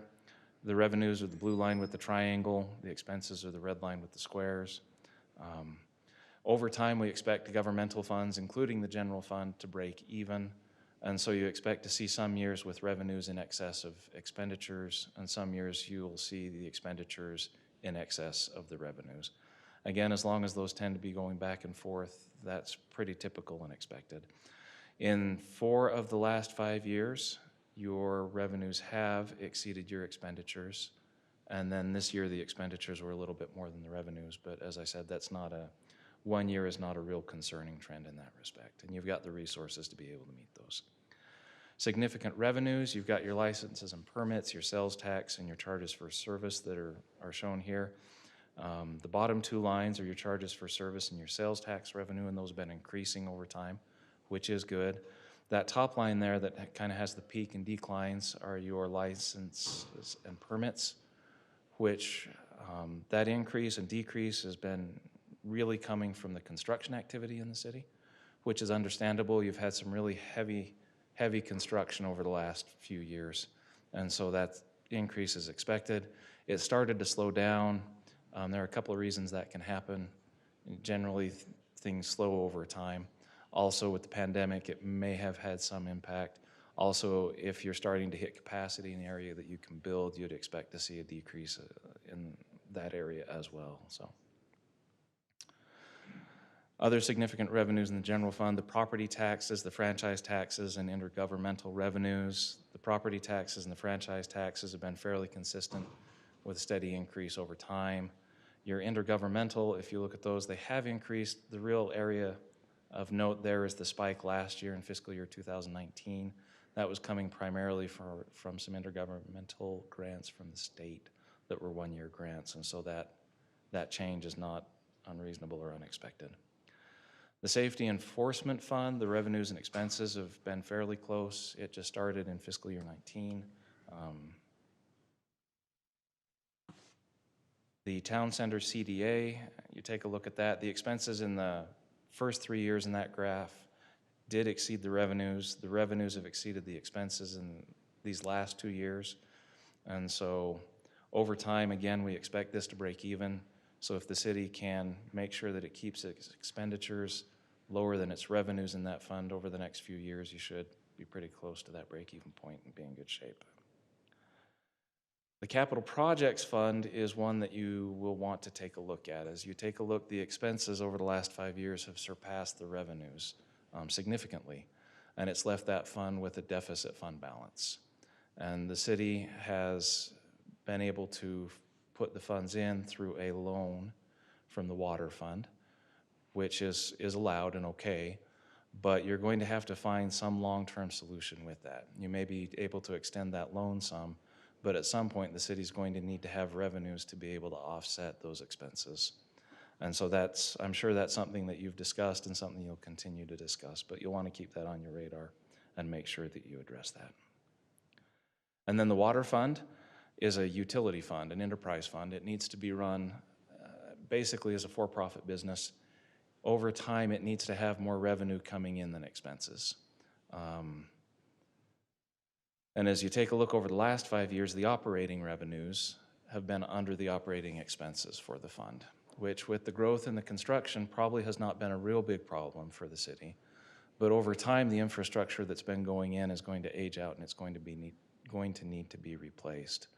And for that reason, you've got to have your revenues being more than your expenses so that you can build up the resources to replace that infrastructure when it ages out. Now, I believe the city has gone through and implemented a rate change, which has increased, which should help address this, because as we look at 2020, the revenues and the expenses were really pretty close. So a little bit of an increase in that area might be able to give you some ground in that respect. But that's a number to watch and keep an eye on over time, because you've got to be having a net operating income coming into that fund over time, or you're going to find yourself in a real tight position. Any questions?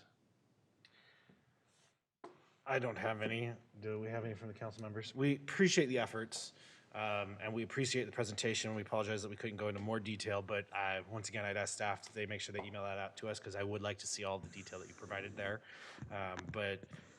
It's an important part of the process to make sure that we're being honest, and we appreciate you as a third party to come out and validate to our residents that our staff is doing the job we expect them to do, and they're doing it well. So thank you very much. And we appreciate the opportunity to work with the city. And your staff was very accommodating. We know we can be an interruption, and they were very helpful in getting the audit done, and we appreciate Mayor, it. if I may make a quick comment. Yes, please.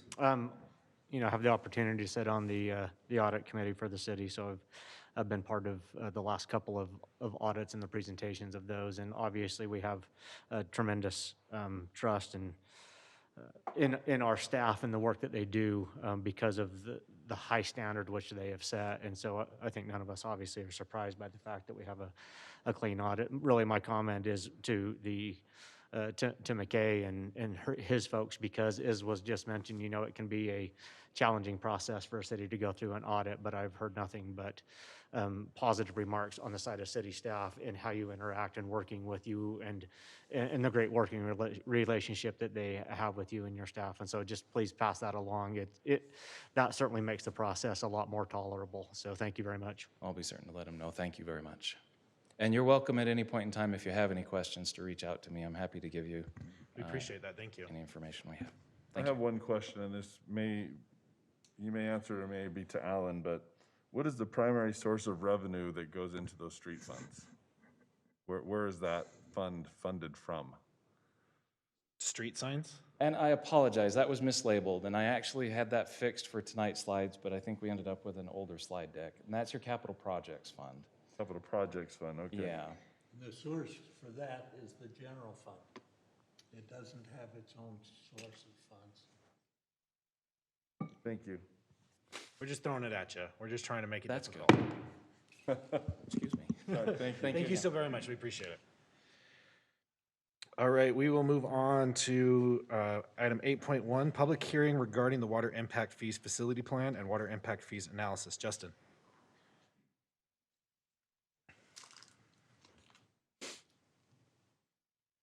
Good evening, Mayor and Council. If you recall, last council meeting, we made this presentation in a work meeting to discuss our impact fees. So we have a number of public hearings that we have kind of go to finish the process. I will say coming up in February 10th is when we anticipate the adoption of these fees. We have the impact fee facility plan, impact fee analysis, and then the enactment. So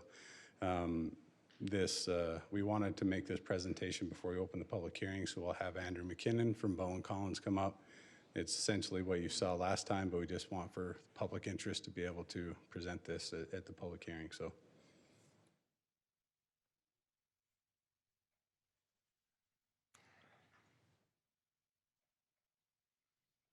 Okay, so the Herriman City impact fee's been updated, and it's been updated based on some major changes. I'll just go over some of these really quickly. There's new development projections for the city that have been passed, secondary water systems. Few changes to it. We combined the water right fee and the impact fee facility into one fee, so it's to simplify it a little bit. Conservation's had a big impact on the impact fee, and then updated construction costs have impacted the impact fee. Can you guys hear me okay? Mm-hmm. Okay. In 2010, there was no secondary water system, so you can kind of see the growth in secondary water over time. We've projected it out to 2030 so that we can meet the impact fee law requirements. This shows the culinary water system where we have improvements based on the 10-year projections of growth. You can see where we're going in the city in the next 10 years based on city planning input. This is the secondary water system that shows where, let's see, let me go back. Yeah, this is the secondary water system right here. This is just a spreadsheet that shows the different types of facilities we're including in the impact fee. We've got wells and springs, the canal, we have pumping facilities, storage facilities, pipelines. And so this is kind of a breakdown between culinary and secondary and the overall costs. This shows the calculation of the impact fee. We split the cost of impacts to the system based on how much is being used by 10-year growth. So we have to save some of the costs for growth beyond 10 years, and then some of the costs, if they are being benefiting existing users, aren't included in the impact fee. So this is just kind of a real detailed breakdown on how those calculations are made. Summary of results, the impact fee is going up a little bit for quarter acre lots, and then on the larger lots, as you get bigger, The impact fee is actually coming down a little bit, and the primary reason for that is related to the amount of irrigated area, which was calculated based on average information in the city from previous studies. And just to clarify for our residents here, an impact fee is something that's paid by somebody who is constructing new property. This is not a fee that's assessed to current residents. That's right. The whole purpose is that as development occurs, you want the developers to pay for any kind of impacts to the city's facilities. So that's the purpose. The impact fee analysis, this is just a breakdown by size of meter. Any questions? Okay, no Excellent. questions. All right, so at this time, if there's no further input from Justin, okay, we will open the public comment portion of our meeting, or of this particular item. Same rules will apply as earlier. If you have a comment that you'd like to make, please come to the podium and state your name. Seeing none, I will turn to our recorder for any digital. Seeing none, I will accept a motion to close the public hearing. Mayor, I make a motion to close the public hearing. Second. I have a motion, a second. All in favor? Aye. Aye, that is closed. Thank you. We will move on to item 8.2, public hearing regarding the water impact fee enactment. Chase. Thank you, Mayor. So this is an extension of the previous item. The Impact Fee Act requires that the impact fees be adopted by what's called an enactment. For our purposes, it's just an ordinance that formalizes those fees as they've been set out in the impact fee analysis and the impact fees facilities plan. I've prepared that enactment. It is on for a hearing tonight. The council can either choose to adopt the enactment as it's been prepared, adopt it with modifications. You can't go above the proposed maximum impact fees, but you can always go lower. Or you can reject it, and then the existing impact fees would remain in place. So it is, again, on for a hearing after the adoption date, whether that's tonight or at the next meeting. We do have to wait 90 days before the city actually collects the updated impact fees. Are there any questions? Yeah, I have a question. In our last meeting, we discussed that there was a discrepancy, not discrepancy, but as the lots increased in size, there was a perceived drop in the need for what area would be landscaped and a proportional drop in the impact fees. We asked the question about, well, what if they did have an acre fully landscaped, but we were assuming they weren't going to have it? How are we going to remedy that with either putting in the maximum fee and adjusting it down or creating a scaled fee? What did we ultimately decide on how to deal with that? So it looks, and I'm just pulling up the fees right now, it looks like for single-family units, it is assessed by the size of the lot. And Justin or anyone else can jump in and advise me on the technical aspects of the fee. Right. Go ahead, Justin. You look like you're ready to speak. Yeah, so as we talked last week, and I do remember, or last time, I do remember the question that was raised. And there was a question to say, well, can we adequately maybe increase that fee based on if they are going to anticipate increasing their landscaping on, say, a 1 acre lot. And as Chase brought up, I think at that point in time, we more than likely can't charge a larger impact fee.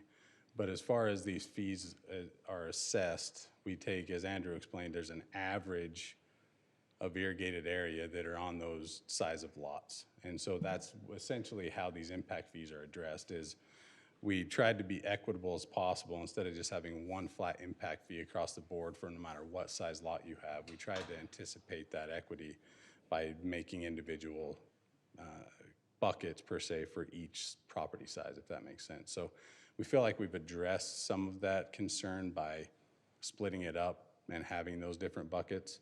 But then we may have some areas where we have a 1/4 acre lot that may increase their landscaping over what we averaged as well. So we have some that will be less. So overall, the average will hopefully end up to be that we have basically assessed a proper fee for the average. And that supported with the study suggests that we have a proper average calculated? Yeah. Okay, thank you. All right, any further discussion by the council before we open the public hearing? All right, I will then open the public hearing. Essentially, this is the enactment of the fees that we discussed in the previous public hearing. So if you'd like to make a comment, please come to the podium at this time and state your name.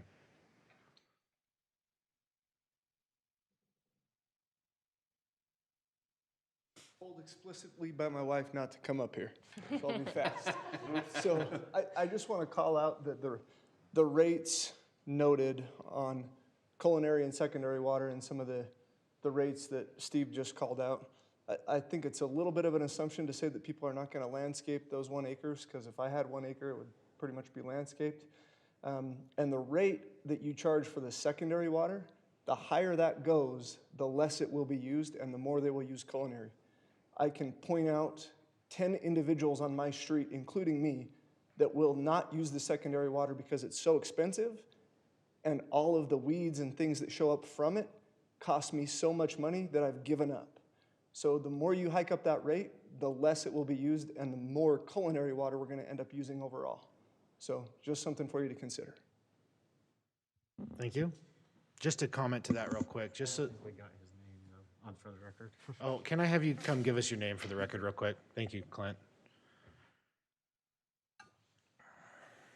Curtis Brinkerhoff. Thank you, Curtis. And just so that you're aware, if you weren't already, this specific item is the impact fees, which is the fee charged for new construction. To put the pipes in.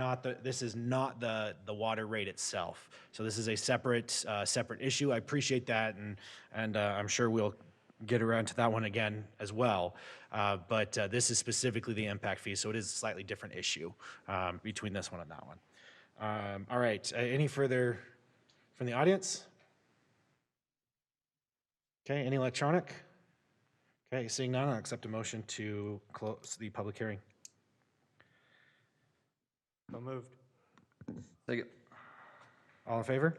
Aye. Aye. So that motion passes, that public hearing is closed. Any further discussion by the council on this item? If there's no further discussion, I'm happy to entertain a motion regarding approval or denial of this item. It's just public hearing, no action? Chase? I'm sorry. I missed that. The attorney told me it was okay. I did. See, this is why I don't listen to you, Chase. Listen to the recorder. I will always listen to the recorder. The recorder always knows right. Keeps us all David. in line. Just, if I can make just a clarifying comment for those that are sticking with us through all this and anybody else that's watching. We go through this all the time, right? But it took me a long time of coming to these meetings and the repetition to really understand the differences between some of these things. So impact fees, whether it's water or parks or anything that's an impact fee, is the cost of putting in the infrastructure in a newly built area. So if somebody wants to build a house, right, they have to pay an impact fee to connect the sewer line, bring the road in, et cetera. Their proportionate cost, right, to install that new infrastructure. So in this case, it's the cost to put the pipes in, so to speak, not the cost of the service. And there's what we can do as far as the rates that are on those. There's subject, and Justin can expand on this if he chooses to, but there's a very thin range of what we can choose to do. We have to do this study, and we can basically only do what it says, right? There's very little wiggle room for us on the impact fees. That's basically set by the state and those sorts of things. So if we want to update our fees, and in this case, I'll speak for myself, hopefully be able to charge more, then we have to do this study to justify it. And the risk is that it might show that we have to charge less. Is that adequate? Thank you. All right, we will move on to item 8.3, which is another public hearing. Public hearing regarding the stormwater impact fee facility plan and stormwater impact fee analysis. Jonathan. Thank you, Mayor and Council. Very similar to what just happened with the water impact fee, very similar to this. This is a storm drain impact fee, showing the results of the impact fee facilities plan as well as the impact fee analysis. And I'll turn the time over to Cameron Ballantyne from Bowen Collins to give that presentation. Thank you. As you said, I'll be talking about the storm drain impact fees. So again, impact fees, this is what the impact that development has on the community to pay for the infrastructure to build those facilities. So the Utah state law has very, very strict rules on impact fees and how they are to be calculated and implemented. The impact fee is based on a master plan, which includes a capital facilities plan, basically a document that... I should have waited for your slide. Basically, it's a document that says this is what needs to be built for the next 10, 20, and 30 years to facilitate development and how we're going to manage the stormwater in the city so that we can continue to use the city at the level of service that we'd like to maintain. As part of that, we developed the allocation between what's being used by existing users and what will be used by future users. And so we have an allocation of those costs, so we know how much we can charge for future users, which is what the developers will pay for that. We also take a look at what's already been constructed, and we say, hey, there's already facilities in the ground being used today, and there is some available capacity that can be then charged to developers. They can pay, or for future users, I should say. Future users need to pay for their allocated portion of those existing facilities. The impact fee also includes a definition of what service areas are included in Herriman, and then as part of it, we provide a professional certification. So that's just an overview of what what the Utah state law requires for these impact fees. This next slide shows the service areas for Herriman. The big thing you'll notice is that the West Herriman service area and the South Herriman service areas have been combined. One of the biggest reasons for that is the storm drain requirements for those areas used to be different. They used to have different detention requirements, but with the last update to the storm drain master plan, those areas now share common storm drain requirements. And so for convenience and also because we've combined those two service areas together. The town center is still its own service area because it has its own unique requirements for storm drain. This next slide, just a brief overview of what it is. This is the calculation of the impact fee. It includes components of the existing facilities, how much is being allocated to existing users, how much is being allocated to future users, how much growth is going to occur over the next 10 years. Andrew McKinnon talked about that earlier, but we are anticipating a certain amount of growth. Our impact fee is based on how much growth we plan on seeing in the next 10 years. And then we also have facilities that we plan on building within the next 10 years. And there's an allocation between existing users and future users on that. We have calculated that split and come up with the impact fee. And as you can see here, the impact fee for the main Herriman service area is around $2,600, and the impact fee for the town center is around $4,000. That's per acre of developed area. So if you want to see, this is the last slide I have. The existing impact fee for the West Herriman service area is about $3,500, and the existing impact fee for the South Herriman service area is about $1,300. When we combine those areas, we ended up about in the middle. Due to the existing facilities that are already there, what's going to be built in the future, and the planned growth over the next 10 years, $2,600 is about in the middle. And then the town center service area has dropped a little bit. It's going from $8,000 to about $4,000 based on the information we have. And so that's where we've ended up with our storm drain impact fees based on the analysis that we provided. Any questions? You win some, you lose some. Thank you. Thank you very much. We appreciate it. Welcome. All right, any questions by the council? All right, I'm going to open the public hearing on this item. If there's anybody in the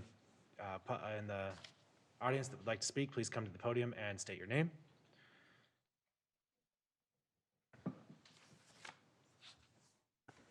Evening, Council. Teddy Hodges.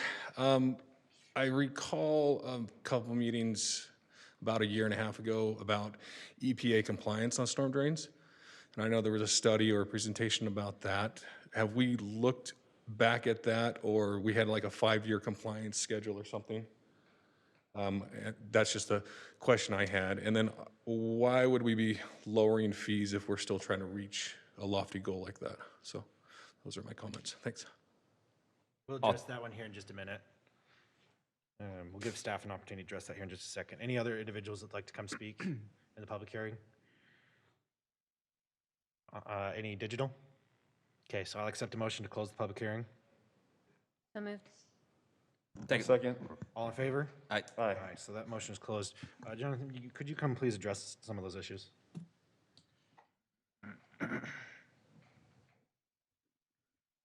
I'm going to first off make a quick assumption on the study that was being referenced, but it's a quick, easy assumption, which is the 80th percentile requirement from the state.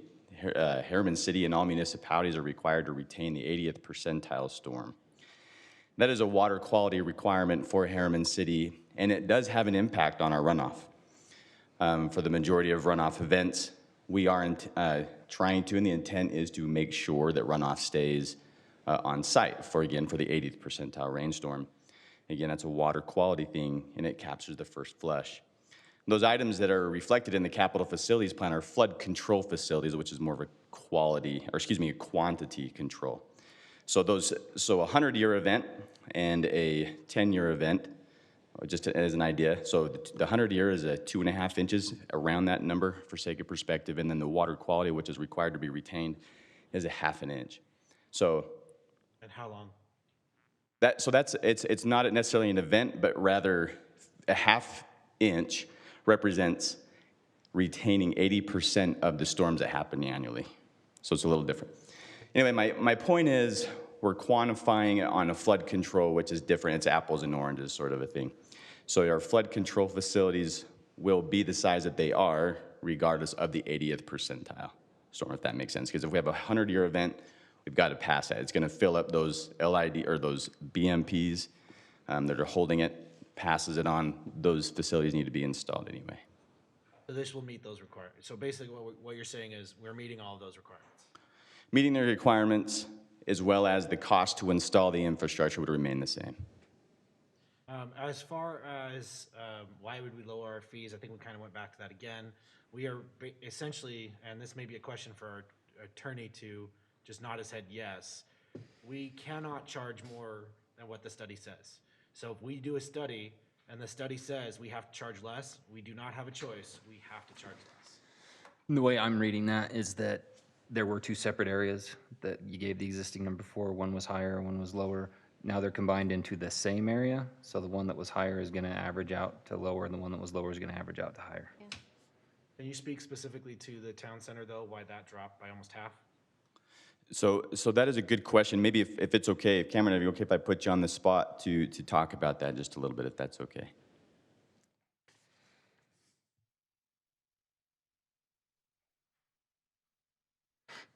The town center,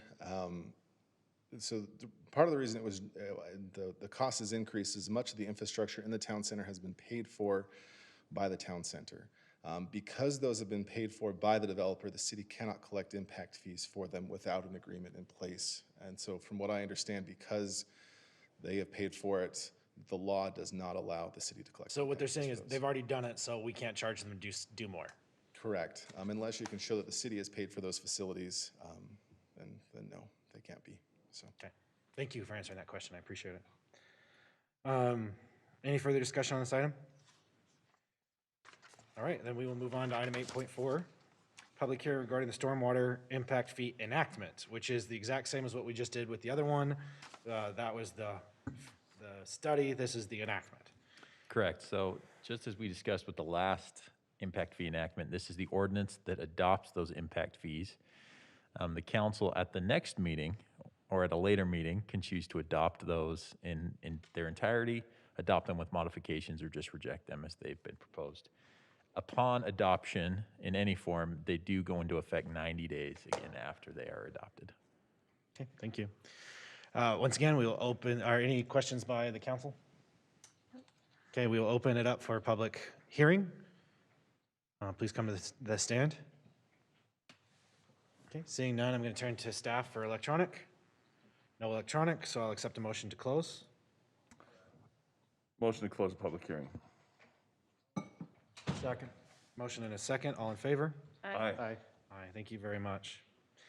All right, we're going to move on to item 9.1, the consent, or well, before I do we have any further discussion on this item? No? Council members? No? Fantastic. All right. Item 9.1, approval of the consent agenda, item 9.1.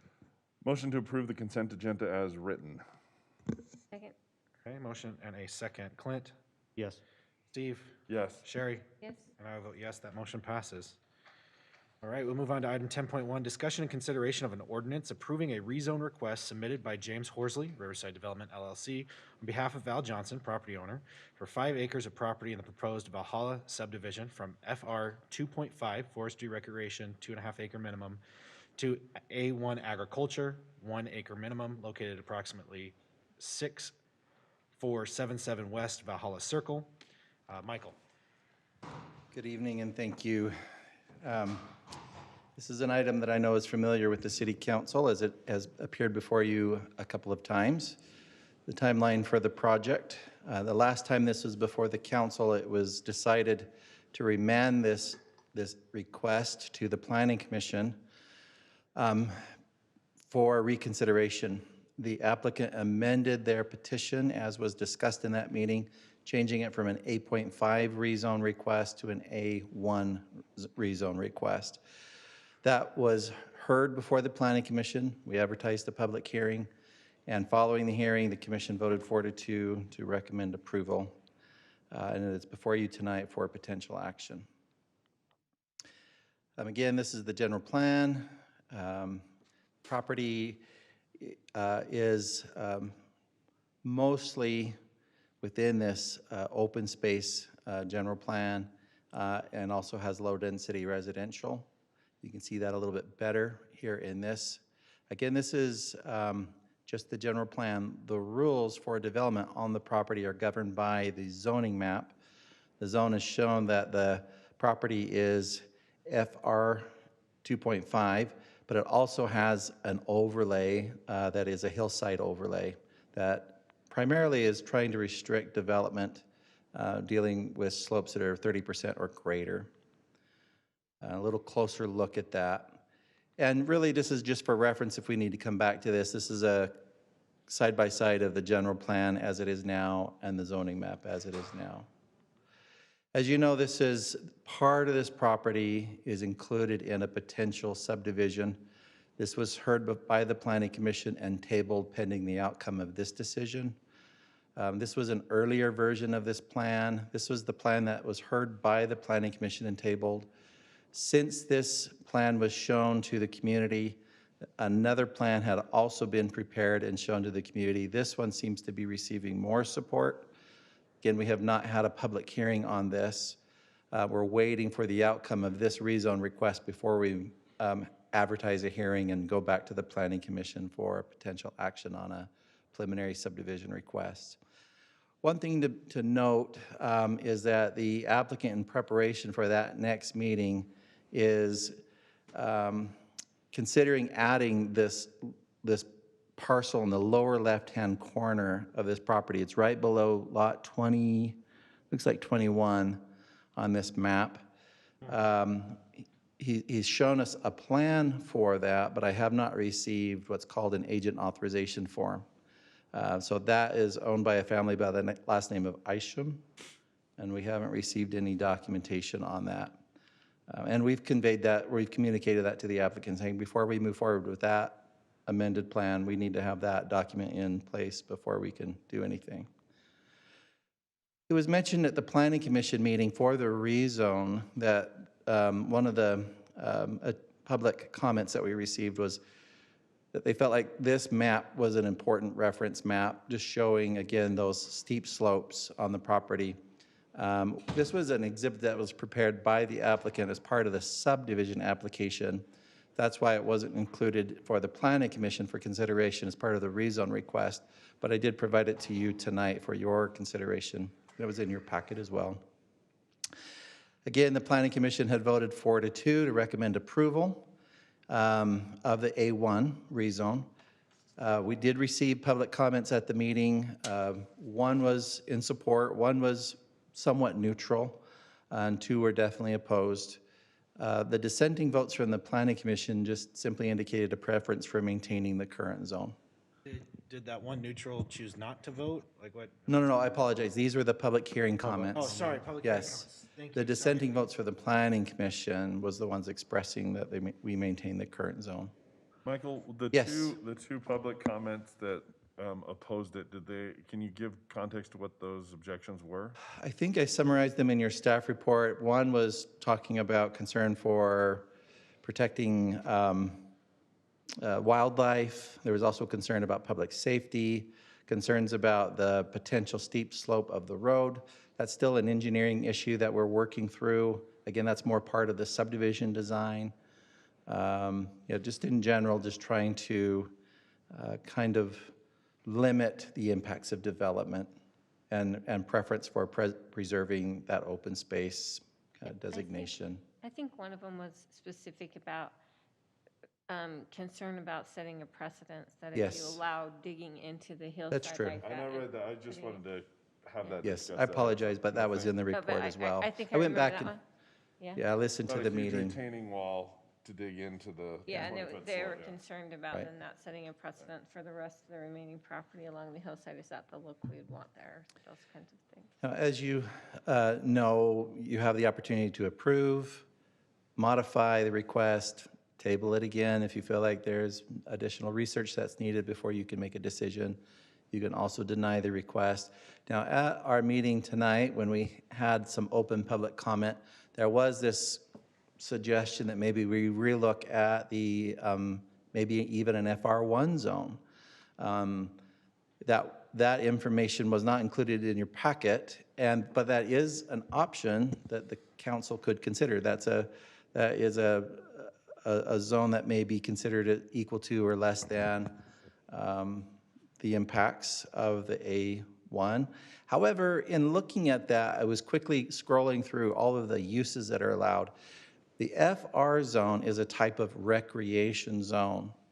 And although the residential development is somewhat limited, you'll see that it actually does allow quite a few other services that we wouldn't typically see in an agricultural zone or even a residential zone. So, in fact, I suggested that maybe this is something you could consider, but I think it's also something you could argue that maybe that, I don't know. What things are allowed that wouldn't be allowed in the agriculture zone? Well, recreation and entertainment outdoor, that's certainly not something that would be allowed in an A zone or an R zone. Can you give an example? What would be an outdoor recreation? Yeah. Amphitheater? Right, yeah, some type of obstacle course or climbing outdoor gym or something like that. Okay. We also see dwelling groups are conditional use in that zone, which you wouldn't see in an A1 or an R1 zone. Government service permitted, I'd have to double check that. Of course, schools are allowed basically anywhere in the city. Bed and breakfast, homestay, conditional use, that would have a minor impact, but you wouldn't typically see that. Can I ask one question, Michael? I hope it's not derailing too much. What's been brought up several times, and it's on my list of questions, is slope. As I look at the two zones, whether FR, whatever number you want to put behind it, and agricultural, residential, whatever number you want to put behind it, if it's FR, you can still build however many there. If you build something, they still have to deal with the slope, no matter what. True. Right? So I just want to get that answer kind of up front in regards to the slope and a retaining wall. As it is, they could build a house down there and would have to deal with it. Correct. The 30% overlay remains in place. It won't be affected by a potential rezone action of the city council tonight. So what does that overlay specifically allow or prohibit? Essentially, it limits development within, you have to develop outside of that 30%. So the actual structures on those Right. properties could not be built in that overlay? Right. So, sorry. So the FR has that overlay and the ag doesn't? The overlay remains regardless of what the zoning is. Right, the 30% hillside overlay standards apply. So they still couldn't dig into the 30% and retain it? I think you can. I would need to double check the specifics, but in general, it's trying to protect and limit. I would have to double check and see exactly what those limitations are. Because for me, that is, I want to know if there's a difference pull between that the up. two. The reason I think that, Michael, and it might be part of the MDA, is because the Hidden Oaks subdivision had a substantial slope, and they've removed all that back to the road. And so they've excavated clear back, and so I would guess that they are allowed to excavate. But regardless, either way you go, those same standards apply. So I apologize, I don't have an analysis on that because it applies equally. Okay, Whether you but it change would the be the zone same or it either keeps in way. place, it'll stay the same. Okay. right? Michael, one question. Yes. The difference between the 100-foot width and the 150-foot lot width that you identify in this slide here, the way that this is configured with lots 9, 10, and 11, would they meet the 150-foot We lot width? we have not done this analysis yet because we haven't had the zoning in place. We have received, it was last Friday that we received this amended plan, and we haven't finished our review on that. But I agree, I saw that too, and I wondered, do we really comply with that if we were to do the rezone? Sorry, I just want to throw this in as we're on the slope thing. To me, if there's no fundamental difference in what they can do regarding the slope between FR and ag, the next consideration for me personally is under the current zone of 2.5, there could be one more dwelling down there versus what they're asking for would be 3 more, is my understanding. Would that affect what would have to be done with the slope, the number of units there? Well, the existing zone obviously requires larger lots, larger lot width. Yeah, it's going to have an impact on development density on that property. You know, the FR1 is a little bit smaller, and the A1 just has that narrow lot width. But again, I'd have to do a little more analysis on that. For me, honestly, at this point, Michael, my only real concern is what's the difference between an FR1 and an A1, and if the essential difference is what, animal rights? It's dimensional. Oh, between A1 and FR1. FR1, yep, A1 and FR1. Is it animal rights? Is that the difference? But going back to that land use table, it didn't identify large animal. Yeah, animal rights would not be part of this FR land use, right? The A zones do have animal rights. FR, it's not in the land use table. So to me, that's, I mean, I think they did what was asked to come back with 1 acre. I mean, unless I'm remembering this incorrectly, I mean, that was kind of the instruction that the council gave was, well, you can meet it, come back with it. So we asked them to come back with 1 acre. They've come back with 1 acre. So the only distinction for us. I'd phrase that differently. At least for me, it was, if that's what you want, I want to know what the Okay. Planning Commission says about Okay, that. yeah, I apologize if I'm misrepresenting it. So that's absolutely fair. But for me at this point, the question is FR or A. And so then we talk, you know, what is truly the difference? Yeah, there's some dimension sizes, but essentially they're roughly the same. The only difference is, the only real difference I see is animal rights and outdoor rec. That's one gives us animal rights, one gives us outdoor recreation rights. That's what If you're looking at allowing, 1 acre lots. I was trying to make the distinction that, okay, if there's no difference really no difference between FR and A, kind of like you're saying, except for animal rights. My concern was the slope. Is there any special protection under FR versus ag? The answer to that's no. To me, the next thing is, well, the number of units makes a difference, right? You're asking for more than what's already there. You need to show me why you should get more. But we're not gonna, that's not part of this, Yeah, it is. Yeah, They're I guess asking it for is. more. Yeah, no, you're right, you're right. The FR zone does have additional design standards, both in the building itself. There's additional regulations architecturally. And I would have to double check, but I would think I just mean the number of units, right? Yep, So yep. under the current zoning of FR 2.5, they could add 1 more dwelling unit on that 5 acres because there's 1 existing, right? What they're asking for is 3 more, or are they trying to squeeze 4 in? Pictures I've seen is 3. Yeah.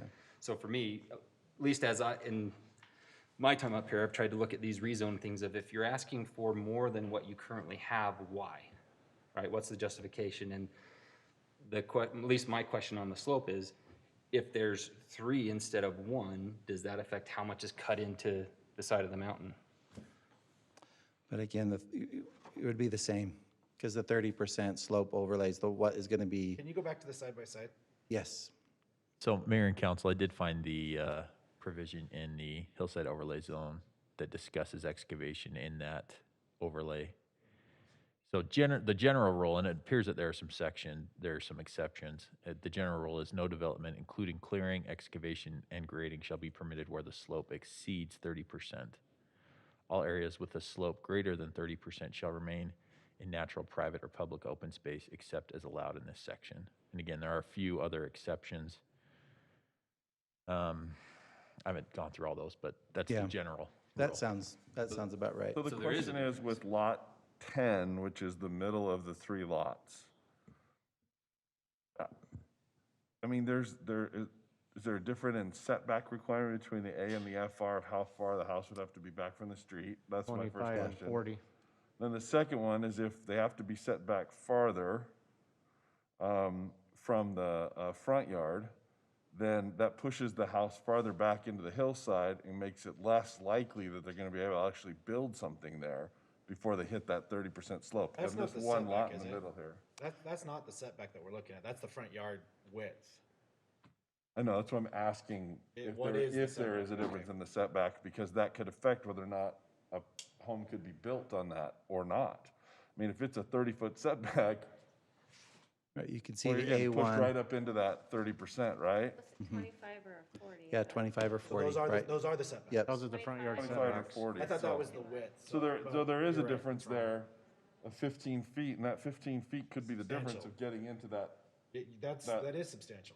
You know, I don't know exactly the dimensions of this lot, but if I'm looking at the half-acre lots they originally submitted with this heat map here, that's not a ton of space between where the road is and where that 30% slope is. So That's a fair point. that lot individually concerns me whether or not that's a viable building lot, depending on which zoning it is. So I'll go back to Jared's question because one of the residents, Rebecca Brinkerhoff, brought that same question up.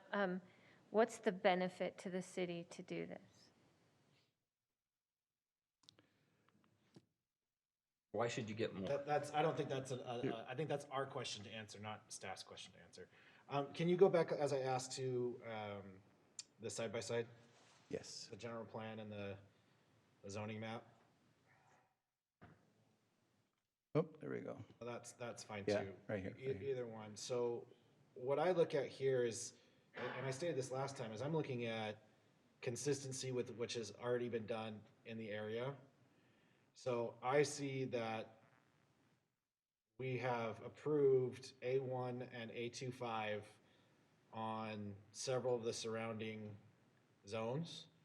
They are currently requesting A1, which is the lower of those two. And so I think that it is consistent with the area to allow an appropriate zone that would match what's surrounding it. Now, I'm not saying that that's the right or wrong answer. What I'm saying is I don't think that it is an inconsistent request for them to come to us and say, okay, well, my next door neighbors are zoned this. I'm not even asking for that. I'm asking for, 1/4 of that. All things being equal, I can understand where you're coming from. Where I'm stuck is the FR. I'll ask Clint, he had experience on the planning commission prior to this. In the 2 years I was coming to council and planning commission meetings, and then the 5 years on it, I've never been involved in a request to rezone from FR to anything else. And that wouldn't be consistent. I think, Michael, correct me if I'm wrong, I think we had some of that up in the Cove area that was originally. When they were looking to annex, FR. we changed the definition to disallow clustering of density in the FR. Because the concern was that they were going to annex and then cluster 400 apartments in a very small portion of that area. So that's what the council at that time chose to do. Well, that predates mine. It predates us all. And I guess if I look at this general plan right here, it looks like the subject property you have there, and then whatever is directly to the left of that, it's already was rezoned to A25, is that correct? Correct. So even though it was in that same FR25, it was rezoned to A25? I don't know what it was before, but you're right in that it is 8.25 now. And it was designated open space in the general plan, same. And I want to just mention it seems like the planning commission discussion, the four that were in favor, and I may be misrepresenting that. I know Lauren's here. Teddy's probably at those meetings. He's had a lot of those. But it seemed like the general consensus was, well, we've used A1 or A5 to buffer the transition from lower density to the A25. To me, that's relevant here, but I'm getting stuck on we're not changing from A1. It's not a transition from A1 to A25. It's a transition from FR to residential. And that's a much bigger distinction for me. And at least for me, kind of the two things I'm personally stuck on is the slope. If it's different, if the FR zone says you cannot dig into that 30% and retain it versus the agricultural residential says you can, that's a big difference for me. I think that's all encumbered in the overlay. It's the overlay that says that, right? It's not the zone, it's the overlay. What did you just read? The overlay. I should have brought up my Peter went to laptop. sleep. It says about cutting into slopes. So only on the overlay zone, not the FR or the A. Only in the overlay zone, no development, including clearing, excavation, or grading shall be permitted where the slope exceeds 30%. So that protection stays there because. That stays even if it goes to A. Regardless of the underlying base zone. Yes. Okay. Thank you for clarifying that. In fact, it specifically states the development standards for a lot in the hillside overlay zone shall be the same as in the underlying zone in which the lot is located. So it really does matter, the setback. Yes, the setback. I mean, that's a dramatic difference of whether or not that lot number 10 is actually buildable or not. So I think we'd probably have to get an engineering report on the difference of the setbacks, because, I mean, Because you can't in move it. reality, there's not a difference in the lot layouts between FR1 and A1. They're gonna lay out the three lots and they're basically the same thing. There is a difference in the setbacks, there's a difference in the lot width, there's a difference in some of the building requirements, that Michael was pointing out. So,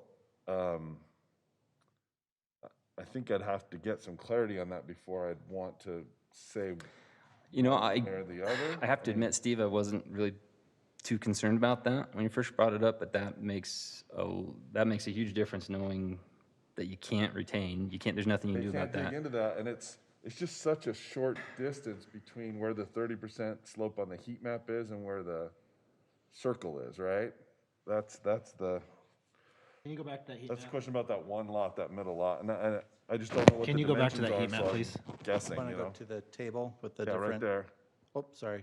No, You want to look at, the heat map. The red, green, and orange and red. There. Yellow. Yeah, there you go. Because the red is at 30%, correct? 30% and greater, right? The orange is between 20 and 30%, yeah. Can you But that's- estimate how far back that is? Yeah.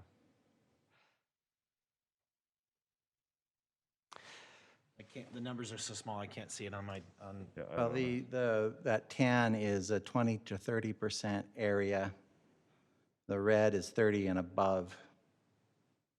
How far is it on lot 10? How far is it from the front of that lot back to that 30%? This is probably an issue that the developer has looked at, anticipating how to do development with the 30% hillside overlay.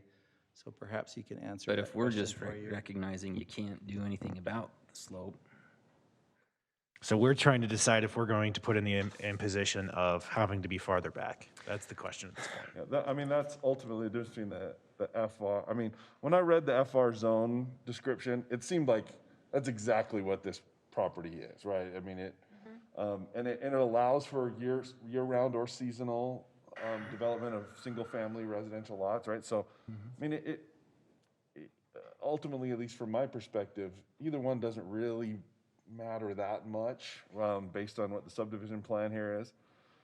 But the number of lots does. The number of lots does some, and Was there any discussion, Michael, by the planning commission when they reviewed this about imposing a zoning condition on this?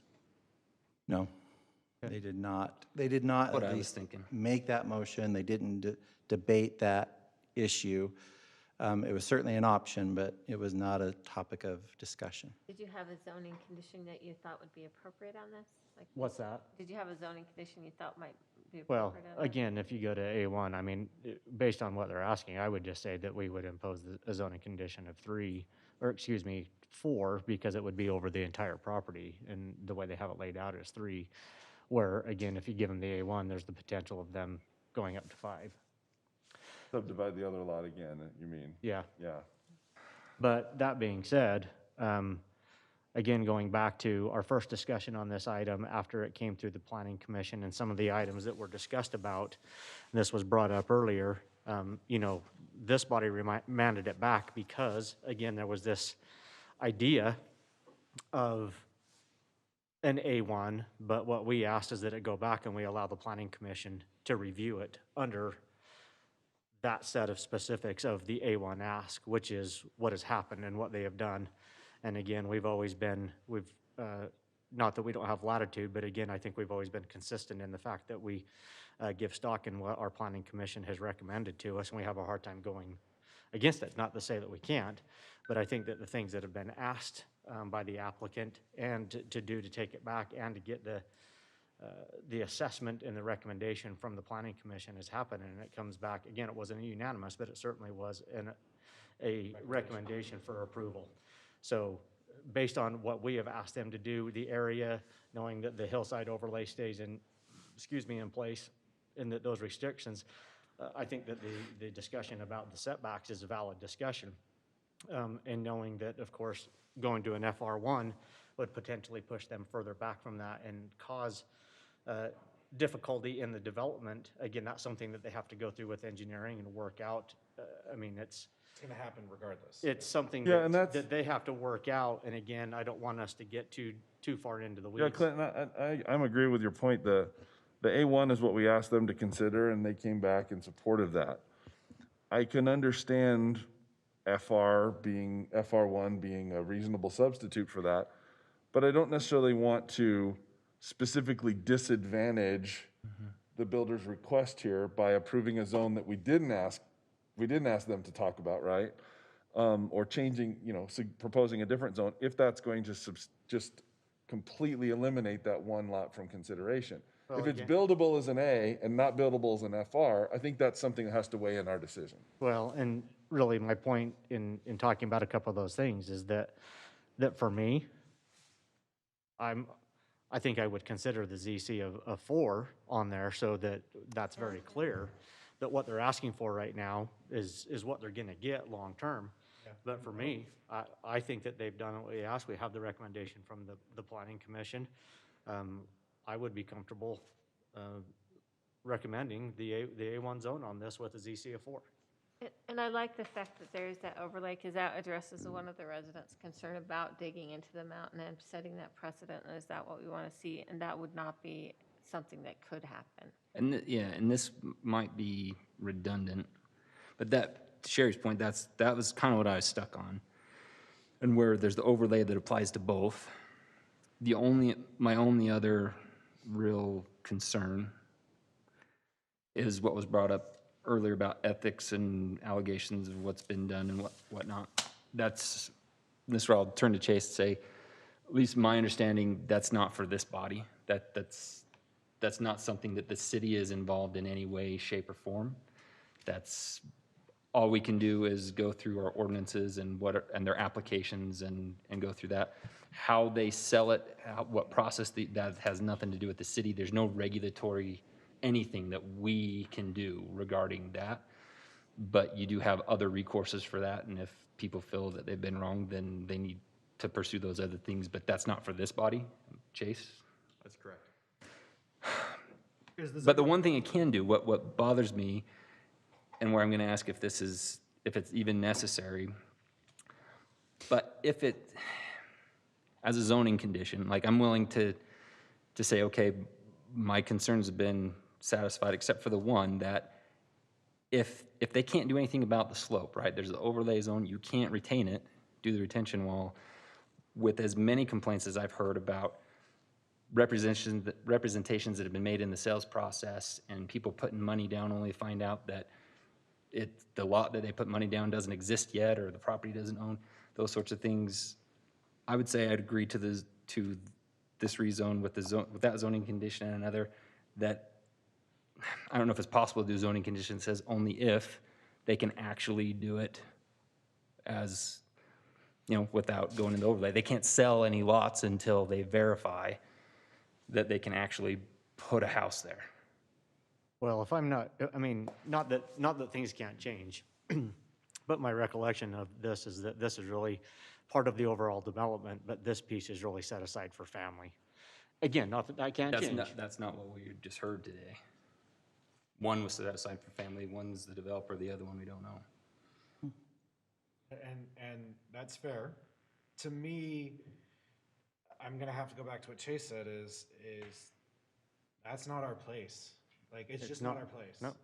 To get into the middle, that's what you have, That's real why I'm estate asking agents for. if that's Like- possible. That's the only thing I can come up with where we can help in that way. Is there some way to say they will approve that zoning only if they can verify that a house can go there under those conditions? So my recommendation would be to not make that zoning condition, for two reasons. One, I'm not sure we have the authority to actually do that within our ordinance. But two. Well, that's my question is, can yeah, we do something like that? I don't know. It's a subjective standard, right, of certain zoning conditions. There are things that are explicitly listed that you can do, and then others that are within a realm. And that, I don't think, falls within that realm. Okay. The limitation on the number of lots would be an appropriate zoning condition. That happens frequently. All right. And also, the second thing I wanted to bring up is the subdivision approval will come back for public hearing, right? That number of lots on there, and the layout and configuration of those are subject to an additional I just want to make review. sure that we had addressed all of the public comments Right. that we got. And Sure. vet out what we can and can't do. Mr. Mayor, if I may, I've been just looking at the development standards in the FR zone versus the development standards in the 30% over the hillside overlay. And relative to grading, it's very, very similar. Many lines of code are identical. They're not exactly the same. The big difference is coming back to what I mentioned earlier, that the FR zone anticipating actual structures, whereas in the hillside overlay is talking about how do you protect and treat the land. The FR zone does have design standards relative to lighting, architectural design, physical improvements that you would make on the property.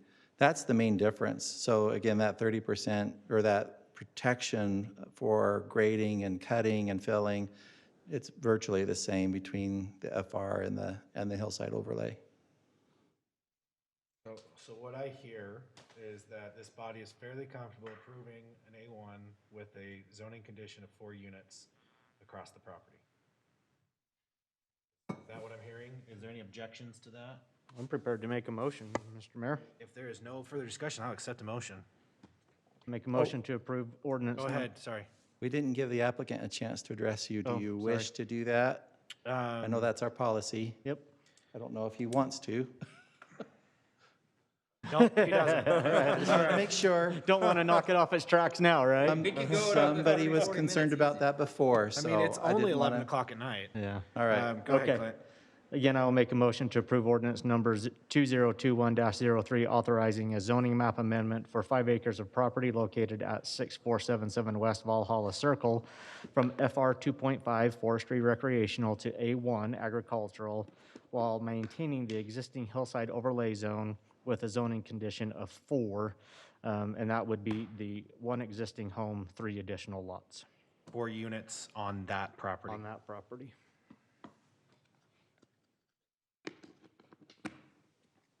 I'll second. Okay, I have a motion and a second. Jared? Yes. Steve? Yes. Sherry? Yes. Clint? Yes. I will vote yes, that motion passes. Mayor, can I just make a quick comment? Please. Chase, I know that obviously the selling of lots and things like that, but that's concerning to me if those types of things are happening in our city. And is there anything in our ordinance or things like that that we should tighten up to make sure that things are represented well? I know you can't, help me understand if there's anything on our end that we should take any kind of appropriate action. Would you please review and bring to us any items you think we might need to review or address? Thank you. I got you, Sherry. If I can make one other Please, Steve. inquiry here that relates to the overall subdivision, because it is part of the packet of information we're reviewing here, is a question regarding the current disposition of lots or proposed lots number 18, 19, 20, and 21.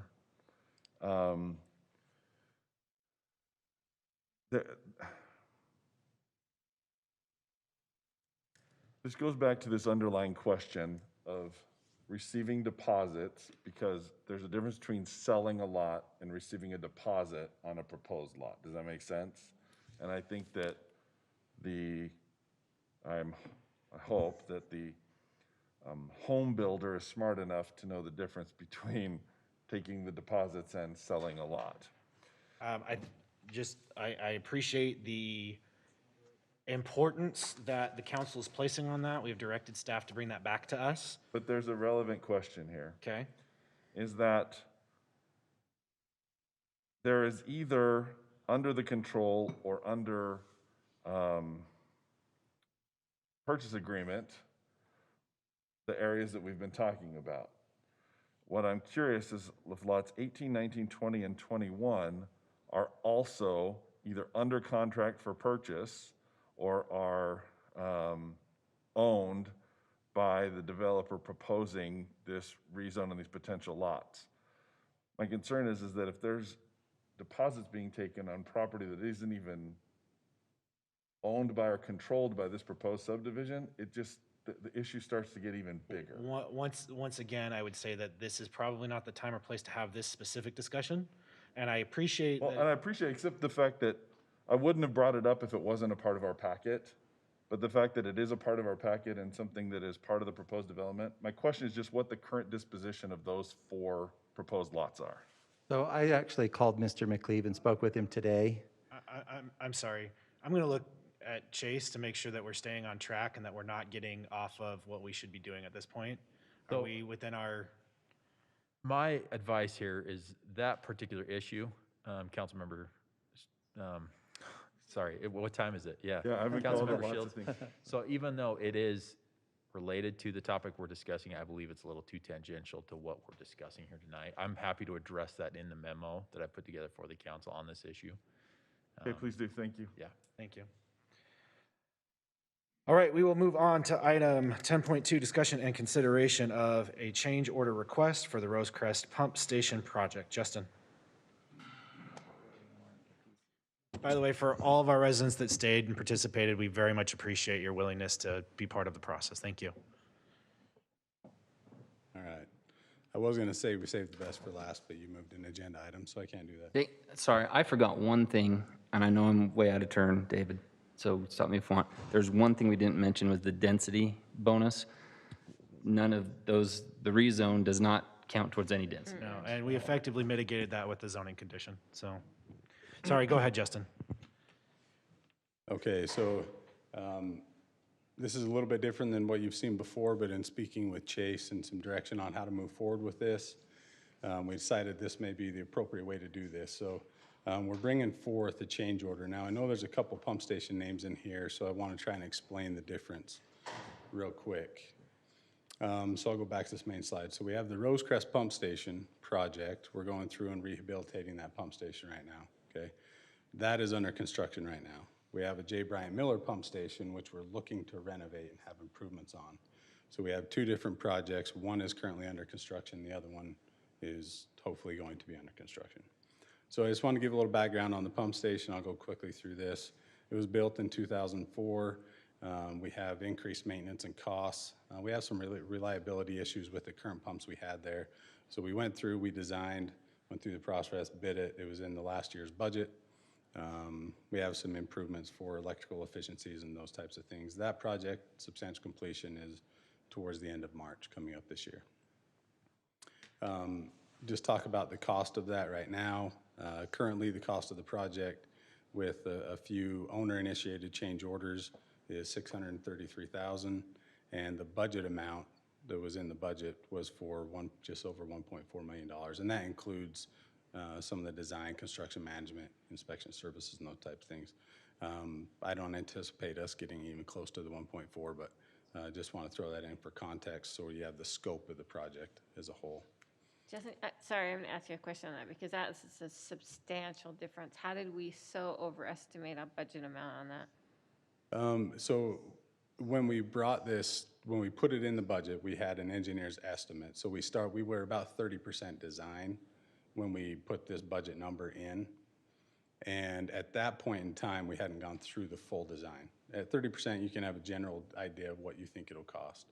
As we went through, there were some major changes in how we designed the pump station from the 30% to the end.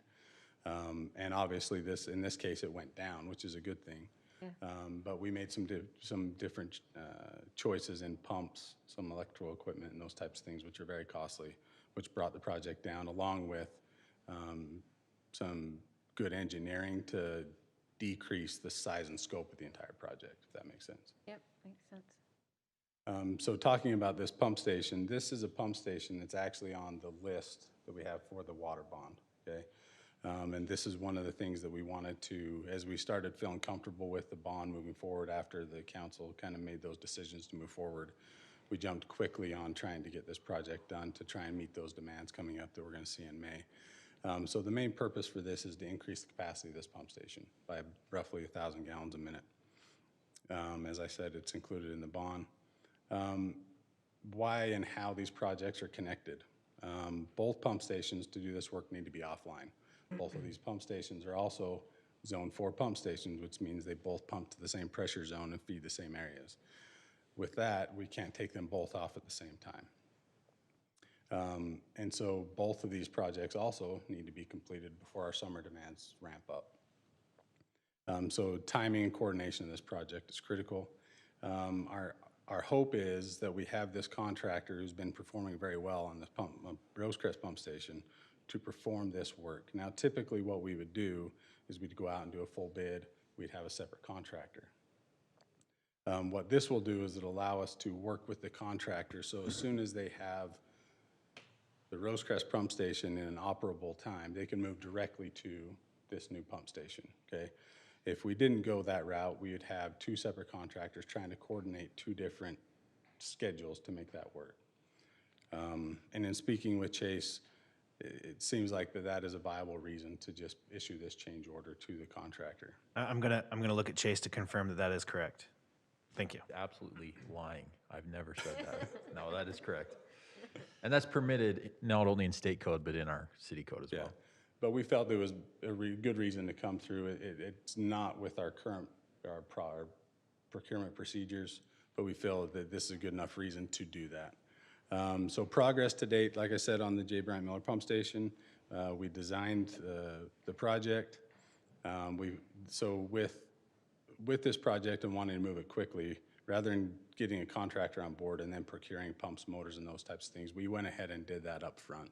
That also saved us money because now we're not seeing the overhead costs from the contractor purchasing those. So we moved forward in doing that. Those costs were roughly $110,000 to procure that, those parts and pieces.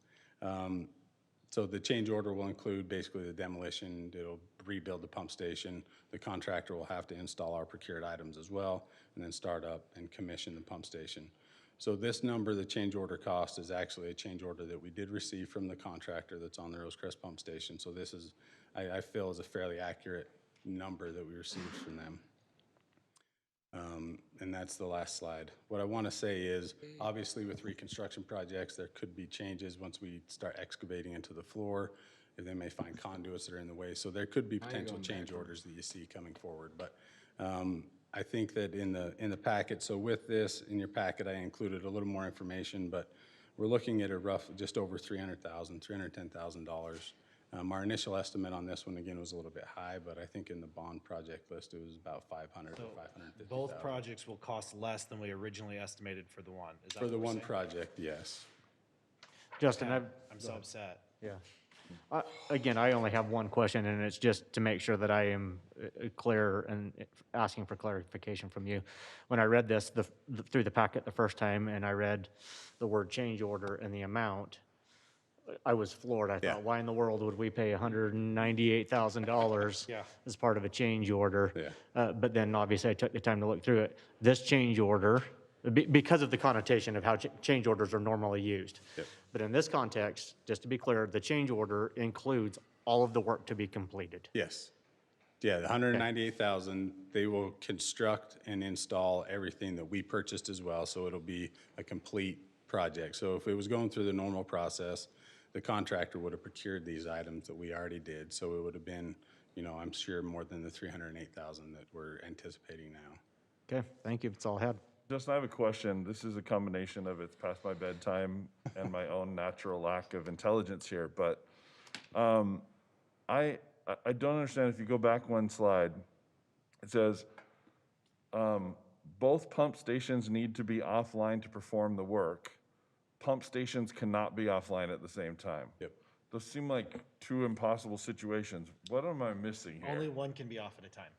Yeah, that's why the importance of this change order to give it to this contractor is, so we don't have to try and coordinate schedules. So what we're anticipating is the contractor will get the current pump station substantially complete. Now, that's not fully complete. Right. Substantially complete to where the pumps can operate.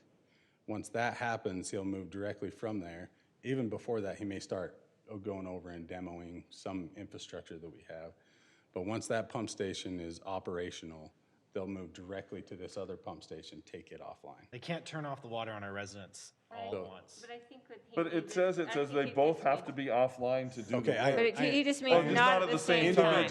Individually, this pump has to be offline. Yes. Okay, that's where I wasn't getting. Individually. Thank you. All right. It's late, I'm sorry. Any further discussion? Now, on when this I first read this, my inclination would have been to vote no, because I'm like, I don't Yeah. like an idea of a $200,000, even on it, because we're calling it a change order. And technically, it really should go out for bid. But based on these things, I'm gonna ask you, Justin, have you looked at their numbers? You feel like these are very well in line with what we would see if we went out for bid? You went out for bid before, are they in line with what we saw with the other companies? Yeah, so they were the low bid, obviously, on this other project. And a lot of the dollars and obviously labor figures and those types of things were taken from the other bid. Okay. And so we feel comfortable with those numbers being, you know, they matched them to what this other bid is. Now, obviously, the work is a little different. So materials and things will be, you know, could have a differential. But as far as comfortability, and the design engineer also looked at this, and it was lower than his estimation for the project as well, substantially. Okay. So, 'Cause that would be my concern, is because I don't want any perception that we're just, and we're calling it a change order, and we're just keep passing business along. And maybe I can provide some insight there. So the way you're able, and I don't want to say justify this as a change order, but the way we chose to proceed with this as a change order is the state procurement code allows you to expand the scope of the project so long as there are funds budgeted for that project. And as Justin's described, we did have funds budgeted for this project.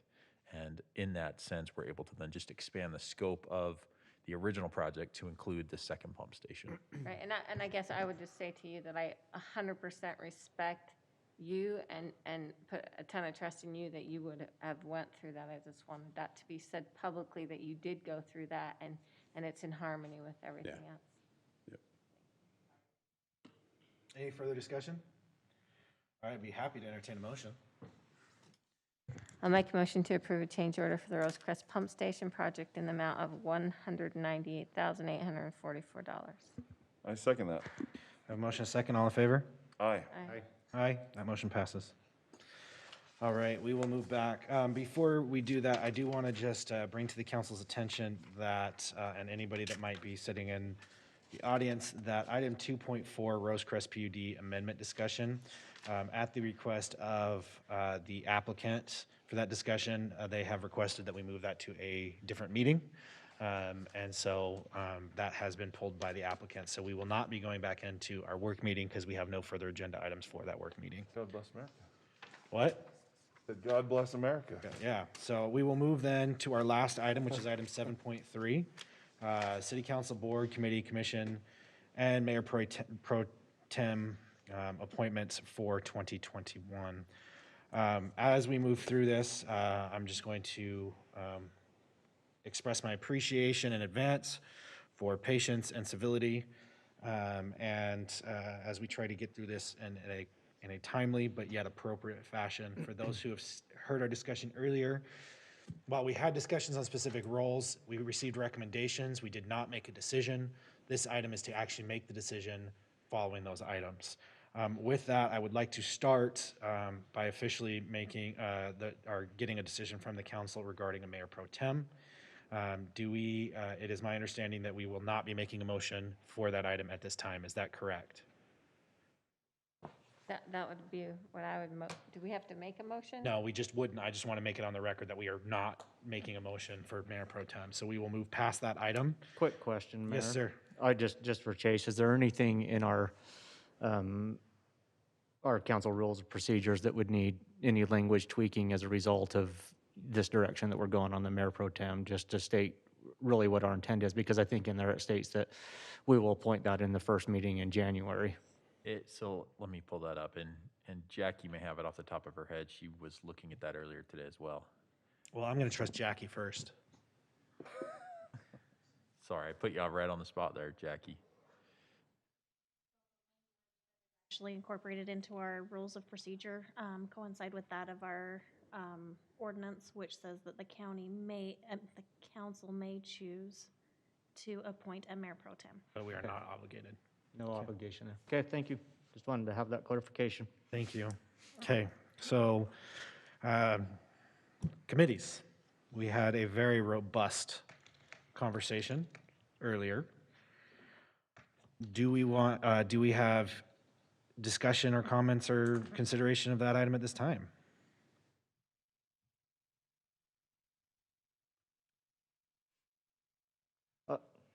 What? I think we all have obviously a sense of where this is going. So if I may, I just have a couple of points, discussion points that I would ask that I be allowed to make here at this time. I will absolutely allow that. What I am going to ask is that if any member of this council would like to make comments, that they prepare those comments, and everybody will be given an opportunity, and then ask that we move forward with this, with any direction we are going to give to staff on this item. So please go ahead. Okay, thank you, Mayor. Appreciate that. Obviously, as was stated, we had a very long and passionate discussion about this item previously. Just a couple points that I want to make. Yes, I am passionate about serving our community. And I know that that passion sometimes comes out in a way that doesn't necessarily display that it's passion. And so I apologize if my passion came across as being obstinate to the discussion or in a self-serving manner. That is not my intent by any means. It is true, I do serve on a lot of boards and committees, as was mentioned and brought up. The first half of those were ones that I was asked to serve on by this body a couple of years ago. The others have come as opportunities have presented themselves. And the fact that I have never passed up an opportunity to represent and advocate on behalf of our city on any committee that I have the opportunity to do so. And I think that that's what the expectation is of all of us to do, is to seek out those opportunities to be able to be an advocate for our community. So yes, some of those additional ones has come as a result of my additional assignments. Again, which has been brought up, has added up to what seems like an imbalance. But again, that's because I have not passed up those opportunities. I respectfully ask the council to reconsider removing me from COG. This is not about me. It's about representing our city. And the work, again, and the opportunities that have come for additional representation for our community as a result of my service on COG, I think has been substantial. I will advocate against willingly giving up representation on boards for our city in the hopes that we will get them back. I certainly recognize that board assignments can change any time, especially as a result of an election. It's part of the natural process, and I certainly respect that and understand that. However, again, recognizing that that is part of that process, again, I'm going to advocate against the fact that we would willingly give up that representation. as a result, essentially, of, we talked about the number of, that I serve on and what some view as an imbalance in that. Effectively, by potentially removing me from COG would be 4 other potentials, which I would assume would all happen, would follow with that, which would effectively remove me from 5. That's substantial when you talk about the representation that we're able to do for our community. And they're ones that have been, used words like such as powerful, because again, there's substantial opportunity that comes with those. UTA, Transcom, where they talk about our infrastructure or our transportation dollars, corridor preservation fees. And again, there's the potential of, by making this change, creating, by what has been described tonight, a potential imbalance in another direction because of potential opportunities that are there. Again, I apologize if my passion was misconstrued tonight, but again, I do believe that it's a mistake to willingly give up representation on committees in the hope, and that is just all it is and all it can be described as at this point, in a hope that we will be able to get some of those back. So again, I understand if you want to make a change, I totally understand that. But again, I would respectfully request that you reconsider and make the change between COM and COG. Happy to have Sherry serve on COM, but I think that we're giving up, or potentially giving up, a substantial amount right now that would not benefit our city by taking me off of COG and the other assignments that come with that. That's all I have. Thank you, Mayor. Thank you. Jared, do you have any comments you'd like to make at this time? Nope. Steve, do you have any comments you'd like to make this time?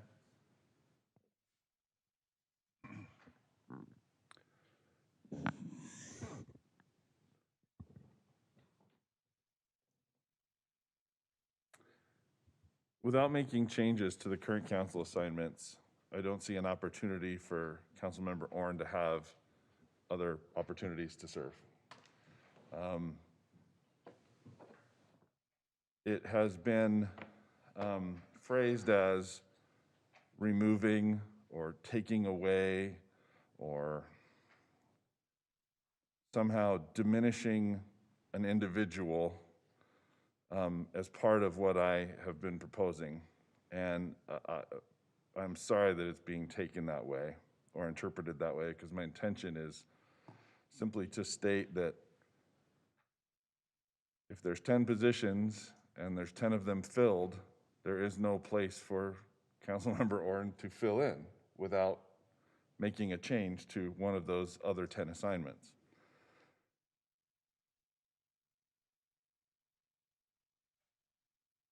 I guess I would ask the question of the other members of the council: if those changes are not made regarding COG or COM, where else does Councilmember Orrin have an opportunity to serve? What other changes would be recommended to give Councilmember Orrin more opportunity to have an equal representation or an equal opportunity to represent the city on these boards and councils? Just a real quick response. One, again, I would ask if you're going to make changes, again, be considered. COM would be absolutely appropriate, and I would support Sherry serving on COM. And I believe that there was a discussion about also having her serve on the Southwest Mayor's Caucus as well, if I remember the discussion from earlier. So, Sherry, do you have any comments? It's really puzzling to me how the conversation has changed, because when it was first brought up, there was an adamance about no. There was no desire at all to compromise or to allow service on any of those. Now, I guess I don't want this to swing to this is all about Sherry, because that's really not. It's just about balancing out the committee. It's just about balancing out. I would not necessarily recommend. It looks to me like on a lot of these COG assignments, you don't have to be on COG to be appointed to them. You can recommend somebody to be appointed to them. So that could have been deferred, it appears, in a lot of these committees. So that's troubling to me. It's troubling to me when I see such a I shouldn't say violent, such a, gosh, I'm at a loss for words. The reaction that happened in the meeting while we're making our public have to sit through those types of reactions. I just think that we could have handled that in a much more professional manner. I believe that the request was not unrealistic. I think that it was very thought out and reasonable that we would seek for more balance in these committees, and it was explosive, the response, and that troubles me. That troubles me in thinking that maybe we're thinking that our importance is more than it is. I almost take personal offense to comments about that we will no longer be effective, because I believe that I can be effective in those committees. So and I understand kind of the sentiment behind this, because the longer you serve in those committees, you feel like you get to know people and you're more effective, and I understand that. But it's kind of jaded to think that all of a sudden we're going to give up our effectiveness in these other areas. So that's troubling to me. It was very, very troubling to me the way this conversation went and was handled by. It got explosive, and it was absolutely unnecessary. There's my comments, Mayor.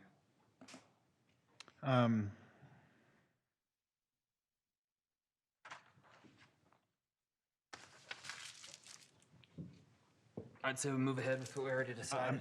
I'm going to make a comment first. I'm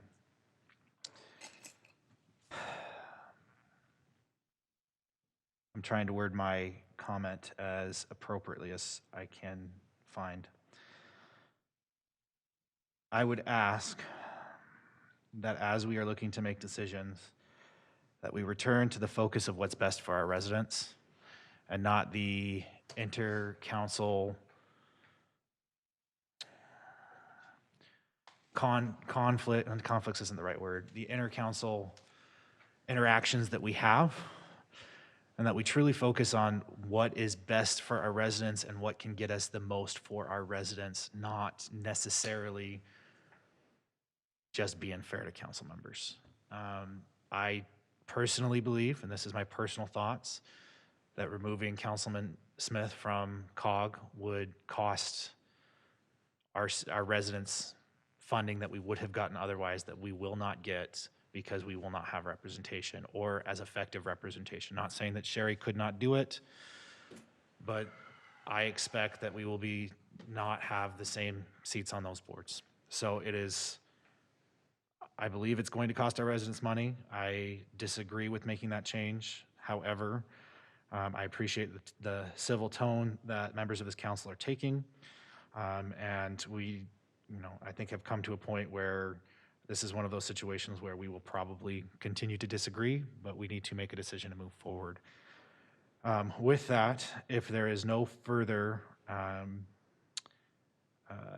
discussion to be had among the council, I would entertain a motion for these items. What I would request is that the individual making the motion list the name of the organization and then the individual that they are recommending in the motion, go down that list, and then once that list has been completed, I will take a vote. Before we do that, can I ask one question? And I'm not sure that we have the answer to, but if there are any definitive answers, it would be helpful. This council has opportunity to appoint somebody to the Conference of Mayors and the Council of Governments, the Mosquito Abatement District, the South Valley Sewer District, and then everything else, it looks like, are appointed by either other people or other councils. The Policy Committee, the UFA, Wasatch Front Waste and Recycling, and Western Growth Coalition. Southwest Mayors as well. And Southwest With Mayor's is Coalition. our, yes, those are, so this list right here is what we need to declare. So what's on our thing is not? 'Cause Is not it shows necessarily, the we need to UTA declare, advisory this is the board. list that we need to go off of. Okay, then the other question is, are we sure, or do we have certainty, or is this just a guess, that a change in our COG representative will change the ability to serve on all of the other boards that COG has appointed that person to? The reason I ask the question is, for example, the Regional Growth Committee that I serve on is an appointment from COG, but yet I do not serve on COG. I can, The service on that committee is not related to my being a member of COG. So I'm not sure which of these boards would automatically be abdicated if there was a change at COG. Do we have any definitive answers on any of those? the only one that I can give you a definitive answer, because I'm the one that made the motion for it, is the UTA Advisory Board. That must be a member of the COG. Okay. Other than that, do we know definitively on any of the others?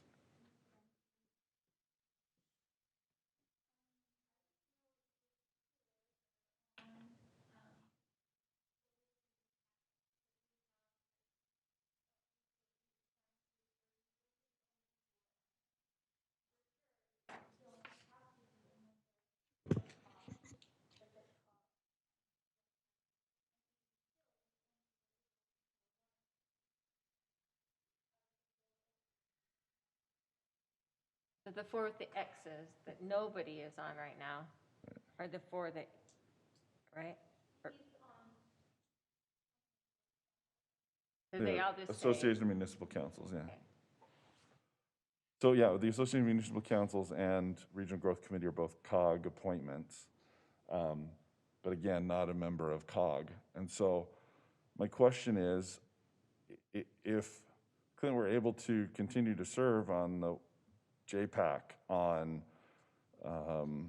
the Wasatch Front Regional Council, Transcom, and those appointments aren't vacated by this change in COG, would that make a different impact on I'll just, support or objection to it? I mean, I'll just answer that. My understanding, again, is that the ones that you have referenced in terms of, having the potential most impact for our community, which is UTA and Transcom in particular, corridor preservation is one, but UTA and Transcom, my understanding is that both of those are COG appointments That would be my understanding from as well. COG members, and that they will be revisited as soon as they're notified of the change.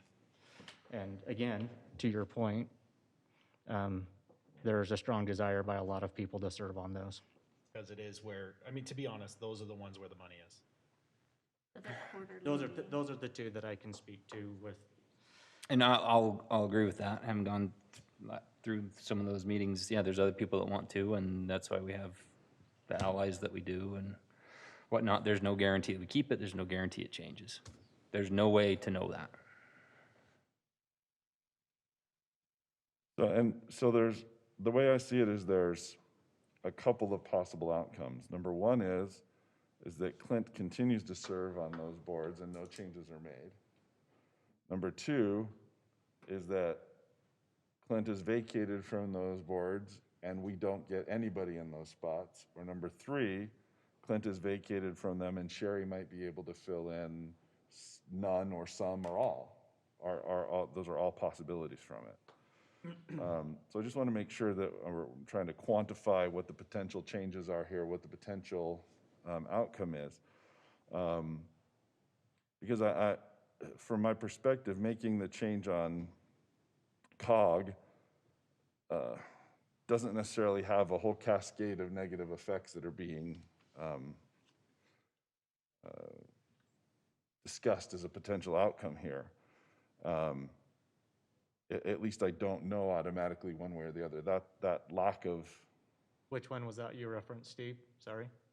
COM or COG? COG, a change in the Council of Governments appointment by this council doesn't necessarily change all the appointments that COG has made to other councils. Yes, it does. those ones that we just talked about. The UTA board, Yes, okay. yes, and Transcom. Where do we get that information verifying that that's policy or correct? You have to be a, Jared, can again. can we verify that? I think Jared just did because he was the one that sat there and knows that those were COG memberships when those They were- will fight over those positions, whether they're COG members or somebody they want on there. That, there's no way to know what the outcome will be. Sure. Any which way.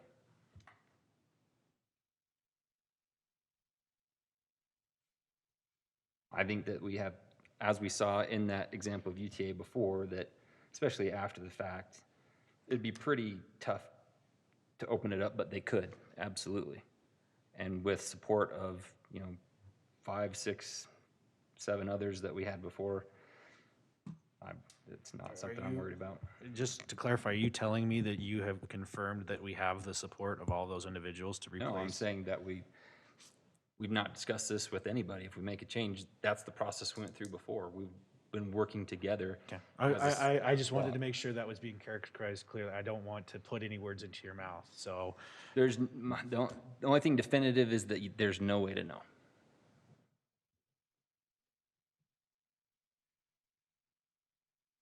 I'm just, those two are, I mean, obviously important boards. I would say that the UTA board doesn't really have much impact in our community. I absolutely disagree. See, I disagree with that because when I sat on board, that's when they started the micro transit process. Is us sitting there saying, we are not being served. Why are we not being served? And then now 3 years later, we've seen a substantial change in the way that they're doing. So I personally believe that it is a very important and it has made an effect in our community. That's a fair comment. With Transcom and corridor preservation funds, I know I've been having conversations with other legislators about prioritizing corridor preservation over current needs and projects, and those are always constant battles. There's always discussions going on. There's always arm wrestling over money, and so I appreciate the work that's done in those committees to help try and bring as many of those funds to come this way as possible. So, do you have information, Jackie?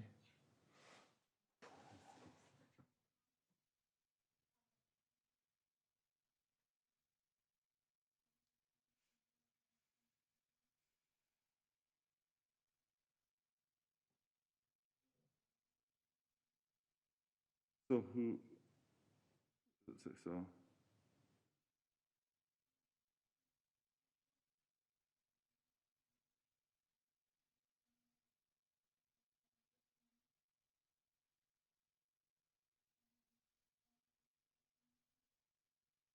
so, so that's Transcom. Okay, so Transcom would require a member, and that was pretty much established before, okay.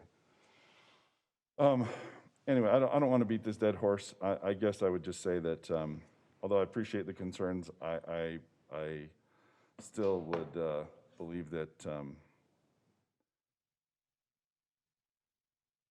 the outfall isn't as ominous as it is being presented to be, and I would still be in support of making the changes I recommended earlier. So the opportunity to make a motion still stands. Are we ready? More discussion? I'm willing. I'm the only one that said I didn't have anything to say, so I'll stick by that. I'm willing to accept the motion. Motion to appoint the following elected officials to the following Salt Lake Valley boards and committees: Conference of Mayor, Clint Smith, Council of Government, Sherry Orn, South Salt Lake Mosquito Abatement District, Stephen Shields, Southwest Mayor's Caucus Meeting, Jared Henderson, UTA Advisory Board. We don't get to do that. Nope. South Valley Sewer District, Clint Smith, Utah League of Cities and Towns Legislative Policy Committee, Jared Henderson, Stephen Shields, Sherry Orn. Unified Fire Authority, Jared Henderson. Wasatch Front Waste and Recycling District, Sherry Orn. Western Growth Coalition, Stephen Shields. I have a motion. Do I have a second? Can I ask for a point of clarification? Please. I guess I'm just curious why Now, Southwest Mayor's Caucus is not going to Sherry. That was something that I thought was agreed upon, that was going to Sherry. I didn't think that I- it was. I think that we agreed that it would. I think, I do think that they had decided that Sherry was willing to let Jared continue to do Sorry, it, so. Well, I thought that's a valid Jared question. asked for consideration that that's one of the only ones that he has free time to be able to serve on, and asked to be able to continue to serve on that one. Well, I said I would if you guys So, wanted to I'm make the sorry, change. guys, we're in the middle of a motion. I know that we're having a discussion, but the question was asked. We've gotten an answer. Do we have a second to the motion? Second. Okay, we have a motion by Jared, a second by Sherry. Jared? Yes. Sherry? Steve? Yes.